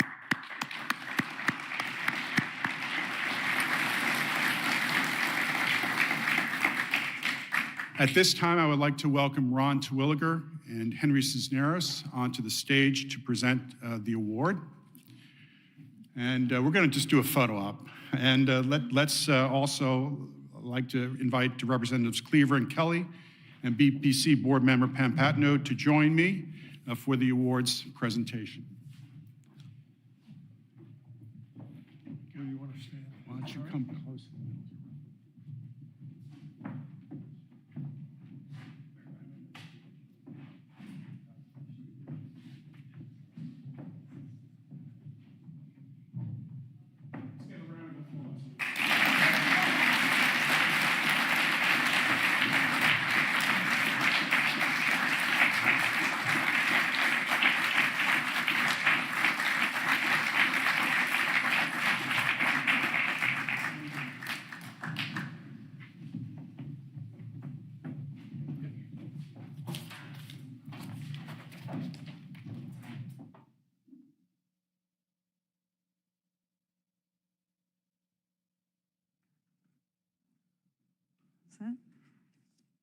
Good afternoon. I'm Pam Patno. I'm a member of the Bipartisan Policy Center Board of Directors and also a proud member of the BPC Terwilliger Advisory Board.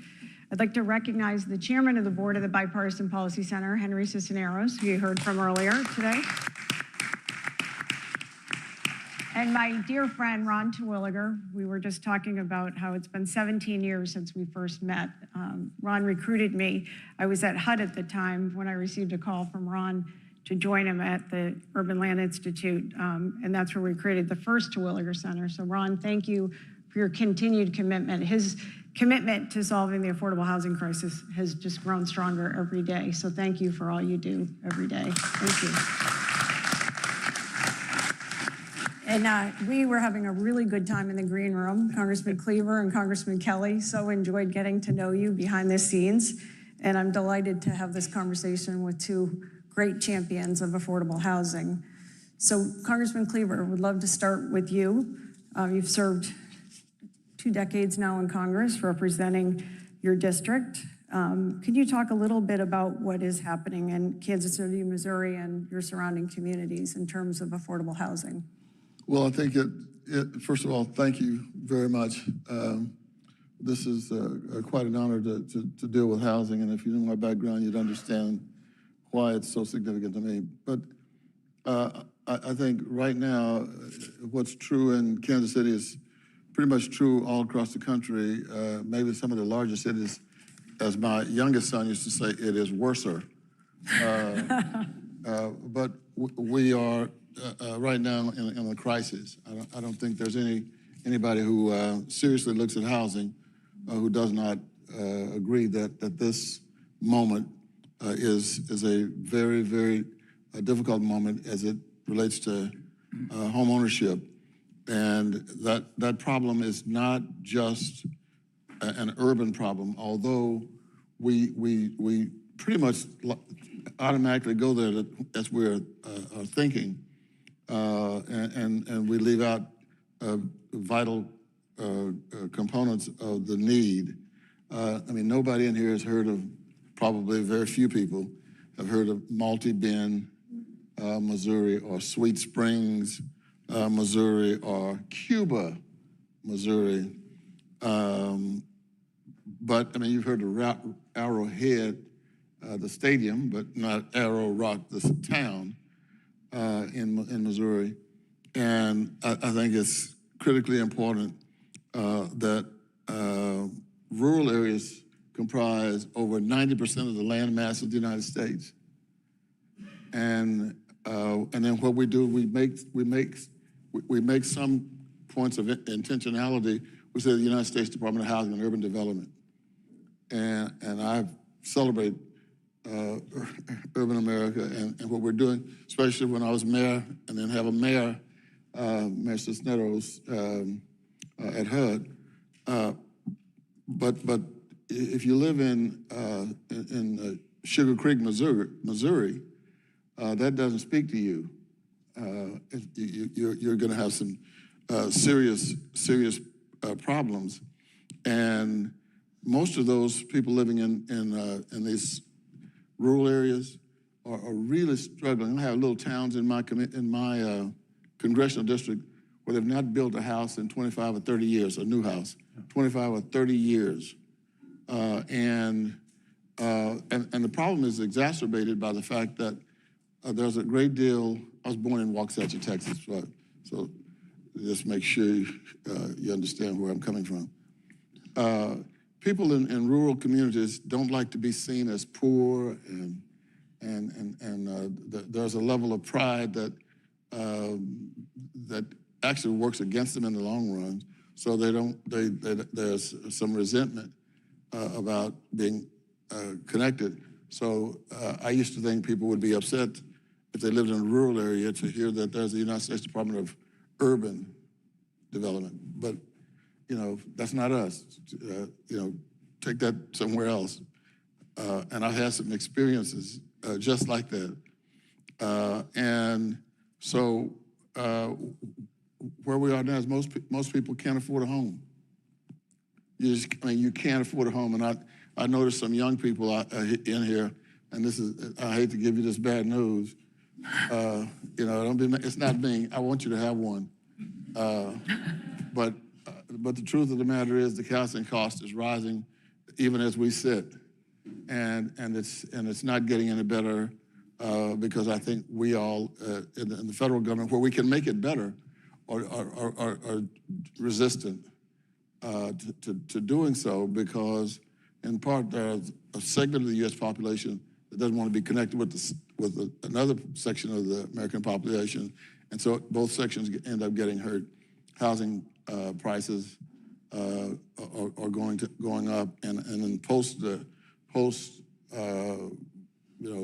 moments after the great pandemic, it's made it even worse because we still are having supply chain problems this far out. And my hope is that this is that maybe I'm here among the intelligentsia of housing, and so when my colleague and I finish, everybody's going to have a solution to this issue, and we can wrap this baby up. Thank you, Congressman Cleaver. Congressman Kelly, you represent a rural part of Pennsylvania as well. Can you talk about what's happening in the neighborhoods in your district? Yeah, well, of course, I think all of us, when it comes to having your own home, in the movie E.T., what is E.T. trying to do? He's trying to get home. And at the very end, he goes, home, home. And I think that one of the things lacking right now, whether you're in Erie, Pennsylvania, or down in Butler, Pennsylvania, or in Newcastle, or Elwood City, Meadville, no matter where you go, we have this huge population that wants to go home, but there's no home to go to. I think that there's a lot of ways, and I'm not a professional politician, I'm actually an automobile dealer, and I think there's a lot of comparisons you can draw, and what it comes down to is, do you have a product that's affordable for the person who's looking for something, whether it's transportation, private transportation, or their home. And I think that, as Congressman Cleaver goes through, the area that I represent, the average annual income is $54,000 for a family of four. For a family of four to go out home hunting right now to find a home, it's almost impossible to find something they can afford. And I think that I know in our business, when you have a product that doesn't move, you usually put an incentive on it. So we have a product that doesn't exist because it's too expensive, so you have to put an incentive on it. I think when you use a tax code for private money to flow into public problems and to help solve them, that is the key for government, right? It isn't the idea just keep raising taxes, raising taxes, raising taxes. How about raising opportunity, opportunity, opportunity, where we can use private dollars to improve places that nobody's gonna go into anymore because there's no return on that. So instead of using taxpayer money and putting in there and saying, well, yeah, but we didn't get really a very good return on that, say, how about if you incentivize private investors to take a look at what if you can use the tax code to actually build on something we need? And so I always thought that there's home sweet home, but more importantly, anything else, the destruction of the nuclear family in the last half of a century, to me, has been the greatest cost to America. When you cannot have a mom and a dad raising their children out of the same home, projecting the same values, looking at what America really is to people, then we failed hugely. And while we spend a lot of money, I don't see much of a return on that. I think what the congressman's talking about, what I'm talking about, use your retail ability to figure out what it is that you can do to make sure that people can have a home. There's nothing more important for a child growing up than to know that he or she has a home they can go into every night with their family. There's nothing more. And when we destroy the nuclear family, we destroy the whole core of this country. That is a tragedy that we have to look at right now and say, it's time to stop that. Time to stop that. I really appreciate what everybody has done in this business to do that. I mean, what are you looking here? You're looking for people who want to have a home. How do you get there? Well, you have to make it affordable. What we try to do is do exactly that, make it affordable so more people can have a home. I think the worst thing for any child is to grow up not knowing that he or she has a home. It's just a tragedy, and you can't overcome that with age. It only gets worse. Congressman, can you touch on the Neighborhood Homes Investment Act, how that will work? Yeah, well, sure. What we did is we said, look, there were neighborhoods, and quite frankly, in Erie, 16501 is the poorest zip code in America. And for me, when I go home and I look at that, I said, there's no excuse for 16501 to be the poorest zip code in America. There's no reason for that. So what do? Then you look at what is it that you can do to take an entity that needs to be taken care of and make it something that people look at and say, you know what, I'll invest in that. I will put money in that because there's a good return on it, not just for me, but for the people who live there. And again, I told you, I was in the automobile business. The biggest part of our business is not selling the new car, it's selling the trade-in. That used car is usually something that's more affordable for everybody to have personal transportation. What do? You improve it. You make it look as much like brand new as you can, and you guarantee it. So I'm talking about a retail answer to a problem that just makes sense. It's a business. It's a business. So let's make sure that we're incentivizing people to do something they wouldn't normally do. And for God's sake, let's not take taxpayer dollars where we get the poorest return on that investment, put it in the private sector. I guarantee you, they will get more out of the dollars they spend and make it more livable for the people in those neighborhoods. If you can improve a neighborhood, you can improve a town, a city, a state. That's what we need. People just have to have that feeling that they can go home. Thank you, Congressman. And Congressman Cleaver, can you talk about the Rural Housing Service Reform Act and how that will tackle barriers to affordable housing? Yes, let me preface that by agreeing. I think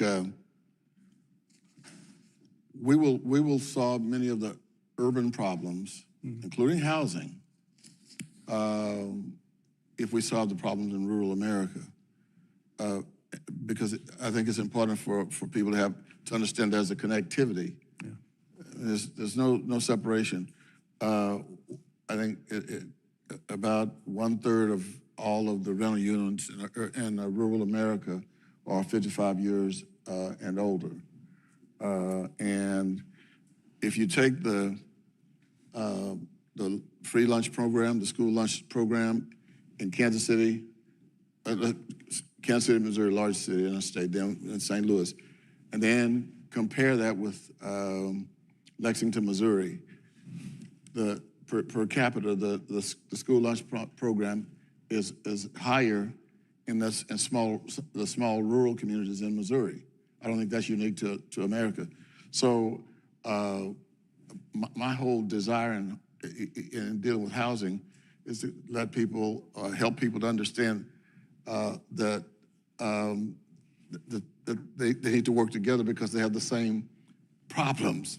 They're different, but at the same time, there are many components.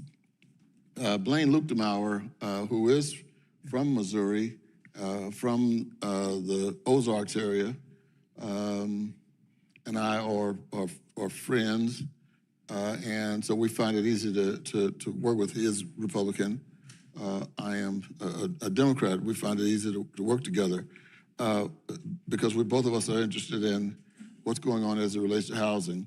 So we have introduced our Housing Service Reform Act together, and we are hoping that we can even get a vote before we adjourn in January.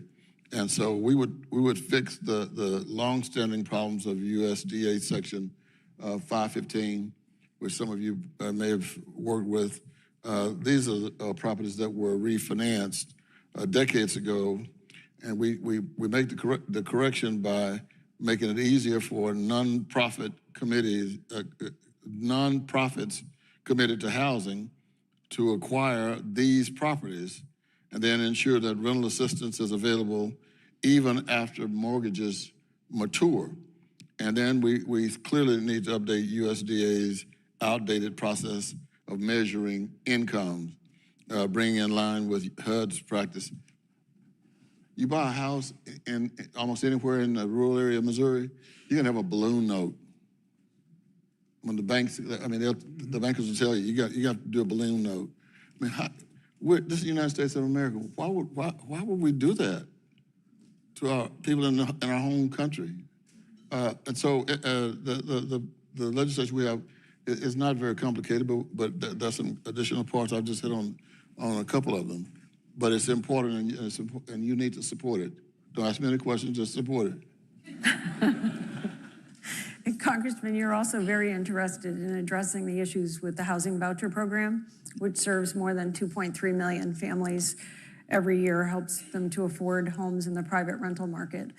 But there are obstacles. And can you talk about how your legislation is going to help address some of the issues, such as the inspection process, the length of time it takes to help landlords be more interested in renting? Yes, we've got to deal with municipalities, Mr. Secretary, because I think the way we are dealing with issues of housing is, in many ways, is controlled in City Hall.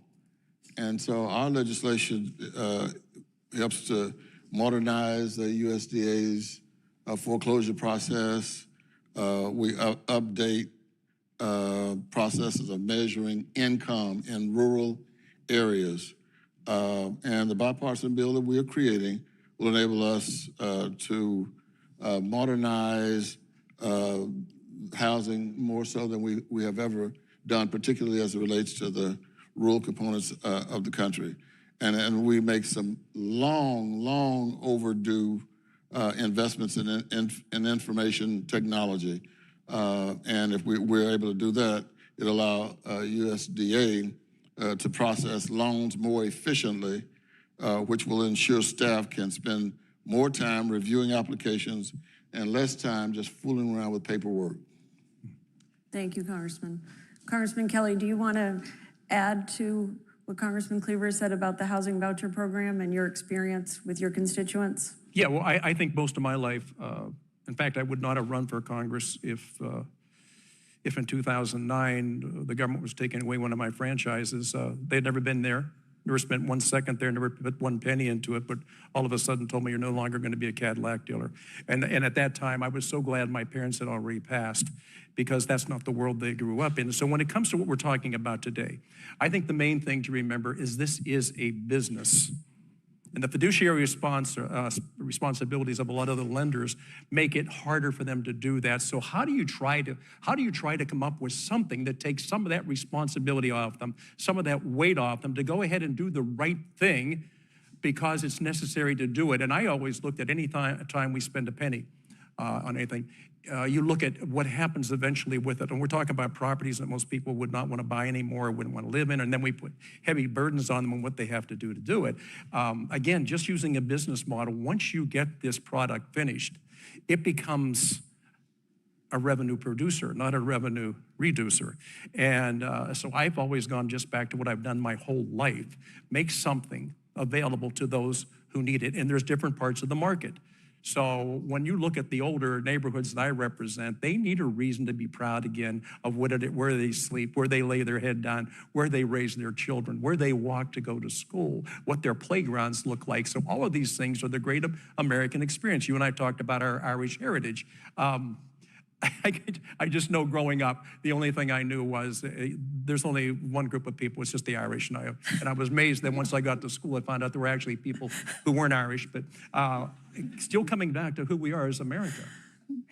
There's no other place in the world. Now, I had the honor of being in Normandy over the weekend. When you look at people who were 97, 98, 100 years old, 103 years old, and as they were being honored and being wheeled up onto a stage, what I thought was, this very moment, they're no longer 97 or 90. They're that 17-year-old, they're that 18-year-old that went on a trip to save the world. They were remembering that. You could see it in their eyes. So the question comes, what the heck does that have to do with housing? It comes down to, you have to have pride in what it is you own. You have to have pride in where it is you live. And if we can do these things, so Congressman, we can work together. These aren't Republican issues or Democrat issues. And I'm so fed up with hearing about, when I go back home, you never should have voted for that bill. And I said, you know what, you probably should have gone to school, and then you'd understand why we did that. But if the only information you get is at nighttime watching somebody who sells advertising for a living, constantly just degrading everything we do, you have a hard time winning. But if you can go back to what was important in your life, it was where you grew up, who you grew up with, and the home that you celebrated Christmas and Easter and all these wonderful things in our lives. So home is the way we can do it. And we can do it through policy. And that's the thing that just, I think you're the same. It is hard for me to understand how some people come up with this wrong-headed view of what it is we're trying to do. Mm-hmm. The United States is a great place. It's about opportunity. And it's about creating opportunity every time you can with everything that you can possibly come up with. And I think with all the things that you and I talk about and what we're trying to get past, it all comes down at the end of the day, what does it build? A stronger society, a stronger America, America that has a greater future, and people looking at it every day when they wake up as, gosh, I can't wait to get out there and go after the opportunity I have. I think in some ways, we've allowed ourselves to become too political and not enough about good policy. So I know he and I can work in this stuff, and Blaine Lukenmeyer and I go to breakfast every morning after Mass at St. Peter's, but look, I don't think we're trying to recreate the wheel. I think we're just looking at what makes sense. And so all the things that we talk about are about investment, private investment, that there's a great return on. All these properties, by the way, end up they're taxable events, right? So I think that sometimes you got to make sure that whatever you're doing is building. I'm so sick of watching us tear everything down at every possible chance we have. That's not what this country's about. That trip to Normandy, to me, to look at those men on that stage who volunteered when they were 17, 18 years old to go off and fight a war against the most professional opponent in the world at that time and do what they did. So it just makes you so proud to be an American. It really does. And it gives us the responsibility of you cannot walk away from what they did for you. Make sure that it's truly a relay race. They've handed the baton off to us. The idea is not to quit now because you don't like the color of your shirt. The idea is to run until you get across that finish line. And I know it's difficult. If I can, I mean, it's difficult to maybe listen to Representative Kelly and think, well, how does it fit into housing? It do. Look, you know, we need to have a symbiotic relationship, you know, with various pieces of geography and races of people or whatever, because if we want to afford Americans the opportunity to live in a decent home, which I think everybody should do. I didn't live in one until I was 6. I didn't live. I mean, this was sophisticated homelessness that I lived in, and so I understand it experientially, and I really, really think that there are a number of other social ills, socio-theological issues that if we can confront, it makes housing opportunities much greater for all Americans. And so I know it's probably, here I am, I represent Kansas City, Missouri, the home of the Chiefs. I know that didn't have anything to do with it. But so, you know, but he's talking about rural. And I am talking about rural. And I was the mayor of Kansas City, Missouri. But I know that solving problems and pulling all Americans in to solve the problems because we are all one is how we're going to have to rebuild this country. And we were talking earlier, I mean, why in the world would I run down those steps that you see on the news every night and talk about how horrible America is and everything is wrong? I mean, why would I do that? I mean, there is nothing that says that makes sense or that's going to help the nation. It does not. And if you're cheering for the people who run down and say America is horrible and dogs and cats in America are worse than dogs and cats, you know, in South America, I mean, all you're doing is tearing down your home. Amen. And the chances that you're going to live on another planet, I hate to tell you, is just remote. I agree with you on that. I've got to tell you, I think it's reached the point of insanity, but you realize that, unfortunately, too many people put all their faith in fundraising on being critical of their team. I tell you, I was a lineman. Just tell me the play, tell me the snap count, and I'll go out and do it. I don't need to be the star, but I need to make the block that needs to be made.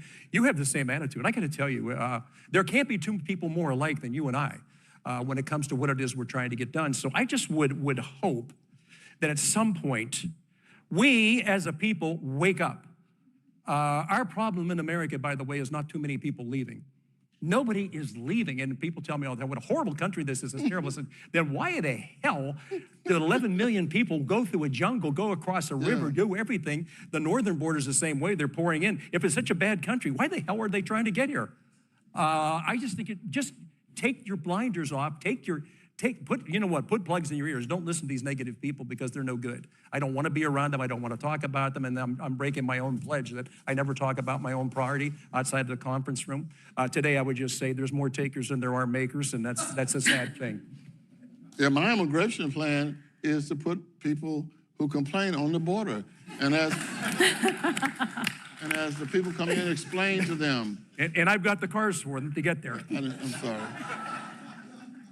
We're just down to a few seconds left, but I do want to ask you, Congressman Cleaver, are you hopeful that you'll get legislation across the finish line in the 118th Congress? We have a chance. I think Congressman Luchtermeyer and I have a very, very good chance of getting our legislation through because we have co-sponsors on the Senate side. So, and I think as you've heard us say, housing is bipartisan. And so I really think that we have a chance to do something that will change the whole housing landscape. Thank you very much. Please join me in thanking our two champions. Thank you so much. It's been good.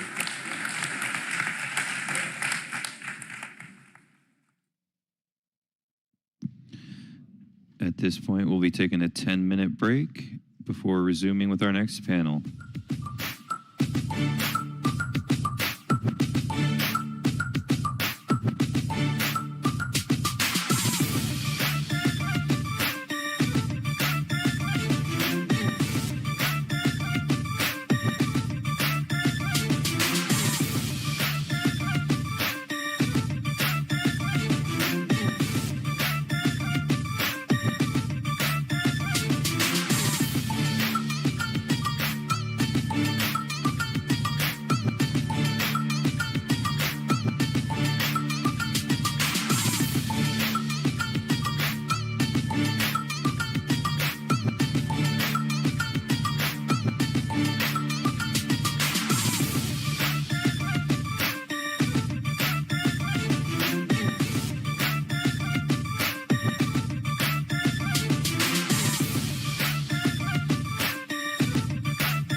If everyone could begin finding their way back to their seats, our program will resume in about 2.5 minutes.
If everyone could please find their seats, our program will resume in 1 minute.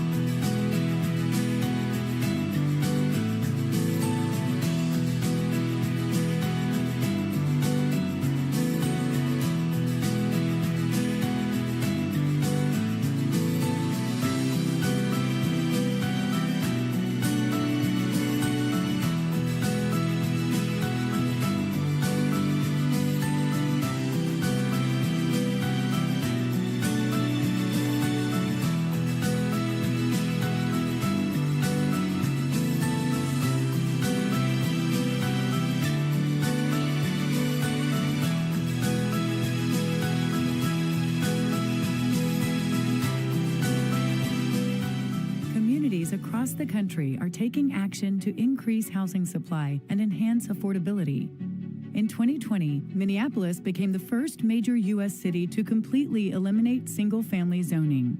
It also prioritized new developments near transit stops, removed on-street parking requirements, and made critical investments in new affordable rental homes, actions that tripled the housing capacity of some neighborhoods.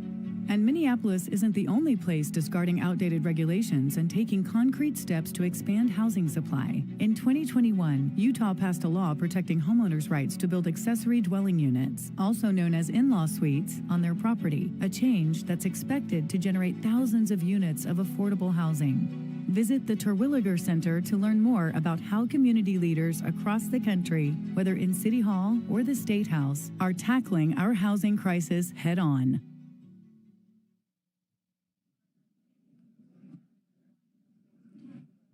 Good afternoon, everyone. I'm Katie O'Donnell. I'm a financial services reporter at Politico, where I cover housing. I'm excited to get into this next panel where we're going to talk about manufactured housing, modular housing, how these sort of different factory-built housing options are increasing the supply of housing. So first, we have Leslie Gooch. She is the CEO of the Manufactured Housing Institute, a national trade organization representing over 1,000 member companies from all segments of the factory-built housing industry. We have Ken Semler. He is the president and CEO of Impressive Modular, where he oversees the use of modern modular construction to deliver custom homes and other buildings. And then we have Mike Tweeden. He's the vice president of sales and business development at Champion Homes, a home building company that specializes in HUD code, manufactured housing, and other factory-built buildings. So towards the end of the discussion, I should mention now, we will be taking audience questions, so you can find them in the QR code in the back of your booklet, and if you're online, there should be a link. All right, to kick things off, Leslie, let's talk about the supply crisis. We all know this is a huge issue.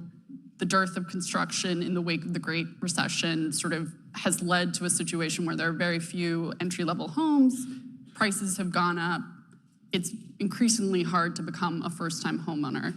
How is manufactured housing sort of a better option for people who are looking to own a home? Well, thank you so much for having us here today. I want to thank the Bipartisan Policy Center and the executive, Dennis Shea, for including us in this panel. I am so excited to talk to everyone today about manufactured housing because we're the only form of housing that is regulated by a federal building code, which we call the HUD code. And what's really exciting about that is through our partnership with HUD, we're actually able to produce homes in a factory to scale. It's a scalable solution around the country, and they have that federal seal of approval, which means they're quality construction, they're resilient, and they're sustainable. So as we're looking for housing solutions to address the shortage that we actually have a solution right before us today, and that's manufactured housing.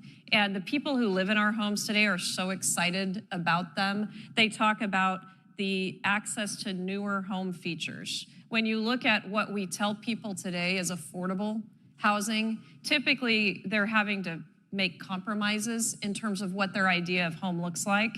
We are quality home ownership without compromise. I hope some of the people here today saw our houses on the National Mall. They're beautiful designs, the features that today's families want.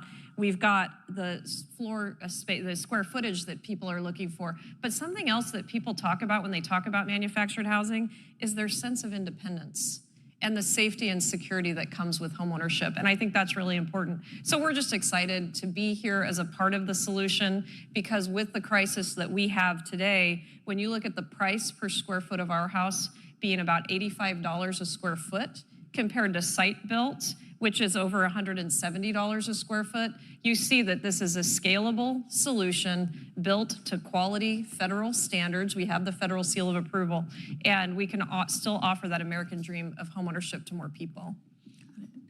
Mike, one of the things that I feel like happens when we talk about factory-built housing is that people sort of lump manufactured housing and modular housing in together, and Champion Homes, you do both. If you could sort of walk us through the differences between them.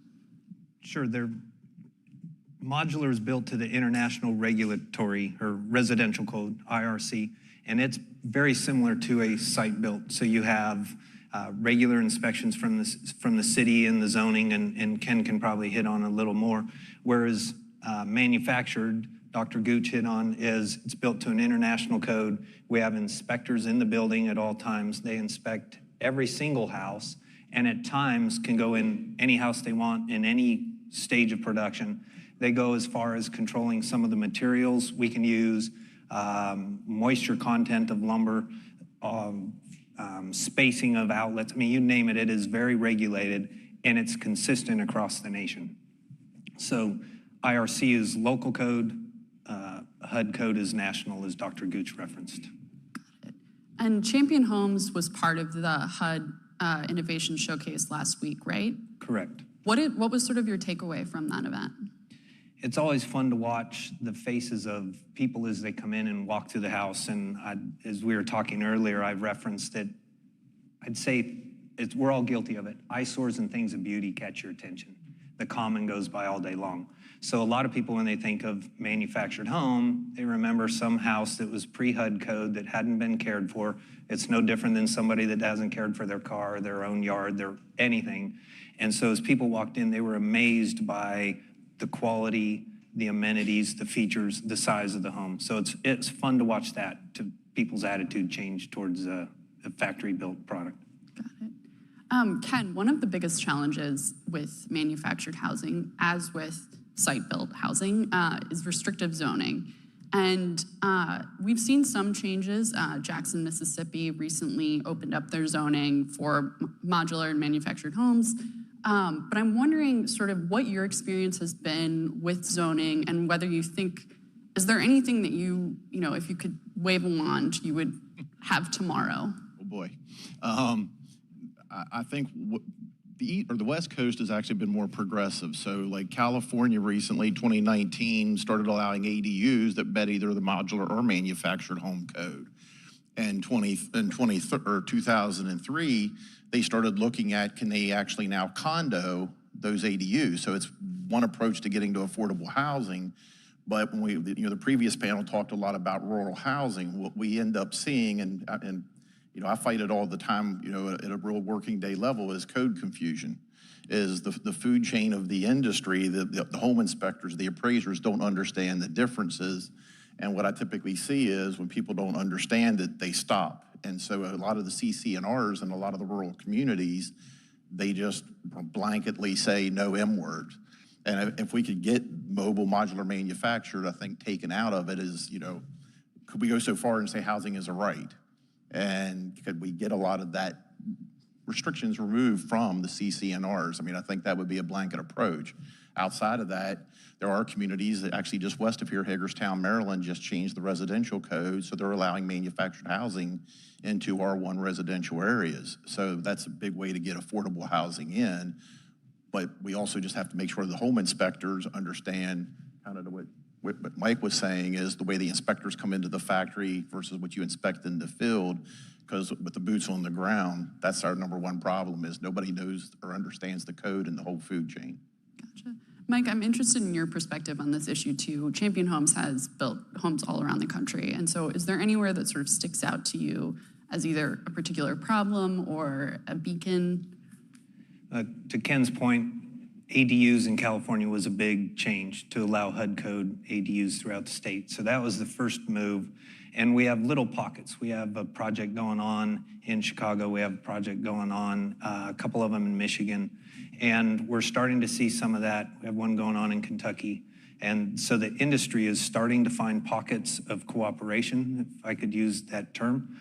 But we continue to run up against either municipalities that don't allow it, or we even have a state out in Oregon that really does allow it, but it hasn't been conveyed out to all the different cities throughout the state that it's allowed. And what would really help is the ability to have, don't just blanket out, no manufactured, no modular.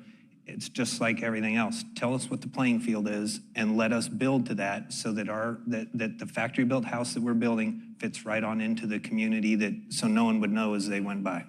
Got it. Leslie, you mentioned in your earlier remarks that this is an affordable way for people to sort of get on that first rung of home ownership. And I'm curious kind of how you would sort of walk people through financing for manufactured housing. Yes, so just as there are a range of applications for our homes and a range of sizes, we've had the houses on the National Mall 4 times.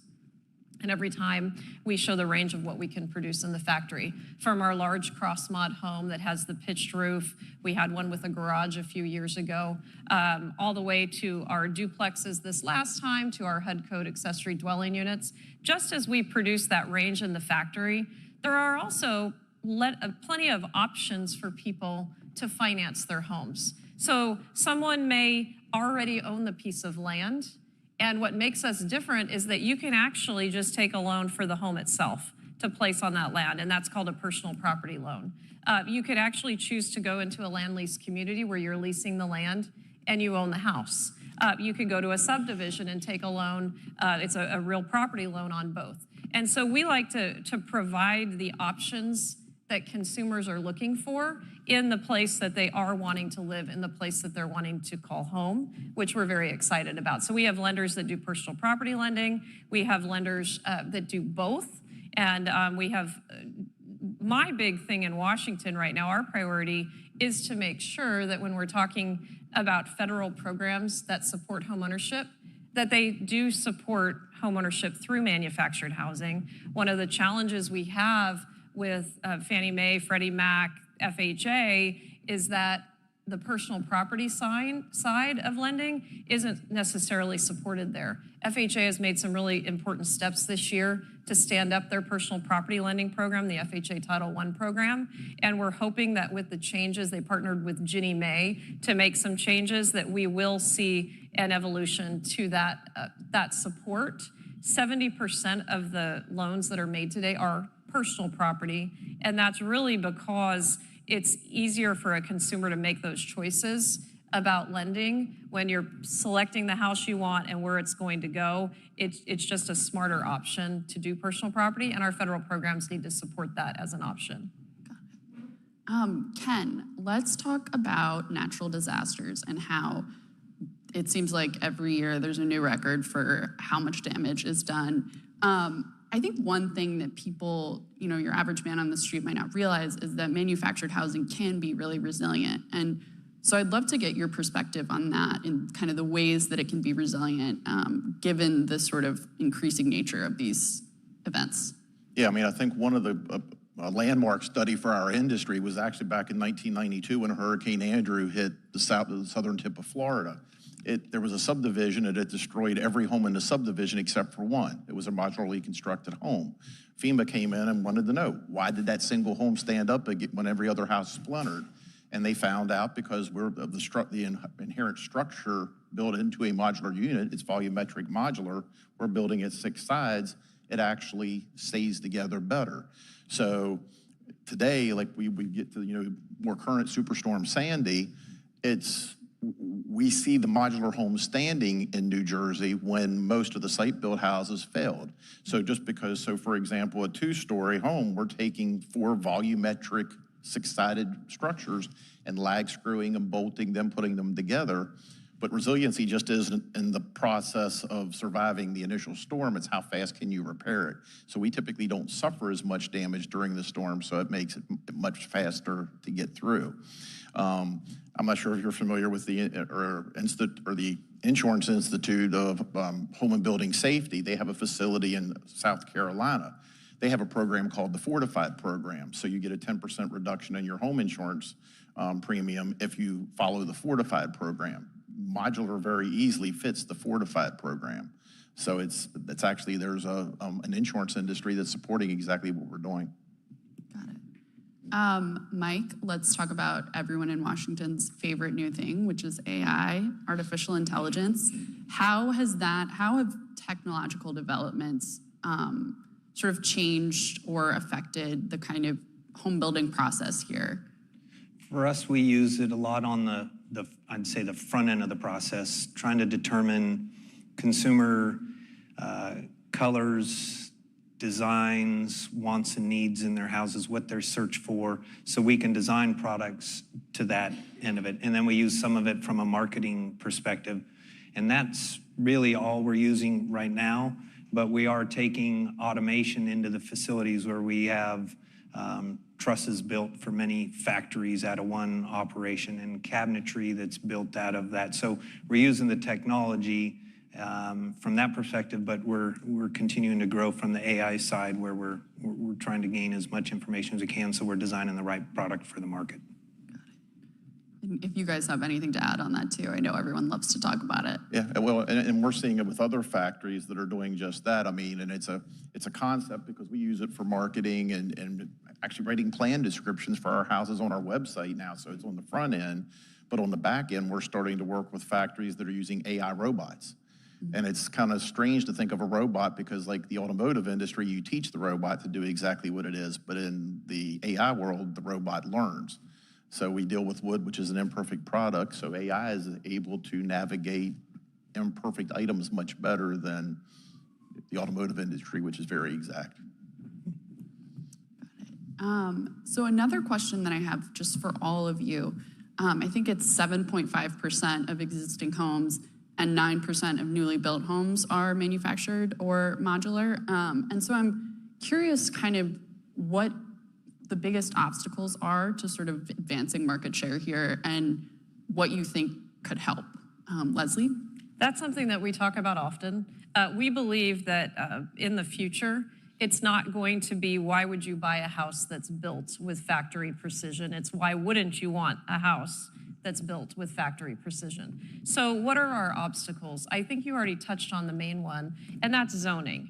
I always like to say, we don't want to change policies that force the localities to accept a home that they don't want. We want to produce houses that they say, yes, we want that. How do we bring more of that into our homes? Mike and I actually made a presentation before the county economic development officials.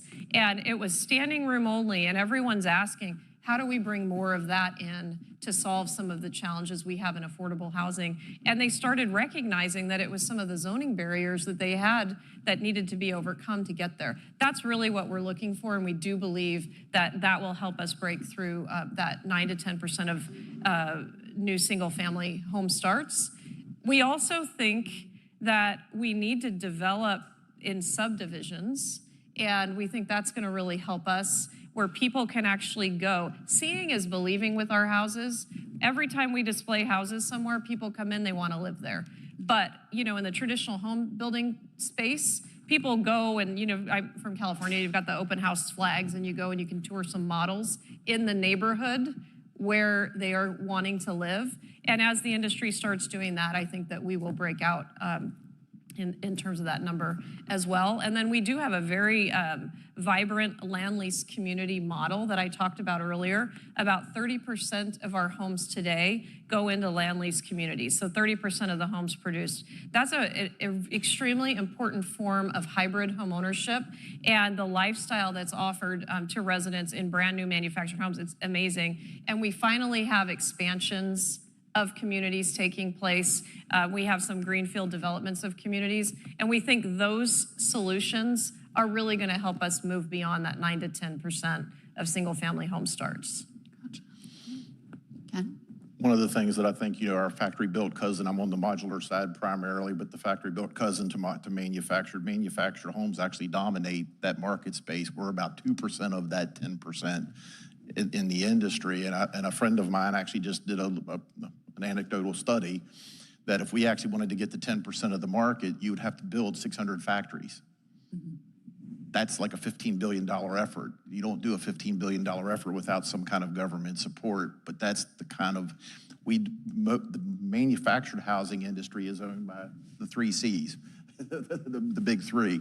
The modular industry is populated by a series of factories that are owned by single individual families, individual business owners, and to try to get traction to gain that, just to get to a 10% market share, there's got to be a way to get there when we don't have it today. We actually have 36 corporations today, just so you know. The other thing I'd say that's perception. It goes back to that comment. We go to several events, and just like Innovative Housing Showcase last week, people walk in and they're amazed at what they see. And the first question, we've been to events with mayors, city council, zoning, and the first thing is how do we get this into our city to help solve our problem? And response is always zoning. And they, as soon as they see it, the mind changes, but it's having to get in front of them. So it's perception and zoning. You know, MHI, we did some consumer research a few years ago, and we did focus groups, and we had pictures. And we said, okay, would you want to live in this house? And we broke it down into the immigrant population, the millennials, the younger home buyers, and then the step-down baby boomers. The immigrant population and the millennials were really excited about our housing when they saw the pictures. Look at the square footage, look at the number of, absolutely yes.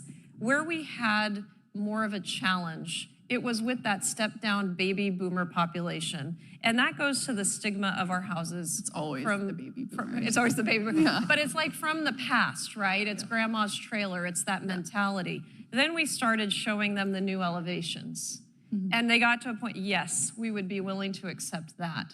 So when I think of these zoning officials, I'm thinking of that. They have in their mind what they think we are from the past, but what they have to recognize is that their constituents are looking for quality housing without compromise, which is what we offer. And that's when they see these new elevations, they're really excited, and they're like, yes, we will overcome our zoning to do that. On the zoning issue, though, I mean, this is something that I think housing officials in DC struggle with all the time, which is the question of how much of a federal role there is here. It does seem like this is mostly on states and localities, and there's only so much you can do to get them to change their zoning. What federal role do you guys see here? Can I go first? Sorry, I get really excited about this. Yes, you may. Thank you, thank you. So we're the only federal building code. We're actually celebrating our 50th anniversary of the partnership with HUD. The law passed on August 22nd, 1974. And that's where manufactured housing was born. Anything before that's a mobile home. We're talking about manufactured housing. In 1976, that's when the building codes started. In that federal law, it said that HUD has the responsibility to facilitate the availability of manufactured housing for all Americans. There's actually a preemption within that law because it's a federal building code where a house can be built in one state and transported across state lines. So there is a federal role here that's extremely clear, we think, in the law. It actually says in the law that preemption should be broadly and liberally construed. So we know that at the federal level that we have a federal building code. We also know that there's lots of incentives that HUD and others at the federal level can provide to help overcome zoning hurdles. There was legislation passed a few years ago that said for a locality that receives community development, block grant, home funds, and other funds in their consolidated plans to HUD, that they must consider manufactured housing. They don't have to do it, but they have to consider manufactured housing. And we think that's very important to actually get people thinking about us. Now, I think HUD could do more to emphasize that and make sure that those consolidated plans do contain those elements. But there is definitely a way that we can respect state and local control, but at the federal level, encourage and facilitate the availability of manufactured housing. Yeah, I mean, it's what we end up, one of our biggest impediments is, again, selling to the rural area. Like the previous speaker said, 90% of all housing is rural. But that one attorney in that town worked with every developer, and he cut and pasted the CC&Rs to every subdivision, and it's out there. And so how do you break that down?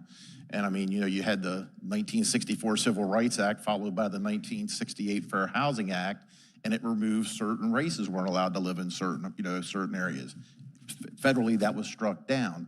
Again, if we go back to say housing is a fundamental right, do we modify a federal act to basically break down those impediments in the CC&Rs? I mean, let the market take the homes that the market wants.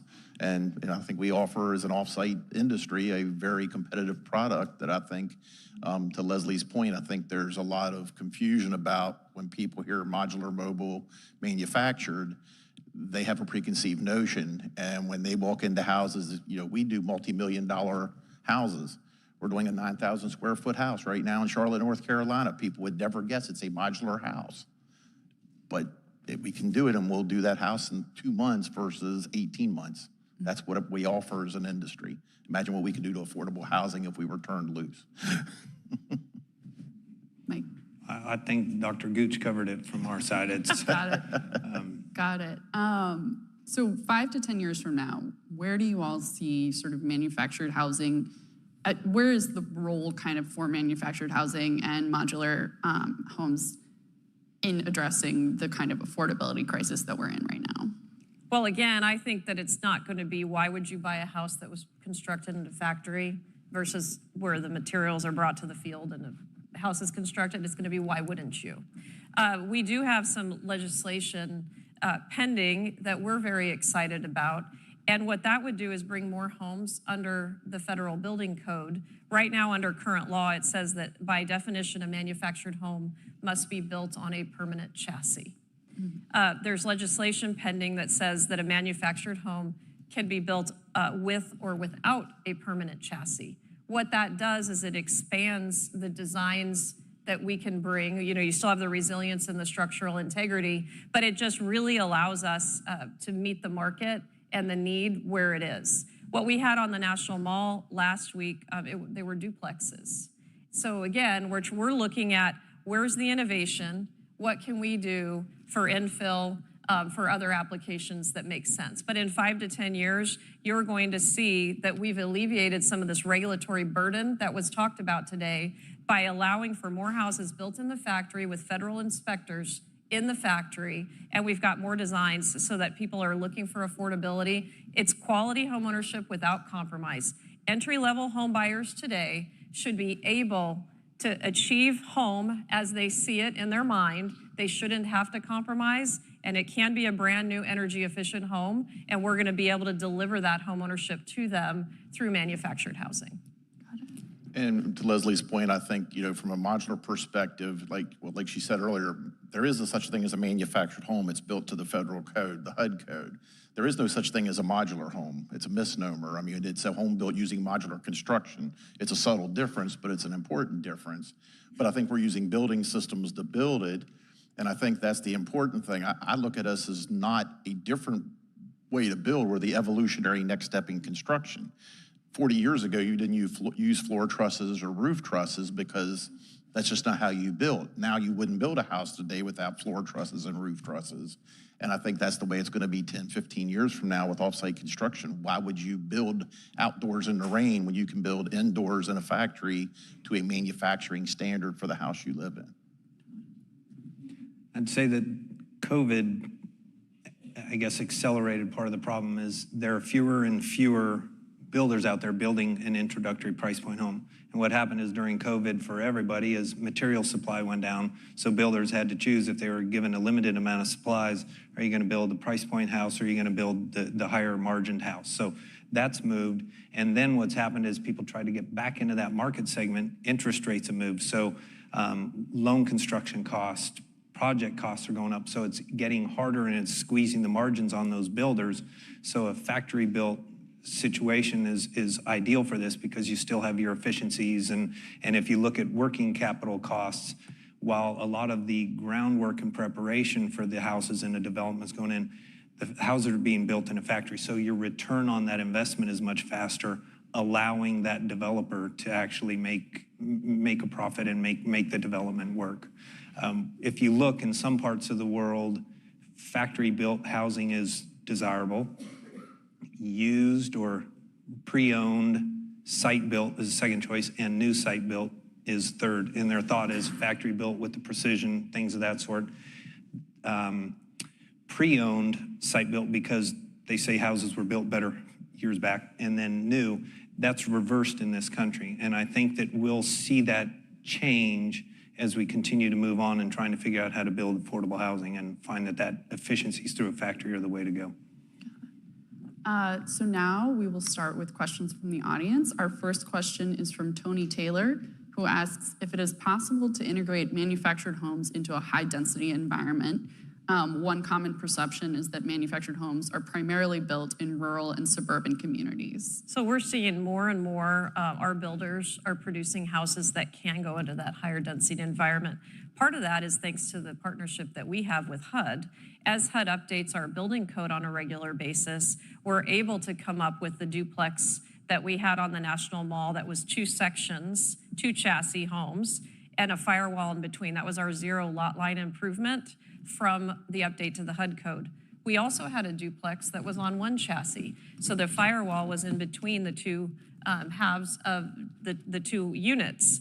That is actually a HUD code update that is forthcoming. So that home that we displayed, it's a HUD home because they gave us what's called an alternative construction letter for that 1 house. But in the coming weeks, we expect that update again. So as HUD continues to partner with our industry, we're able to do more. I mentioned the removal of the chassis. That's going to allow us to do more multi-story homes as well, because you wouldn't want to have, we do some 2-story now, but that chassis, because it's not removable, it's up high, and so that really changes the design of what you can do in a 2-story. So the answer is yes, we are going into higher density areas. We did infill housing in New Orleans. We're looking at other infill opportunities. I know on a prior panel, someone said, well, the cost isn't that different. Well, I don't think that was referring to HUD code manufactured homes, because like I said, we have those efficiencies in the process with the inspectors in the factory. So we do see a major cost difference. But then like Mike said, there's also that time. We can build faster and we can bring more to market. So we're looking forward to partnering on all of these areas, including on the higher density areas where there are vacant lots that need to be filled. Jackson, Mississippi, you mentioned, is a perfect example of something that we're able to do in a higher density area. Do you guys have any? Yeah, you mentioned about being pushed out of the municipality area and out into the country. Some of it is we're forced out, so we're out further, but also you see builders that can't make a profit doing it further away out into a market, the drive time back and forth and everything else. So that gets more expensive, whereas a factory-built house comes in roughly 80% complete. So your time for your crews traveling back and forth to build further out, the economies of scale come into play. The other side is, could we do more in the city? Yeah, with the zoning change, we do have, I won't point them out, but we do have a manufacturer here in the audience today that I believe recently set a couple houses inside the city of Atlanta. And so that's the first step. And there's an incredible number of land bank lots that cities own around the country, and they're actually cash burdens to the city. And if they'll change the zoning, tell the manufacturers what the playing field and the rules are, we can convert those into revenue generating properties, whether property tax, sales tax being spent throughout the community. And we're in and out much faster, so the impact to the surrounding environment is greatly reduced because of the timeline of in and out. So we'd like to get in closer, but that's kind of what's pushed us out. Got it. Do you have anything to add, Ken? All right. The experts here, they got it. Our next question is, the panel mentioned the importance of zoning reform to allow modular and manufactured housing. On the modular side, how can states and localities support consistency in approvals and in-factory inspections through things like building codes and standards?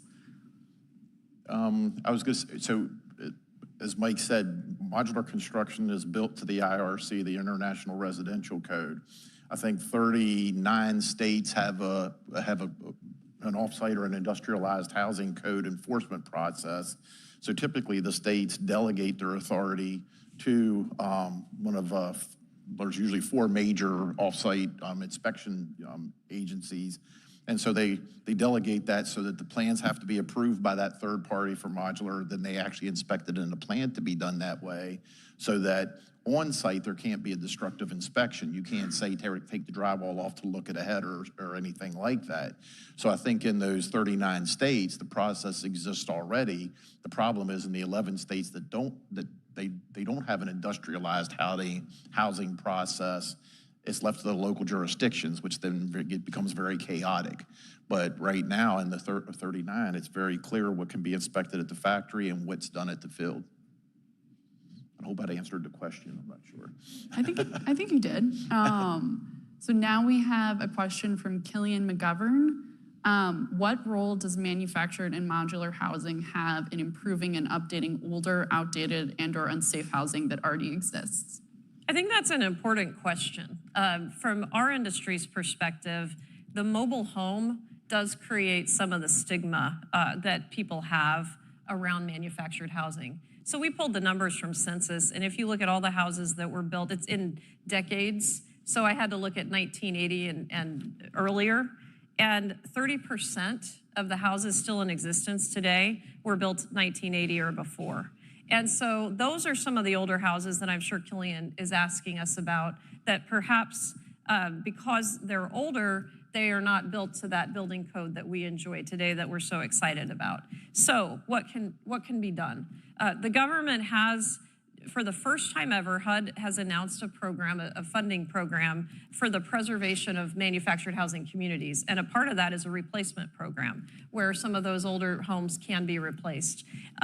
You know, anytime we're talking about an older housing stock, we're talking about challenges. So as an industry, we're supportive of those kinds of efforts to make sure that people are living in the safe, decent, and affordable homes that we are so excited about. The other thing that is concerning when you talk about that is how our houses are anchored. We know that what is great about our houses is they're built in the factory. It's also important that they meet the federal standard for installation. Some of those older houses might not, and that's where we get the questions about how do they withstand the storm?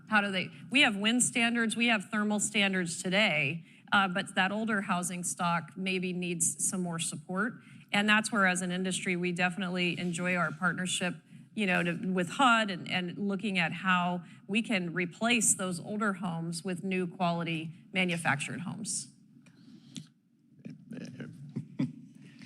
Yeah, you got it. Good by you guys.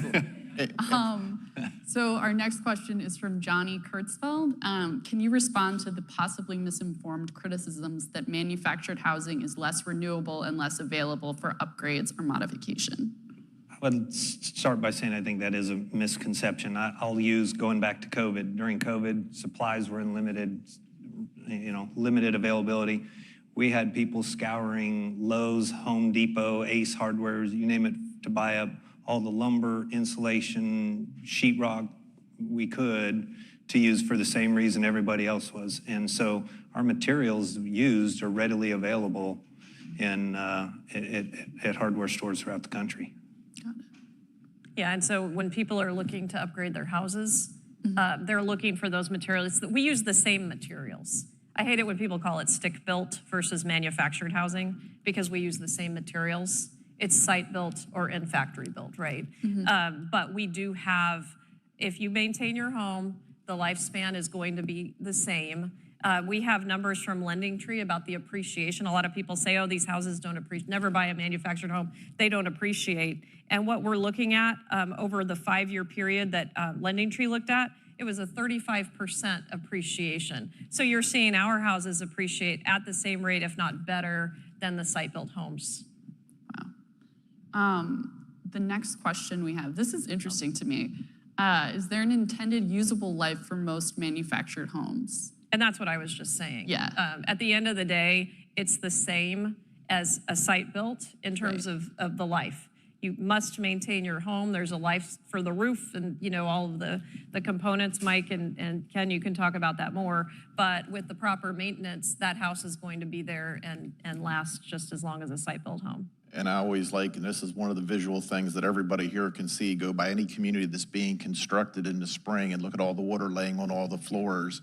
And imagine nobody stopped to make sure that was dried out. They just built over it. I've been in communities where the puddles stayed there for 3 months and never got dried or swept, and not a drop of water hits a floor in a modular manufactured home built indoors. It's always sunny and 75 in the factory is what I tell people. I love it. I love it. Well, on that note, I think that's all the time we have. But thank you all so much for watching this panel, and we'll now take a short break. Thank you. Yeah, thank you. I think it went well.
If everyone could please begin making your way back to your seats, our program will resume in a couple of minutes. Thank you.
If everyone could please find their seats, our program will begin in 1 minute.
Affordable housing has never been more out of reach.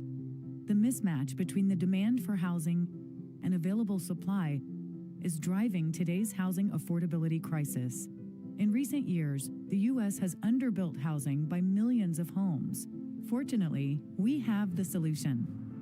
The American Housing Act would strengthen the low-income housing tax credit program, encouraging greater private investment in affordable rental housing.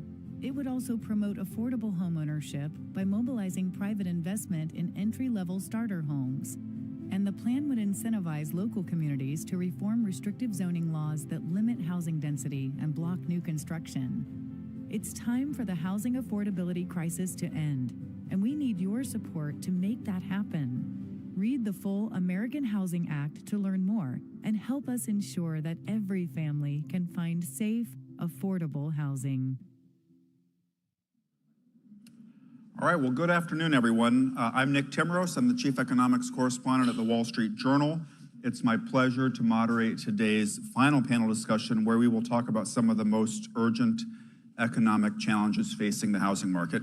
We're going to focus on deciphering recent economic and housing market trends and what lies ahead. Despite some promising indicators, the housing market is still dealing with a significant structural deficit of homes. And this, of course, has been compounded by high mortgage rates and rising insurance costs that we heard about in the discussion earlier today. Now, I'm delighted to be joined by an outstanding panel of economic economists and policy experts who will bring a wealth of knowledge to our discussion. Our first panelist, Selma Hepp, is the chief economist at CoreLogic. Selma leads CoreLogic's economics team, which is responsible for analyzing, interpreting, and forecasting housing and economic trends in real estate, mortgage, and insurance. Next, we welcome Doug Holtaken, founder and president of the American Action Forum.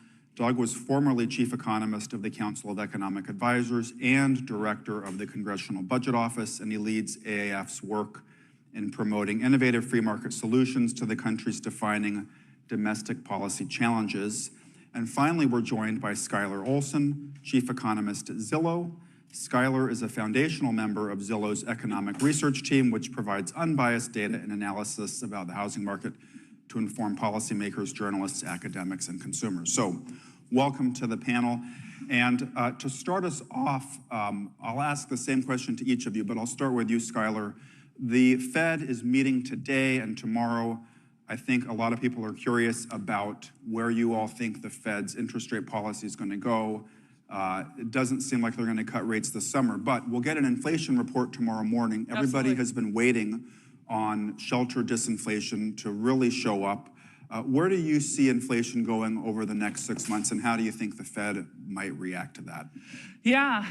I mean, I think the Fed obviously has a hard challenge in front of them because we've got, the new data that is released and constantly seems to kind of throw us for a bit of a kilter. As a housing economist, and you mentioned the shelter kind of inflation component of it, I focus there, right? What can Zillow help inform on? And constantly seems to kind of throw us for a bit of a kilter.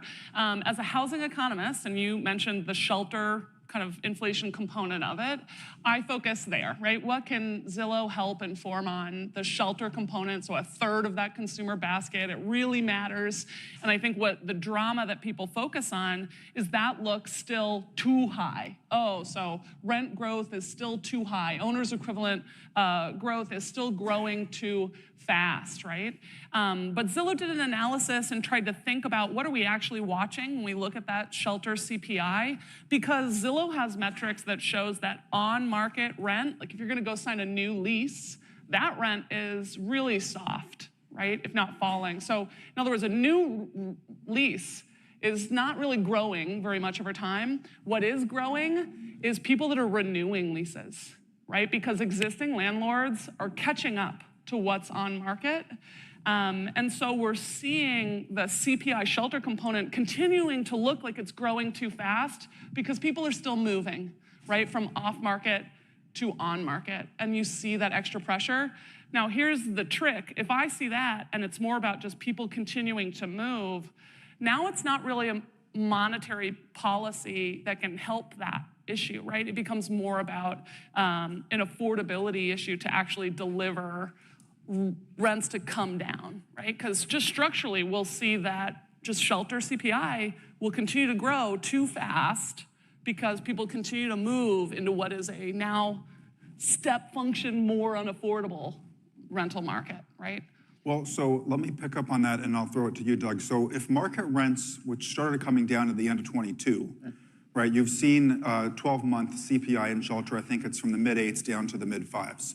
But we see market rents, both Zillow and CoreLogic, closer to 2 or 3%. Yeah. Why not? I mean, so if housing inflation is reflecting economic demand from 2 years ago, should we just throw it out? I mean, there was an op-ed in the Washington Post a couple of days ago that said, take out OER and inflation's back to 2%. There's a longer answer in my morning email, which I encourage you to read after you donate to the American Action Forum. It's a nice plug there. Yeah, thank you. No, you don't throw things out. You don't throw out unpleasant numbers to get the inflation index of your choice so that you can hit the target that you're aiming for. So I really disagree with that.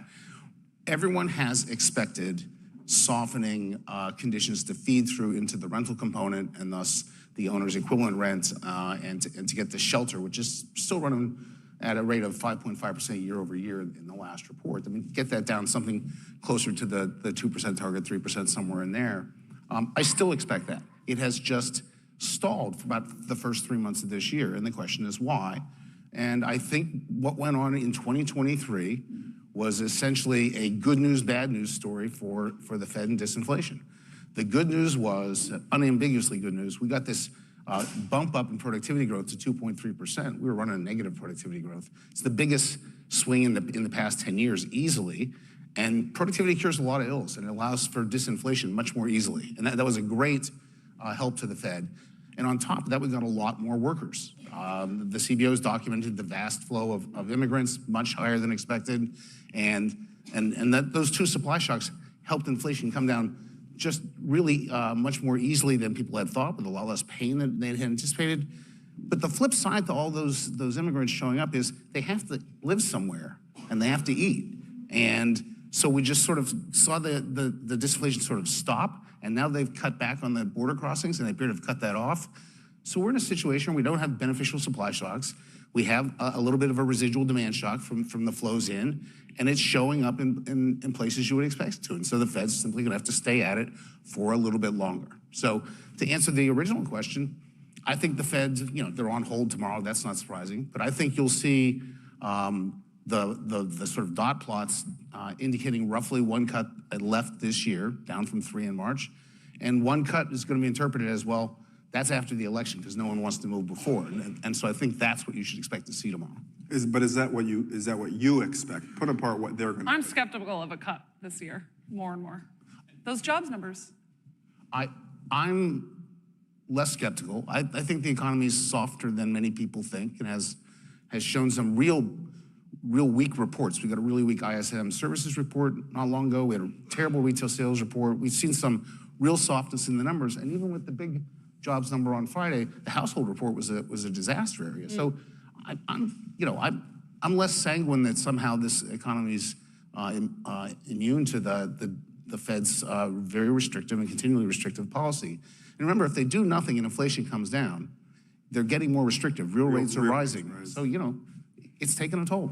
So, Selma, I want to ask you, the CoreLogic series, the CoreLogic repeat rent index, bottomed earlier this year. I think it ticked up a little bit, and I don't want to overreact to 1 month, but I wonder, because there had been this hope. If you look at some of the new lease rent indexes, they're down to 0. There was one last year that was maybe suggesting we were in deflation.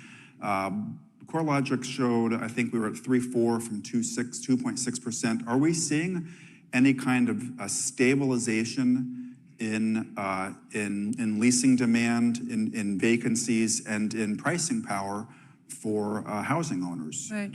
Well, remember, it's going to depend on what type of housing it is. And what we track in single-family rent index is exactly that. It's single-family rents that are being captured through MLS data. So it's a segment of a market. But what we are seeing is firming of those rents higher again. And that is what worries me, because this indicator is most directly correlates with OER. And so I am worried that actually it's not only been 1 month, but in the next week's release, you'll see 3 months consecutive acceleration of that rent growth. And even for this last month, the monthly gain was stronger than we historically would see, at least prior to the pandemic. So I am worried that, and again, it depends on the market. You have Austin, you have Miami, maybe Phoenix. I think this time around is slowing or even declining, but you have a vast majority of markets that are seeing increases in rent. So it depends on supply. Always, or at least at this time for the market, and it depends on demand and where we are. And it also depends sort of what we saw during the pandemic and how it relates in terms of overall increases in rent growth up to now. So we saw some markets that saw significant surge in rents. Miami and Austin are 2 of those. And so now there is some softening. In contrast, the markets that are firming up are markets in Northeast and the West, where rent was softer during the pandemic. So it's almost a bit of a catching up going on. It's a little bit of a surprise, though, to hear. I mean, I know the single-family market has completely different supply dynamics from the multifamily market, but at a certain point, you might think the two compete against each other. Why is it that we're seeing this either reacceleration or at least stability nationally? Is it more just the supply is tight, or is it demand actually picking up? Well, I think it's both. I think supply is tight. I think demand is picking up because people cannot otherwise afford to buy. Affordability, you know, we can all agree on that. It's at all-time low or very long-term low. So people are turning to rentals. And Skylar, what are your dashboards showing right now when it comes to pricing power for owners of rental homes, either single or multifamily? Yeah, we have pretty similar rental dynamics on the single family side in that we are seeing that acceleration, though I don't know if you saw in the more recent month, it started to go a bit softer again, which might point to kind of more of the demand side weakening kind of things. But before this most recent number, you know, the May data that we were looking at, single family rent was, yes, more almost, I wouldn't say accelerating, it wasn't that extreme, but certainly having a hard time slowing down.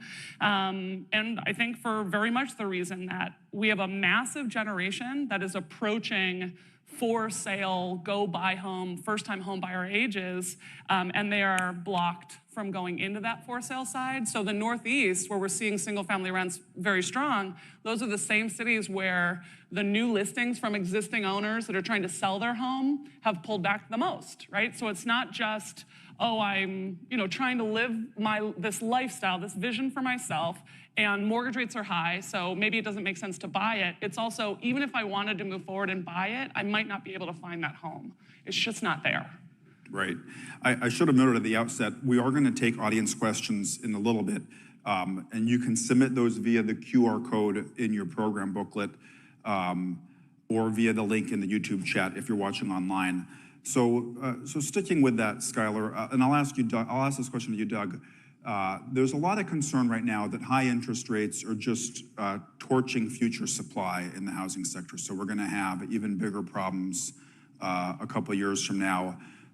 My sense is that the Fed recognizes this, but feels like getting control of inflation is a first-order challenge compared to sort of the micro or the structural issues that their policies could be causing. So if you're concerned about these future supply destruction, are there policies now, I guess fiscal or structural policies, that could be advanced regardless of what happens? I mean, maybe we stay with 6% mortgage rates for the next couple of years. Maybe we come back down, who knows? But without having to get into that, what do you do if you're a policymaker here that's worried about that? It's a really good question. Go ahead. Yeah. Yeah, I mean, I think a lot, and I got my start as an environmental economist, so it's even easier for me to go this way, right? But anything that will increase density and then add more units or encourage supply, the recent moves to just make LIHTC, much stronger to get more out there. I also think how old U.S. housing is. When we were talking about the low existing, owners, right, that aren't really, they're locked in, they're not listing their homes as often, but generally owners, they're more likely to be of an older generation. They will return those homes to the housing market, but those homes are very old. And so, any those kind of focus, I did like, the more of the community, investment aspects of it, those infrastructure to kind of return the naturally affordable units to a safer space, density, more supply. Also, go ahead, Doug. So starting with the Fed, I mean, the Fed targets the aggregate macroeconomy, and it's not going to choose policies based on sectors, and so I think that's appropriate. Having said that, the Fed was instrumental in a lot of the short-run dynamics because for reasons that they haven't ever really been super explicit about. Someone should ask them. Do you know anyone who could ask them? Why they chose the mix of $60 billion in treasuries and $30 billion in MBS. And then they flipped and they started pulling $35 billion out. That $65 billion swing in the availability of mortgage capital is a substantial part of mortgage finance in the United States. It's a quarter to a fifth of the annual flow. These are the bond purchases in 21, 20 and 21, and then expansion of the balance sheet and the rundown. Yeah. And so that's injected a huge short-run dynamic into the mortgage finance market, which spilled over into the actual physical construction markets. And that needs to be better understood and to play out because that's been a significant part of what's gone on.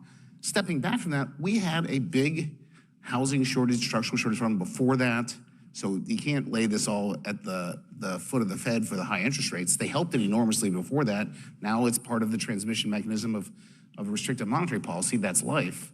But it's the other things. Now, I'm skeptical of fiscal policies on this front because all they'll do is provide demand subsidies to various owners and renters and exacerbate the problem. What about the block grant incentives? So you have to get to supply incentives. Those are the ones that I think have a chance. I'll just echo the previous panel discussion, which I thought was really good, because if you look at the sort of the housing construction business, it sort of looks like Baumol's disease. We've had no real productivity growth in 100 years. And so you gotta find a way to enhance the productivity growth. You can inject something into this sector to make supply easier to generate and to stop the structural problems. So that's all the regulatory barriers and the zoning barriers, and then anything you can do fiscally the manufacturing stuff. I mean, anything you can do fiscally to incentivize localities to do that, then you're on her song sheet. Selma, I'll ask you, I mean, yes, I take Doug's point. There hasn't been a lot of innovation, productivity gains in the housing sector. Are there technologies, is there anything on the horizon that might stand a chance of changing that? In terms of technologies? Well, so first of all, I would echo that supply is the first and foremost way of getting us in terms of affordability. I think the rates going from 6% to 5% are not going to change dramatically the calculation, the homeownership calculation for a lot of people. What will change is if housing becomes increasingly more affordable. But who has the money? If we are trying not to, Federal Reserve has their own set of problems, federal government has their own set of problems. Homeowners right now have a lot of equity, right? They're at highest levels of equity that they've ever had, and an average homeowner has over $300,000 in equity. Why not give them tools to provide additional housing in terms of smaller ADUs, guest houses, and that can provide a lot of rental housing that's not currently available, and it's not that high density necessarily that's super expensive, and it gets a lot of NIMBYism and takes a long time to build. Nothing against it, I'm just saying something in the short term. And so California has been doing something in that way, and I think that's it seems to me like a most quickest way to address a shortage in some of these areas with highest levels of housing affordability challenges and shortages. You mentioned, I'll come back to you in a sec, Skylar. You mentioned interest rates coming down from 6 to 5% might not do that much for affordability.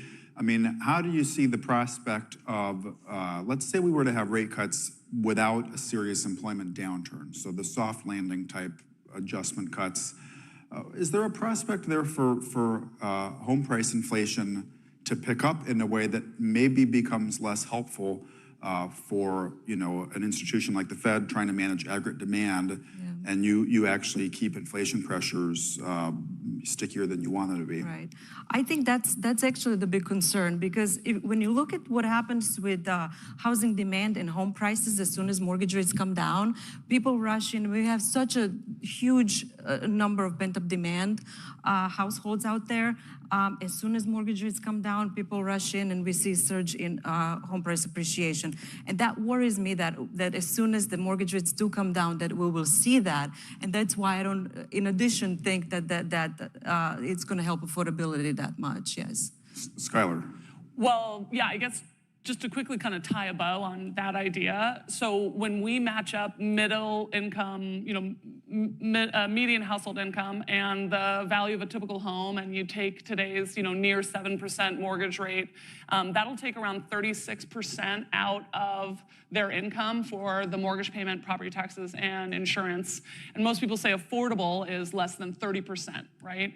Mortgage rates come down to 6.4%. And it comes down to that, third of your income. If it goes back down to 5%, that's affordable new home ownership again. And it for sure revs up the demand kind of side of that picture, but might bring a little bit more supply.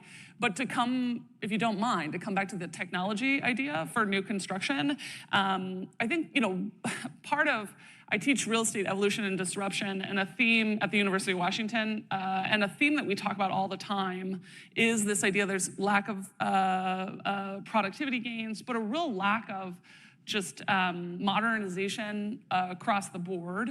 If you think about one of the challenges of new construction, like one of the challenges with infill is people have a hard time even knowing what is possible to build on this site, right? It could be zoned today for 4 units and it has 1 unit on it. You know, who's to know that information? I was talking to, some great people earlier who are working on those kind of products. That kind of thing. And then in terms of other kind of construction technologies, I think there are a lot of things that you're seeing out there, but are more used, like 3D home printing is more used in the very affordable housing community kind of space. It works, right? It makes an affordable product. So it's just how do you then, same thing with modular construction, like you can build far more affordably with these techniques. It's how do you then get the technique more widely used or efficient across? And I guess I'm Zillow, but it starts with information and access to that kind of insight. So on the topic of mortgage rates and the outlook, do any of you see mortgage rates getting back to 5% in the next 2 years? You do. You do, Doug. I do. Why? 5. Because no one else said yes. I mean, come on. I mean, you gotta have some fun. No, but you're now out of. So the issue is not when do they come down. When does the Fed cut? It's always been why does the Fed cut? Yeah. And I think they will cut because of demonstrable weakness in the economy.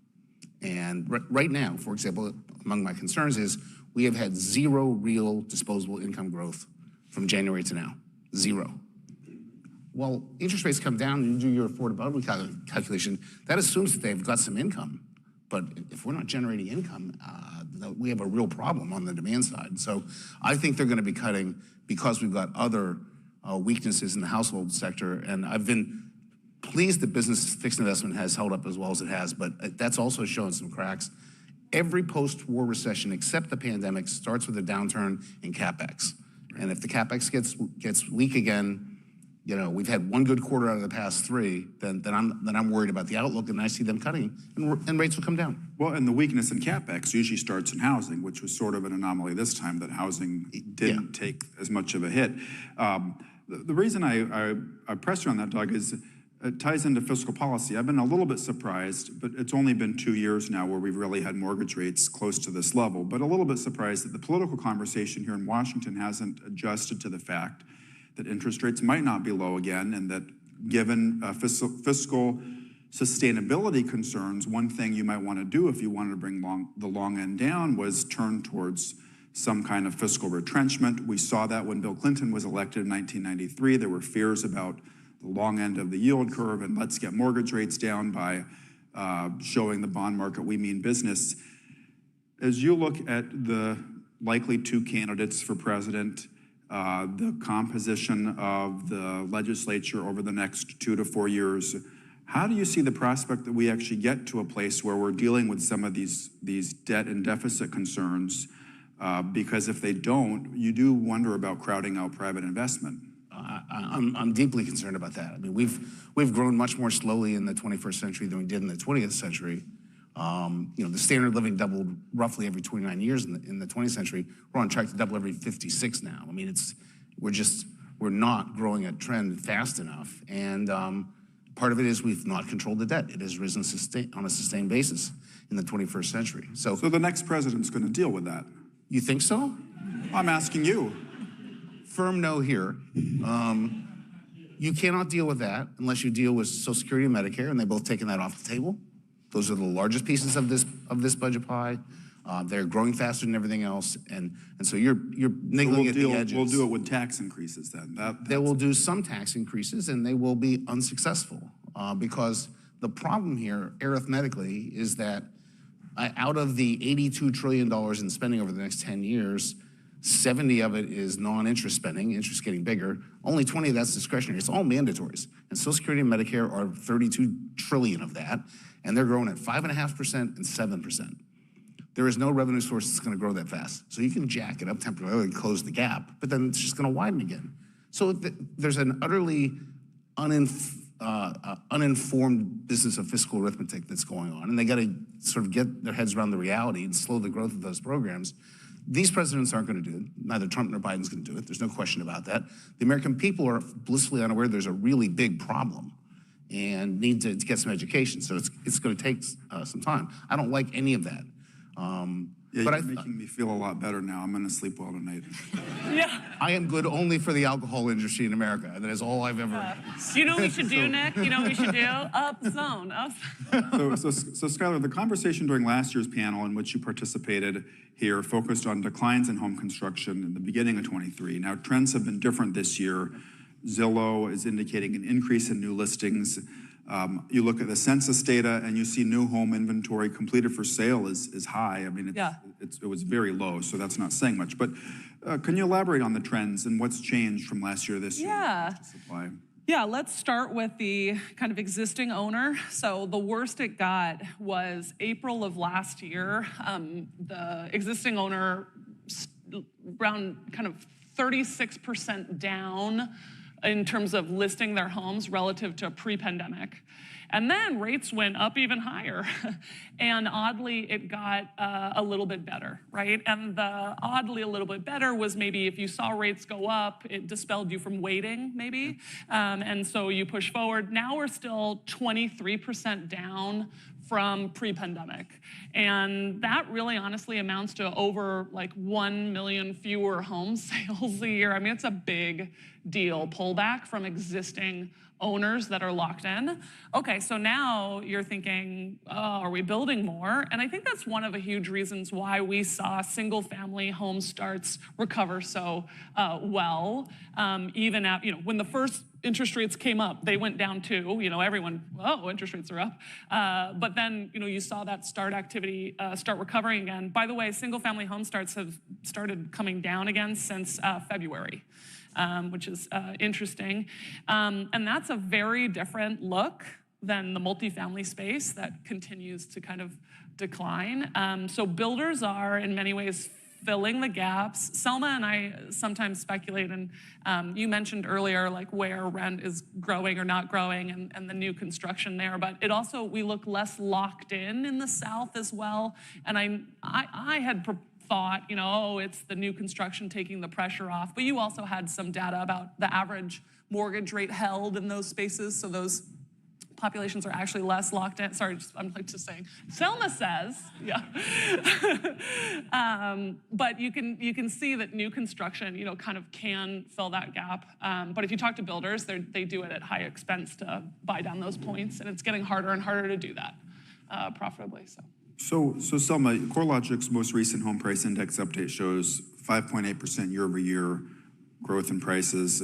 What's driving this? I mean, are we looking at 6% home price inflation as far as the eye can see? What's your expectation? Yeah, so I think when you look at the national home prices, it masks a lot what's happening regionally.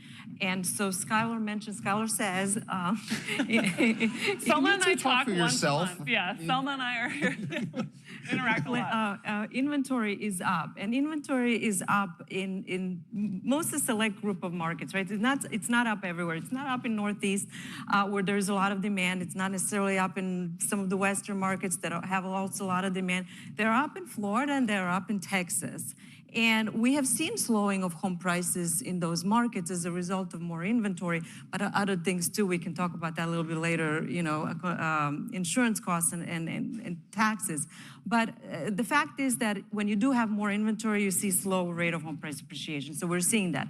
Nationally, home prices, you take weights, right? You weight, and you have large markets like New York, large market like Southern California, Chicago, that are population-wide large, that are now seeing appreciation, and that's weighing that index higher, right? So as a result of that, the index is up 5-6% on a year-over-year basis, while it's down or flat or maybe 1% up down in Florida and Texas. So inventory does matter, but again, I think what is in the national index, what gets the regional variation gets masked. The other thing is, in markets that are seeing a lot of appreciation right now. So we saw about 5% last year, home price appreciation, let's round it up, about 5% this year. But it's, again, due to different circumstances. Last year was the strength in Southeast and South. It was a lot of retirees, a lot of people that had cash, maybe cashed out equity, so had more purchase power. This time it's Northeast and a lot of labor strong markets that have consumers that have dual incomes, that have high wages. So it's different drivers of this home price appreciation. But the other thing too is sometimes it's momentum too. You have just momentum build up to bringing it to 5% today. So are we going to go up to 6%? I think we've peaked at this point. We may see some variation depending on how the summer goes. I think high mortgage rates are starting to weigh more on home prices. So we are seeing some weakness in terms of the seasonal gains. But I think this is kind of where we're going to be for a little while. Skylar? Well, on the numbers that aren't out yet, Nick, but will be out soon, did very much so see May come in surprisingly soft. In April, we saw time on market lengthen. And that was surprising. We had been expecting a little bit more of the same. And then I think you have one more month of getting those sales transaction records came in so that ZHVI kind of slowed down a bit unexpectedly in May. One of the ways that I think about it is, when mortgage rates come up to 7% and, stay there, the seller doesn't necessarily get more locked in. They're locked in, but at 7%, that buyer really starts to feel that more. And so you see more of that demand side pullback. And then if I follow up, the 90-day delinquencies, and particularly among those younger populations, first-time home buyers, we might actually start seeing kind of that demand pullback that will slow home prices this next year. Our forecasts nationally are really flat this year. And it's been the case that everybody's been expecting these rate cuts. This has been the most widely anticipated recession, the most we've been expecting rate cuts. And so in February, when mortgage rates got down, at least at the beginning of the month, I think they got down to 6.6. They'd been at 6.6 in January. People making their decisions at the beginning of the year saying, okay, I'm going to go into the market now at something with a 6 in front of it. And you quickly find after some of those CPIs rolled in, no, you're not going to get that. But Selma, you touched on insurance costs, and you also mentioned softness in Florida and Texas, and I don't mean to tie the two together, but since you mentioned it, insurance costs have become a critical issue impacting housing affordability. CoreLogic has the climate risk analysis platform. How significant are the risks as you see them from property insurance, and what long-term impacts are we looking at in the housing market because of fire risk, climate risk, storms, things like that? Yeah. Well, I'm personally really concerned about insurance component of housing costs because people, and I think it was very well discussed in an insurance panel. I mean, they covered it all, almost all the talking points I was going to say, they talked about it. But the fact is that the reinsurance market is considering a risk not being priced appropriately, and and for insurance companies to get capital, it's gotten increasingly more expensive. On that panel discussed that in depth, and so. And also one person said that it's not going to stop. And so it's not as if we had one-time shock in terms of 40-50% increase in insurance costs. It's something that maybe not every year is going to increase at that rate, but it's going to be increasing. So what I worry about is people on fixed incomes, people that have assumed that their homeownership expense is going to be fixed from here till the end of the 30-year fixed year, until they move or whatever the case may be. But but it's not. And so we are seeing that play out in markets. And why I mentioned Florida and Texas is because we are seeing more inventory come on market as a result of that. People cannot afford those increases in those expenses. So what can happen? One, if one doesn't have a mortgage, they can opt to self-insure, meaning they don't have insurance, which means if there is a disaster, all of that equity that they have, all of that wealth can be wiped away. The other thing is if they do have insurance, if they have a mortgage and they have to pay for those higher costs, they then, on a fixed income, potentially have to tap into the equity too, via seconds, which we're seeing now happen, that they're taking out seconds to be able to pay for these expenses. And so that's not sustainable either. And so I am worried what happens next in some of these markets. Yeah, are there signs that state governments, is there anything they can do about this, Doug? Well, states have insurance commissioners, and if you listen to the industry, they're going to point out situations where they're not allowed to have rate increases, which are desperately needed to rebuild capital. When they get them a year or two late, so they're carrying losses forward. So I think, not to just point fingers at the regulators uniformly, but there is some serious issue in pricing of insurance, and that pricing is both to provide economic signals for where you should and should not build, but also to rebuild capital. We're just not seeing that right now. Sorry, so there's this, one of my favorite papers was done using a Z-Track Zillow data set, but given to academics. And Asaf Bernstein from the University of Colorado, found that home price appreciation had softened in areas where there was high salience for climate change, in areas where there was climate risk. You're like, oh, the market is avoiding more and more these spaces.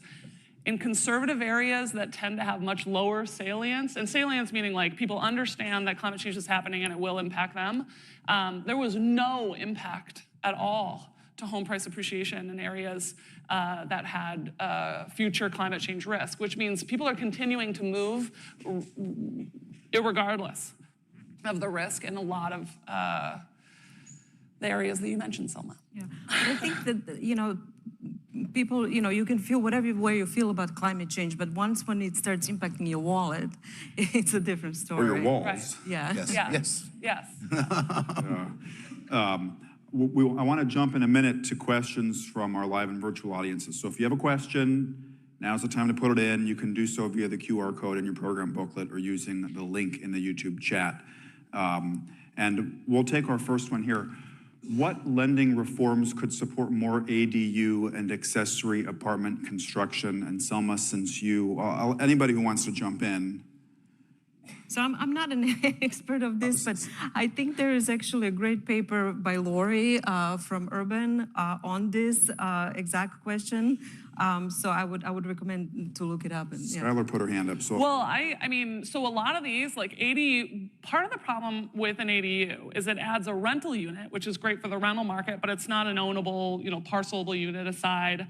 But that said, because it's a rental unit more often, that's the way that it would be increasing the housing supply. If you allowed, future rental income within your debt to income ratio, that could help you qualify for more of a loan, and that's probably one of the more obvious ones. Anytime you're adding anything that you can rent out or any kind of future rent to be able to get a construction loan and incorporate the idea that you will be earning income from this unit in the future is not yet really easy or built in. Another question here, what do the panelists see as municipalities' role in driving demand for modular building and supporting the industrialized construction ecosystem? Municipalities meaning cities, is that what we? Yeah, so Skylar, Doug, it feels like your question. Yeah, they got to do it. That's the ones. So that's a technology. The question is, what are you building with the technology? And for a long time, the complaint has been that local land use restrictions are getting in the way of building higher density. And so if you both build higher density and did it in a technologically advanced fashion, make it cheaper, that's the route to the future. Yeah, but it's interesting. The phrase of the question, though, is interesting to say, how do you increase the demand? I hear in environmental conferences sometimes they say, how do I get people to actually want the green homes, right? Because they have to pay a little bit more for it. And they might not just understand, the full lifetime savings of it or whatever else. So it's interesting to phrase it that way. Like, what should municipalities be doing to increase the demand for modular homes was interesting. It's like, allow them or increase the fact that people actually want to live in them after the fact. It's an interesting phrase. But can I also just add about that? It's not so much about that people want or municipalities should increase the demand. There's also this issue with labor lobbyists, construction labor lobbyists, and it's like particularly a big issue in California. It's not talked about a lot, but what is preventing a lot of that innovation is the lobby. Right, requirements to build a certain way with, And a certain percentage of locally hired labor and what that labor minimum wages should be and things like that. Nothing against minimum wages, but just, you have all of those demands that get put in front of building modular homes. There's a question here that I'll pose, but I'm going to add my own spin onto it.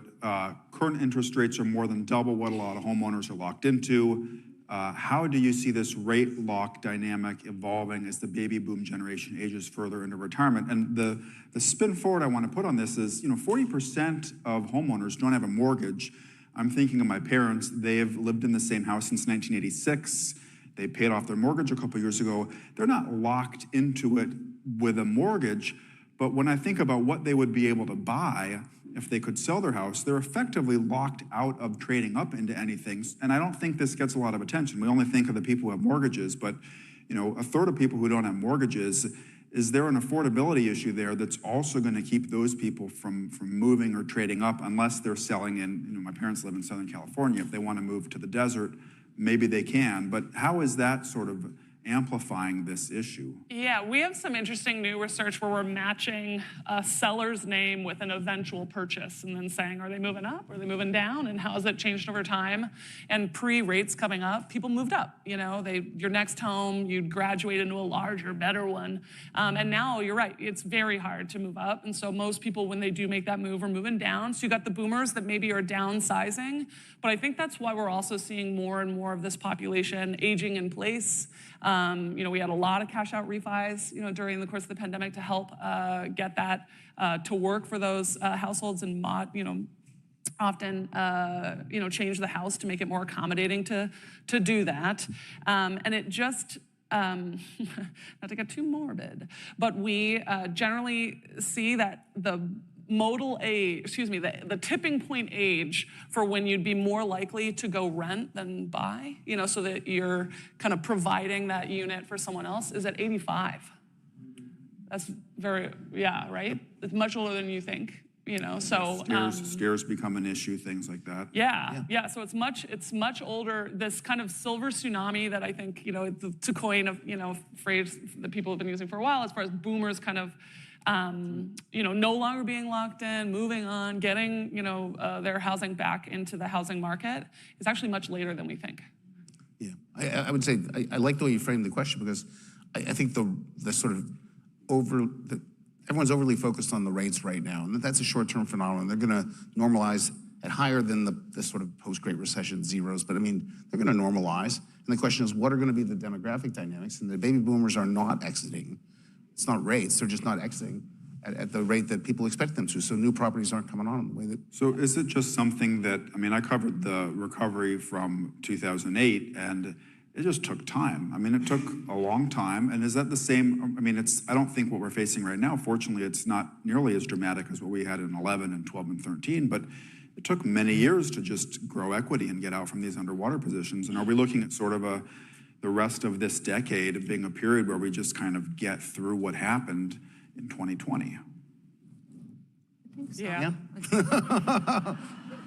The greatest solution to high prices is high prices because it brings new supply. It just does it in ways that take too long and people don't like it.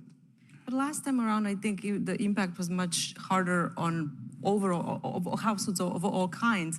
Now, really, who is suffering is non-homeowners, because homeowners are really fine.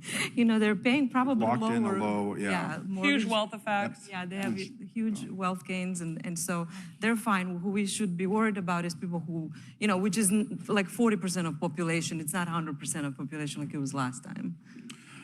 Well, this has been a great conversation, but I think this conversation it's what's standing between us and the bar, so we're going to leave it at that. Please join me in thanking our panelists and. So fun as always. And we will, thank you very much. And we will now hear from the Ronald Terwilliger Center's Executive Director, Dennis Shea, who will provide us with some closing remarks. Oh, yeah.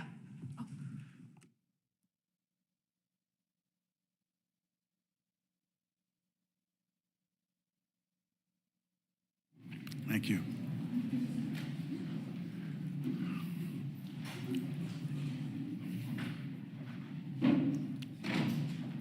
Thank you. Well, what a wonderful panel. Nick, Selma, Doug, and Skylar, just really entertaining and informative. So thank you. And Nick is wrong. I'm the only thing standing between you and the bar, but I'll be brief. I just want to say thanks to everyone on behalf of the Terwilliger Center and BPC. I want to express my heartfelt thanks to all our superb speakers and panelists who so generously shared their insights and expertise. I also want to thank you, our audience, both here in person and online, for spending time with us today. I've been energized by the fact that there's broad bipartisan support for closing the gap between the demand for affordable housing and available supply. We've heard from administration officials, members of Congress from both sides of the aisle, private sector leaders and experts from a variety of backgrounds who are all committed to this objective. We also learned there are many innovative ways to tackle the housing affordability crisis, from increasing private investment to keeping property insurance affordable, to making it easier to build manufactured and modular homes.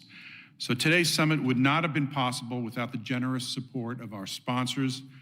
And I'd like to take this opportunity to thank the Robert Wood Johnson Foundation, the Manufactured Housing Institute, Zillow, Enterprise Community Partners, the Home Builders Institute, the Mortgage Bankers Association, the National Association of Realtors, the National Multifamily Housing Council, TD Bank, and U.S. mortgage insurers. I also want to express my deep appreciation to the Center's key funders, Ron Terwilliger, of course, but also Balmer Philanthropy, the Hilton Foundation, and Melville Charitable Trust. Finally, I want to thank the staff of BPC and the Terwilliger Center for putting up with me and for all their hard work over the past 6 months in organizing this wonderful event. And we look forward to seeing everyone at next year's summit. But in the meantime, please stay tuned into the Terwilliger Center's ongoing program. We do a lot of stuff, and you can find it at bipartisanpolicy.org. So it is now my pleasure to officially conclude today's proceedings and to invite our in-person audience, and perhaps our virtual audience if possible, to enjoy our closing reception, which is now just getting started on the 4th floor. So please join us upstairs. Thank you.